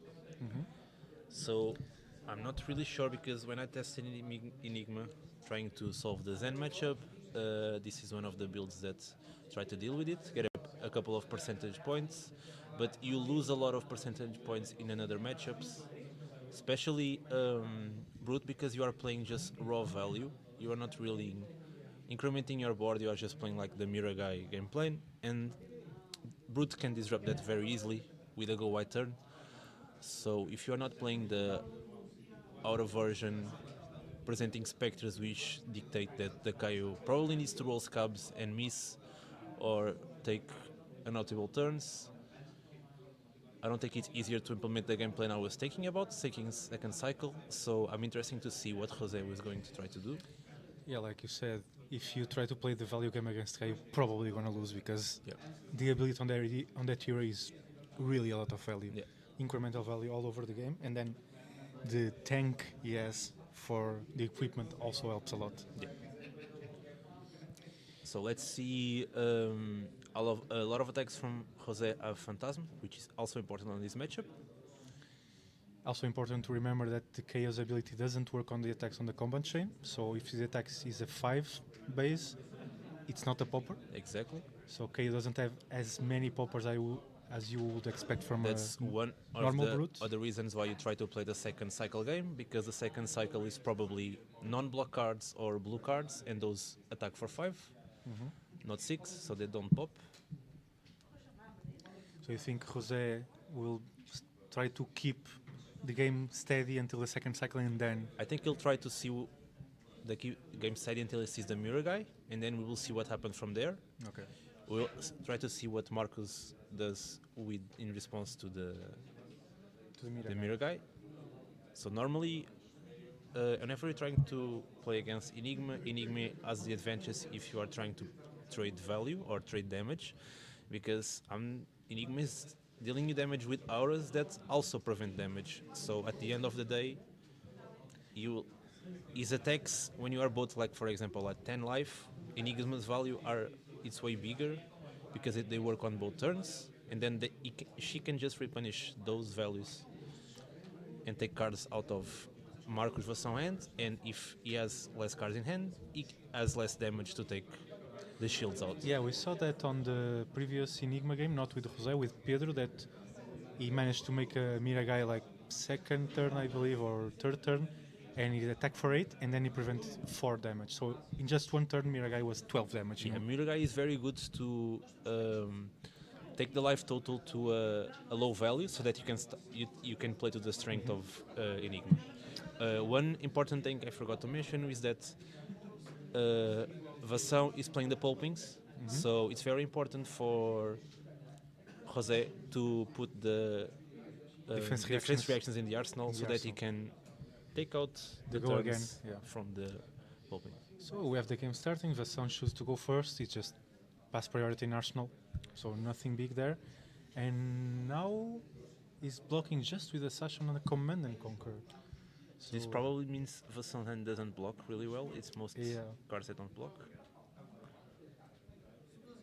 Or probably he just wanted to destroy the beast with it, but no, that's not the case. Well, it's not a good arsenal, so I can see not wanting to spend 2 cards saving that arsenal. And here we go, a command and conquer, and now this is the thing. Vasson has 2 cards in hand, so and this is a command and conquer, so you can see where this is going, right? He's representing a pummel in hand, for sure. Now, did Jose watch some of Vasson games and saw that he has pummel, or is just... Yeah, so And you here can we see go. here that if you take the turn from Vasson defending, and now that he probably could have blocked the 6 from CNC and send the Bear Fangs, but he wanted to just send the pummel with the CNC. And got the Fate Foreseen from Arsenal. Yeah. So that was a really good pummel. One thing you could also have done was that just send the Bear Fangs and put the pummel in the arsenal for the later turn, but I think you wanted the pummel to go with the CNC because it has the value of destroying the arsenal. Yeah, that's true. The value of destroying the arsenal is really important. I think life life is is not not being being updated. updated. But I believe Vasson is at the moment at 36 because he took 4 damage of the CNC, and I believe Jose is at 31 from 9 damage that he took from the CNC pummel from Vasson. And now we see a value block with Apex Burnbreaker.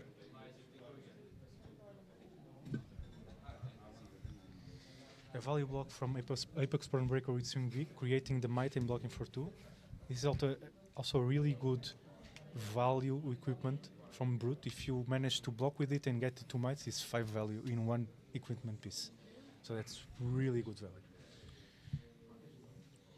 It's interesting to see that Vasson block with Swing Big, a card that normally is really good in this really good in general in KO, but now we see it, weakest link for 7. So now we see the strength from Enigma.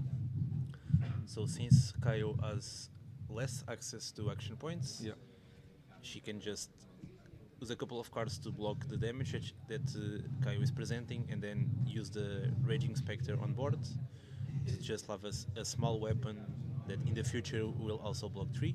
Yep. And that value increments, and that's the power of illusionist right here. Yeah. Power of illusionist is always playing for the board and for incremental value and running away with the game, basically. Prism was like that before, still is, and Enigma is also like that in a different way. Now let's see how he chooses to block this, because he's not 6, he's 7, so can be a... And seems he's just taking the damage, so he should have a really good hand, I guess, to take this damage. Normally, Weakest Link is a good card against Enigma, but you have to keep in mind that on resolution, you can just play the auras that you have in your hand, if you want to. Otherwise, it's a good card to target the Weakest Link, but here we see that it has a hand of 2 attacks, the Dissolving and the Defense Reaction, which is blue. So no card for Weakest Link to get it, and now we see him playing another Waxing Spectre that is going to attack for 4 with Go again. Yeah, so this is the strength of this attack version, is that you can present the auras, make it so that... Ooh. And now the Reckless Swing, so if Vassão hits a 6 here, Reckless Swing we send 2 damage to José and break the Waxing Spectre, stopping the turn. Yeah. And he hit it, so...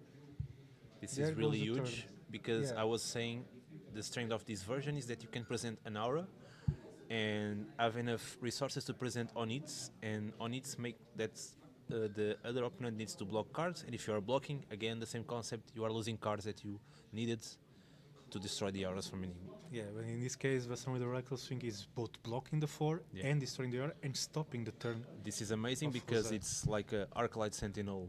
Yeah, it's make your own Arclight Sentinel. So what's happening here is the aura is being destroyed, and since the attack is no longer happening, the go again doesn't will not resolve at the end of the resolution. It seems José chose to Arsenal the CMC that he wanted to play, of course, but Vassão didn't let him with the Reckless Swing. So now this is something that, okay, Vassão is just attacking for 6 with the Beast Within. Something that not a lot of Chaos play. Yeah. But Vassão has more than 1 Reckless in the list. I believe he has 3 Reckless. So now that José saw 1, maybe he's not going to play around it anymore because he thinks most KOists only have 1. So maybe Vassão can get him again with that. So this is one of the weakness I think Enigma has of this attack version, that you are just playing value against KO. And KO, most of the cards block 3, or they can present you 2 card hands that do more than 6. Yeah. Yeah, playing the value game against KO is really hard. Like this is a sense is a good card if you have like a Spectre Shield attacking or another arrow and opponent needs to block. And here you see the armor coming. Vassão is blocking with Scab Skins, with Apex Burnbreaker and Weakest Link, and José does the attack reaction of the arms to get +1 on the CMC. This is a great play that appeared on the US Nationals, where people started thinking that Enigma only played Preserved Tradition, but then on the attack version you can just use this bluff with the CMCs, the Weakest Links, and the mechanic of the hiding the armor. Yeah, I don't cloak, know. Yeah, the mechanic. cloak, exactly. As you see here, Vassão blocked like he was not going to get hit, but it turns out he did. Yeah, and he broke the arsenal that he wanted to use. So I believe he's discarding in response, I believe, and now he's discarding from the top. Oof. And it misses. So this is the second time we see Vassão missing in the whole tournament. So he's still not way the ahead, best time for it. But it's not the best time, yeah. And even worse, missing with a Blood Rush. That is one of the big power cards of the deck. It's not. Here we have a hand from José that can block the 7 damage, but also has the Fate Foreseen. So probably he wants to get that card out of Arsenal. I don't remember which it is, and maybe put the Fate Foreseen there. Yeah, and he has the free block on the arms, right? That he just turned up, and they're going to be destroyed anyway, so that's going to block for sure. And Vassão now is really thinking, if I got that Blood Rush with the Agility and the Might for the next turn, that will be a really big turn for him. But That's what happens when you play Brute. Sometimes you eat everything, sometimes Brute eats you back. So Marcos here, Fação should try to take track of the disruptions that Yes. Jose is playing. Yes. Yes, I believe he already played 2 senses, I think. So then when he finishes playing the 3 senses, he knows that he can Arsenal and not be threatened by it. And you see this round is on me blocking, so Jose is taking 3. And Vasson is passing the turn. I don't think Jose already transcended. Am I wrong? I don't think so, no. I don't think we saw him transcend. He have been playing a lot of red cards, Waxing Spectre red, also red attack, so he didn't have a real chance to transcend. Even then he chooses to play the manifestation of Miragai and attack for 4 go again. Not how we want to do it, but sometimes it has to be like that. So yeah, you can see here Jose is clearing the arsenal with the Miragai so that he can put the third force in there. Yeah, he wants to, like you said before, Vasson has pulping, so he wants the defense reaction in Arsenal to play around that and be able to stop the go again. And let's see what Vasson does. So if you are in Vasson situation right now and your opponent has 2 cards in hand and you are probably afraid of a weakest link, I'll say you can use the head, but if he uses the head right now, he'll get big punish because he will just play the aura that he has, the Restless Coalescence. Yep, instant speed. So let's try to see what Vasson is thinking. So blocking weakest link, yeah. Taking just 1. So this is, so he has an agility and a might, so let's see if what he's thinking about doing with that. Maybe he's just gonna use the claw in an attack. They are asking to turn the volume up a bit. Can you see that? Yeah, I saw it. I will say probably people in the chat turn the volume of your device a bit up because I believe our mic is already close to max. Let us know if it's good now. Yeah, let us know if you hear us better now. And we see Vasson going for a Blood Rush turn. And now a Savage Beatdown for 15, I believe. Go again? Yep.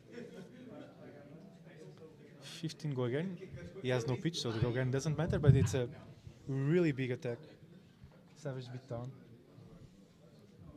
A bit hard to play because you need to have discarded the card before and you need to discard a card to play it, so it takes a lot of cards, but when you manage to do that, it's a really big one. So yeah, Kasson is explaining it's 12 from the Savage Beatdown, plus 2 from the Blood Rush, plus 1 from the Might, so 15.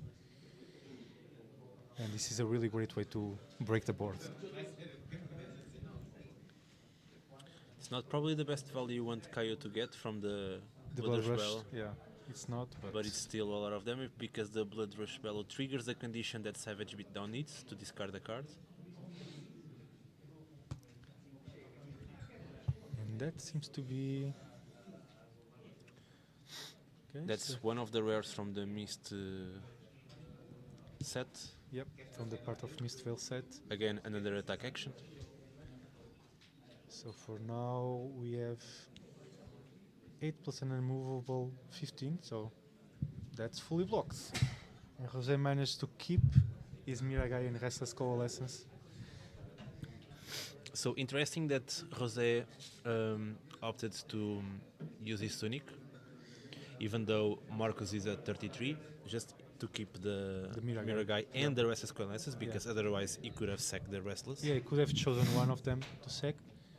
One of the plays that maybe Jose could have made was play the Restless and take one of the counters from Miragai. Even though it's 2 value, you get a value on Restless and the Spectral Shield. Yes, that's... But it gives more flexibility when you are defending with the wards, basically. True. And like Miragai for 4 is like a Waxing Spectre. Yeah, it's still a good value. And we see some breaking sash, so this should be a good turn from him. Here we go. Now Jose is seeing the second Reckless being pitched, so he knows that Vasson has more. So a normal guy would think that there's no more reckless swings because one is used and was at pitch. And Vasson hits on the wild by this card, so Yeah. let's go again. And let's see, this should be a really big turn. This is a turn that Vasson wants to clear the board and clear the hand of Jose and make it so. So I believe Jose has a spectral manifestations in hand on the left side. A sink below on the right. Yeah. So let's see. The sink below really helps with the 7 from the wall, right? So it's a Get the break point. So it's really good to have the spectral manifestation here because this is a very big attack. You can just take the damage and rebuild. Yep. And that is what Jose is doing. He just took the attack, and now a savage beat down. Another savage beat down. Yeah. For 12, so 14 for or 12. no, it should be 12, right? I think it gains +2, maybe. No, there is no blood rush, so it should be 12. Can you see the card there? Yeah, I can. It should be 12, I believe. You can No, see the card. It's it 6 gains plus +2. two- plus No. 6. Yeah, it's correct. Yeah, it should be 12. So he blocked 6 and he took. So maybe it's something that we're gonna have to go and I'm gonna confirm with the judges to see if that savage beaton really was for 12 or for 14, like Vasson put there. Because these 2 damage can be really important in this matchup. So my colleague Bernardo is going to check with the judges.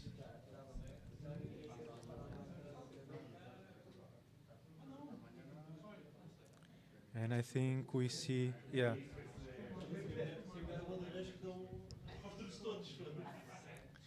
Yeah, and I think now, yeah, Jose got two more life because the Savage Beatdown was for 12 and not 14, like we saw.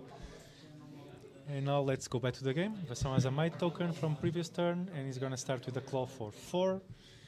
He has a lot of cards in hand, so I think Jose can safely assume that there is gonna be some kind of discard to give the claw go again. And this is a point that if Vasson can keep him up the pressure, Jose has no board, has less life than him. Yeah. If he can keep the pressure, this is how he wins, how we saw him win against Gianluca before. So basically, Jose is in the waiting room for the mirror guy and use the head. But we haven't seen any transcend card, right? We saw one. We never saw a transcend card that he could transcend with. We saw him pitch the go again transcend one Oh, to I attack remember. with mirror guy. Yeah. But he never had a chance to play a blue card and transcend. Yeah. And yeah, Vasson discards the agile one up to give the claw go again and prepare for next turn with a might and an agility token. We can really see the value of the savage beatdowns in this. Yeah, the 2 savage Matchup. beatdown were really clutch to break the whole board of Jose and take most of his hand, so Yeah. that was really good. Now you see Spectral Manifestation making a Spectral Shield with T3 +1/+1 counters. So if you think about the savage, you are paying 2 cards for 6, but then if you trigger the ability and discard a card, you are turning that discard card into a 0 for 6. Yeah. Which is a very good value. It's amazing value. 0 Let's for 6. say Rain Razors on Lexi for 3 arrows, for example. For example, that was a 0 for 6 too. Yeah. There were some times it was a 0 for 8 or 10, but that was But that's your specialty. that was Not all people can do that, Ernest. yeah, that was a long time ago. But now we see Vasson took the 4 from the Spectral Shield, and now he has a Command and Conquer going. He seems he's going to use the armor and block with 1 card, a Wrecker Romp, intimidating the last card. So not getting the full value from the head block, but he's getting his arsenal. So 4 cards with an agility. This is pretty good. And Yeah, I would risk it to say that this is a game that only Marcus. It's So Marcus to lose the game, basically. Yeah, if starting with a Bear Fangs in this situation with an agility, give it go again, that should be a pretty good turn from Marcus here.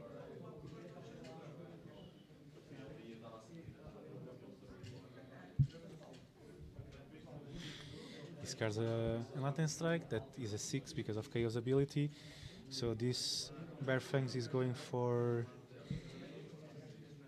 8, so it's yellow reference because of the might, and Jose has the unmovable for 8 for the clean 8 block. Really good. Using it Really right good. now to play around sandpacking and CNC. Yep, and it's a clean block on the 8, so Yep. coming from Arsenal. Vasson has the might, and now what is he gonna do? So he's gonna go with a claw for 3 go again. And So- crucially pitching a yellow, so he only has 1 pitch floating. So probably he's going to use that 5 blue that came on the armory deck, probably. Either that or he's gonna to Arsenal a card for the next turn. Or cast bones. But yeah, we see he Arsenal's a card. Yeah, he Arsenal's the card for next turn. Unfortunately, Neil didn't got this card on the Beast Within. That will be the optimal outcome for this turn. But even then, it was a good turn. But Jose managed to keep the Spectral Shield with 3 counters, so that is again Waxing Spectre Red.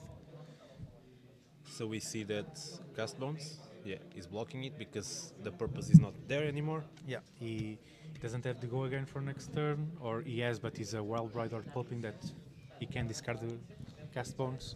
So interesting to know what did Marcus Arsenal. So if he pitched the yellow to send the claw, means he had 1 floating, so that could have been an attack.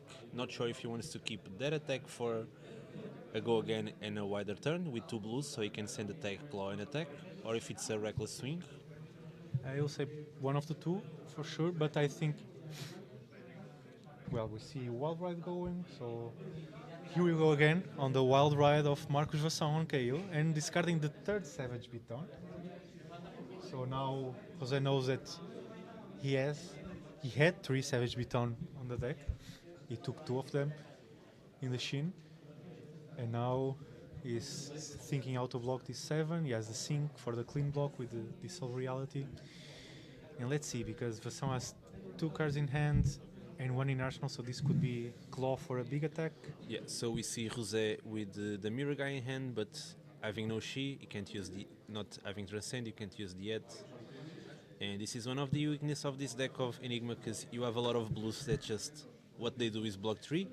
They have specific matchups where you play them, but the card quality in blues, it's not that good. And we see another Blood Rush discarded for Vasson. So all 3 Blood Rush are gone, right?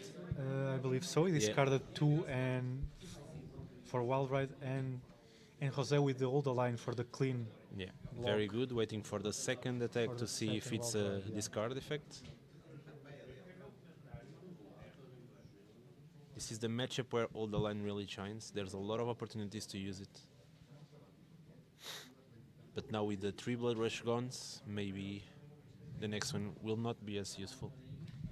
Yeah, that Wild Ride discarding Blood Rush was really bad. It's the last power card for Vasson, so Good thing is not in the first Wild Ride, because that means it was Yeah, a less attack, if- doesn't break the shine. yeah, you can see here all the line. So Vasson Droid discarded twice with the 2 Wild Rides, so a clean 5 block, but less Wild Ride last turn. Now Jose is keeping up with this plan of attacking with this Spectral Shield for free. And now a Pack Call. Gonna show the top card. If it's not a 6 attack, goes to the bottom. The yellow pummel. The yellow pummel is still there. Vasson takes 1. If he has a Wild Ride in hand to play, then he's happy to see the pummel going to the bottom. Interesting, the Arsenal Warmongers. Arsenal the Warmonger, that's really interesting. I don't know if he's gonna use it to full value, because Vasson already got the 3 Blood Rushes out and the cast bones. I don't know if he's playing any more non-attack actions. So you can see here one of the weakness in the Brutes versus Illusionist, as I was told you, is just presenting 6 with no more go-agains, and the threads are running thin. Cards are not being as powerful as they were on the beginning of the game, even though he's setting up agility and a might, and Jose is able to easily block and maintain the 4 attack Spectral Shield. Yeah. So now that deficit life that Vasson had with huge life can be easily covered by this Spectral Shield. And this powerful card is amazing. Now Restless Coalescence, that is a great card for Jose at this point. He gets the 3 counters from the Spectral Shield, gonna attack for 5 with it, go again, and then can do another Spectral Shield. And can do a extra Spectral Shield on Marcus' turn also, so a really good play from Jose. Let's see what Marcus does. This can be the turning point of the game. Yeah, if Marcus is just taking the damage to try to break the board and Jose can keep the board, that's gonna go in Jose's favor for sure. He's now doing the extra Spectral Shield and Warmongers. I believe the song is gonna pick War. So let's see, Vasson has the agility and the might, so this can be a big turn that can break the board, but he needs the big turn now. I think Jose needs to protect the board because all his cards cannot be played, because I believe he shows War. Oh. He has 2 attacks. And one is for 5. And as you see, he blocks with one of the attacks. Yeah, he's blocking with the attack and the Spectral Shield to prevent the Command and Conquer. Command and Conquer has go again because of the agility, and he has 1+ power because of the might. Let's see what Vasson does now. He's thinking about it.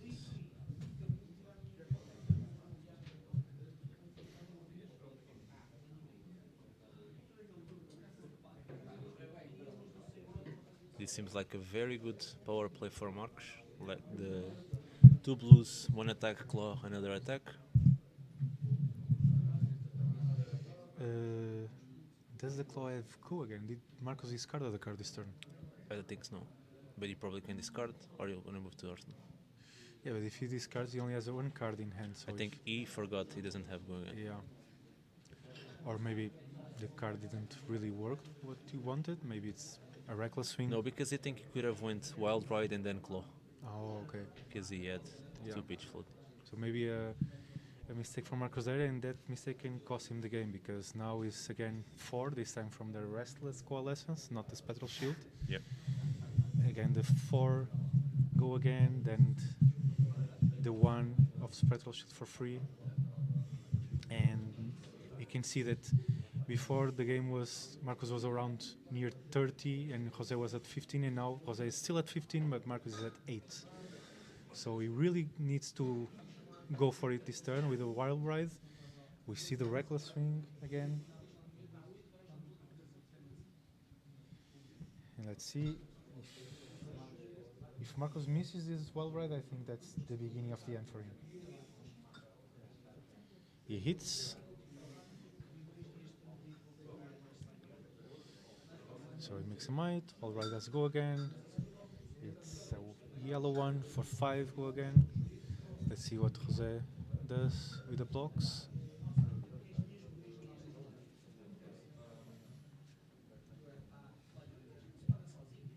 So he's making another Spectral Shield, so probably gonna block with a 3 block from hand and breaking the 2 Spectral Shields, I believe. So interesting that again he's choosing Jose to break the Restless Coalescence to keep the Spectral Shields. He's in the position where does he want to protect the board or just keep his hand? But we can see that on his hand he has 2 Miraging Metamorphs, and that probably can be very effective because Vassal is probably running on the lower half of the deck, which has doesn't probably have poppers or less poppers. Yeah, we already saw a lot of red cards from his side. Yeah. So now a Claw with go again for 3, blocks with the Miraging, and now let's see. And now a Bear Fangs. So and it hits, so it's for, I believe it's a yellow, so should be. I think it's a red. Is it a red? Should be yellow because Should be yellow because if he kept the Spectral, stayed, yeah.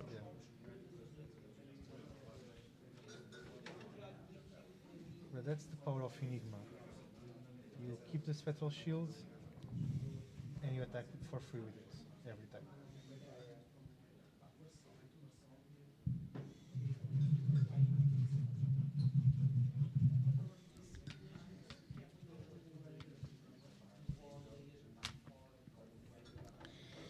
See, so he's thinking about it. Maybe he has an extra card in hand that he doesn't want. Seems a Clash of Might.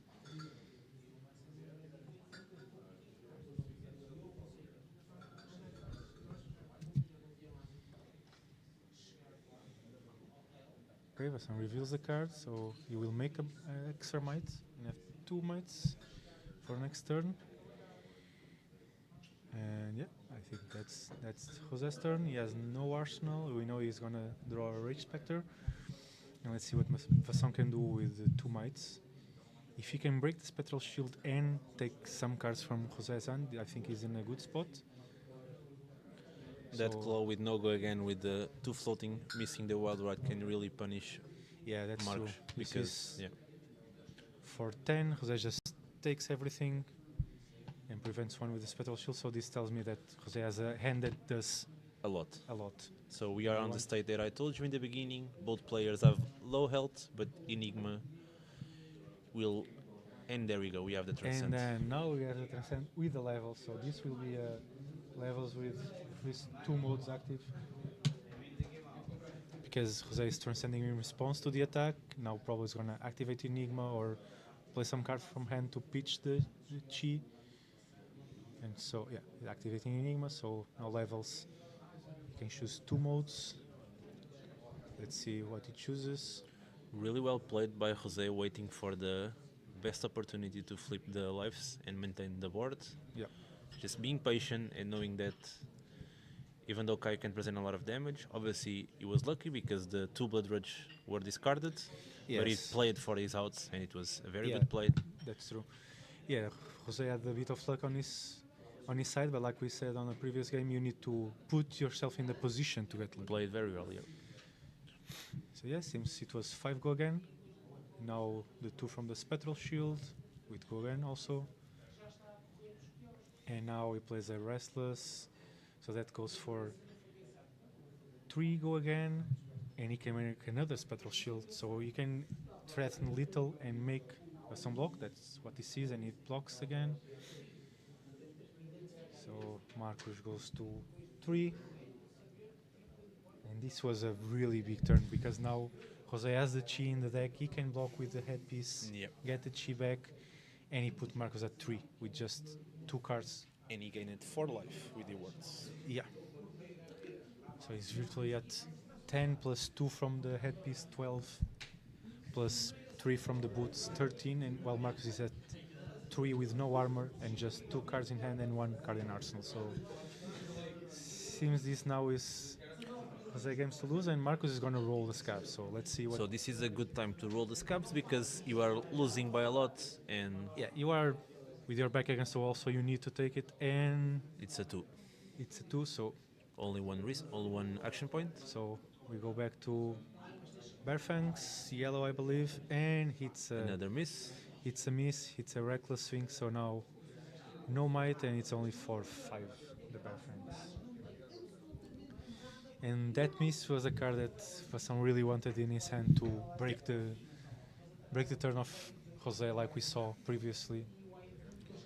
And now Jose is going in for the kill. He's blocking with the traverse, getting the Chi, probably will activate Enigma and use the boots, the Meridian pathway to block the extra 3. And this is... It started going for some way in the beginning, but Jose played well, and with a bit of luck from the Blood Rush being discarded, he managed to get the game really... Yeah. Not a good bit of on luck, a bit of bad luck from Vassal. Yeah. True. So now he's breaking everything, didn't use the Meridian pathway. So yeah, Jose has a 4 card hand, a Restless Sim. So very important play here by Jose, like, oh, he went back, but yeah. Pitching the Shi and declaring that he wants the boots to have the ward. Yep.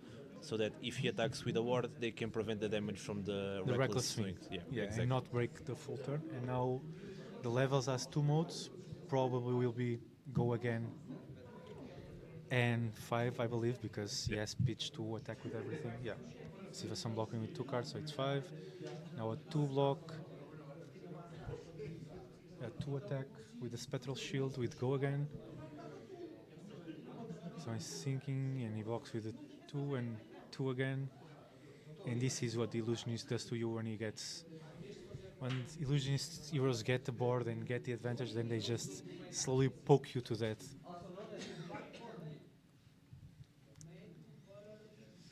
Let's see what he has in store for us. Is just a claw for 3.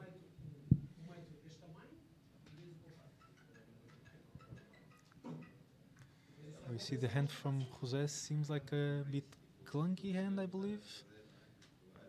So what's important here is as he has the block and he has a spectral shield for 2, so he guarantee has 2 sources of attack, which Yep.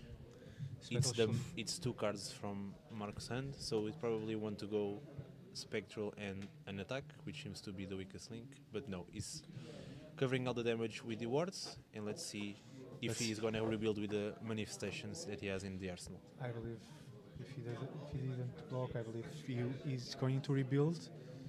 So spectral manifestation again, a spectral shield.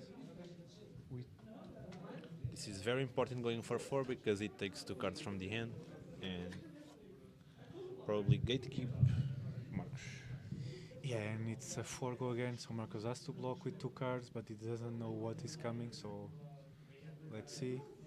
This probably will not be game now, but it will certainly be game. It will not be game, but if he takes the whole hand Yeah, from Marcos, exactly my he point, can't yeah.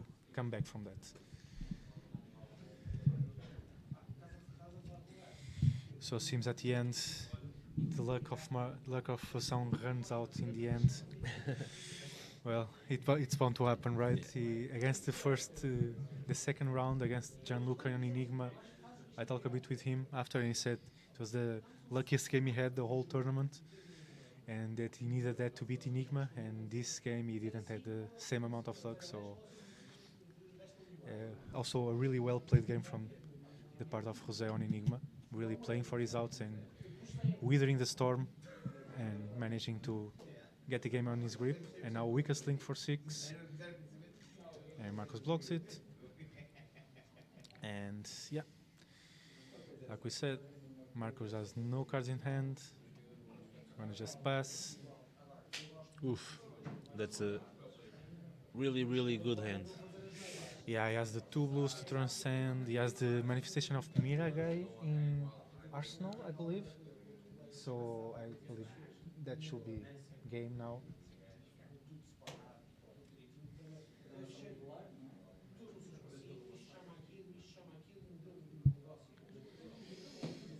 Let's see, he's transcending. Oh, this is an important reckless. Let me think.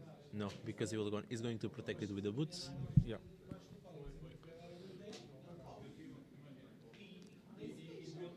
This reckless could be the.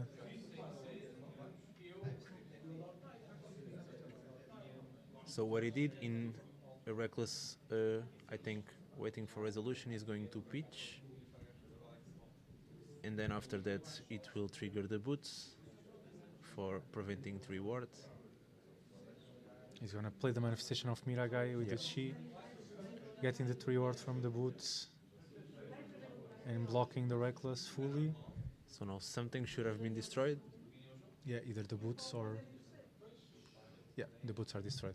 And now that manifestation attacking for it, I think it's game. Yeah. Oh, and he even has the Sacred Art. Yeah, GG. it's game. So, a game that started well for Vasson KU, but then a bit of not as lucky as before, and Jose playing really well means that Jose is our winner. I believe now we're gonna call a winner to have a small interview with him, see if he wants to open the gold foil on stream maybe. Congratulations to both players. A Yeah. PTI is a very important prize for both of them. PTI for both of them, and also $500 for both of them too. They were playing for the gold foil this game, so we'll see both of them in more big tournaments for sure. Very interesting to see Enigma win a tournament in this metagame. Yeah, very it's interesting. It's really interesting, and even the top 8 was really interesting. If we can look at it here, the top 8. So Jose is the winner, and we had only 1 Zen and 2 Enigmas, 2 Kanos, 2 Azaleas, and 1 KO. So really interesting. You can see the attack versions paid out really. For example, on the Kano matchup.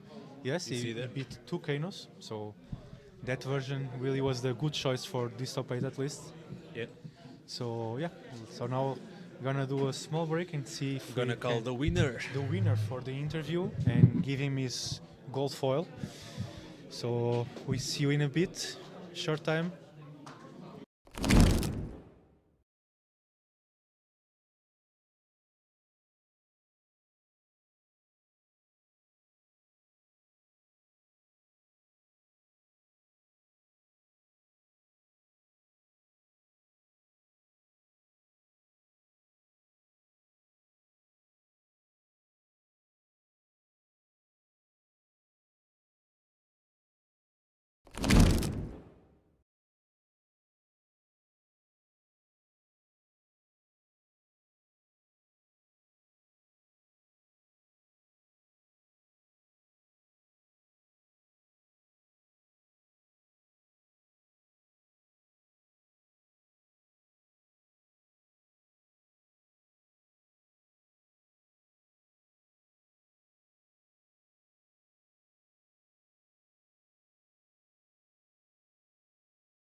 Hello everyone, I'm here with Jose, the winner of the Battle Hardened Lisbon. How are you feeling? I'm feeling great. I Great? didn't expect to win. It was a very hard game.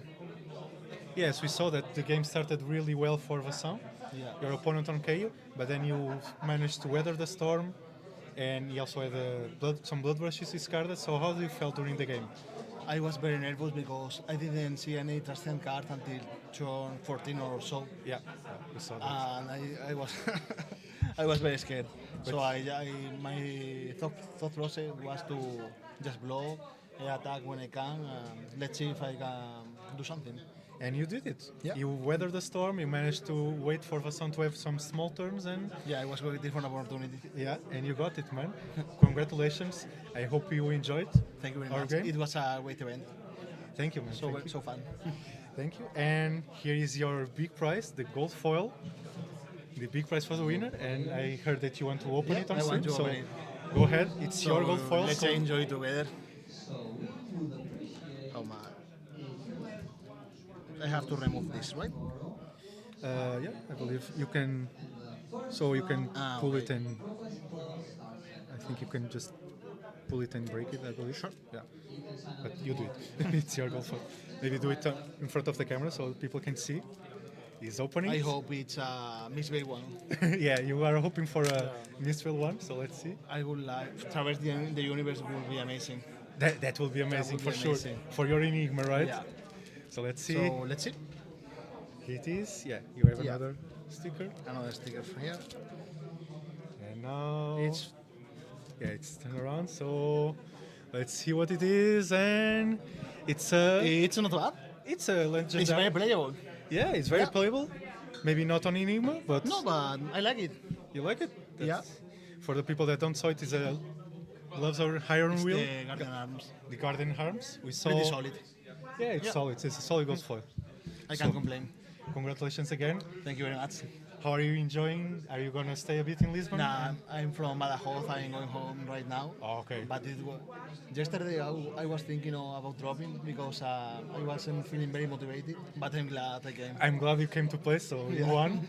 Congratulations again. I hope you see you again in Portugal. Yeah, I will and come again. have a nice trip back, man. Thank you very much. Congrats, man. And that's all for today. We're gonna say goodbye now. I hope you enjoy your stream and see you again, maybe in another big tournament in Portugal.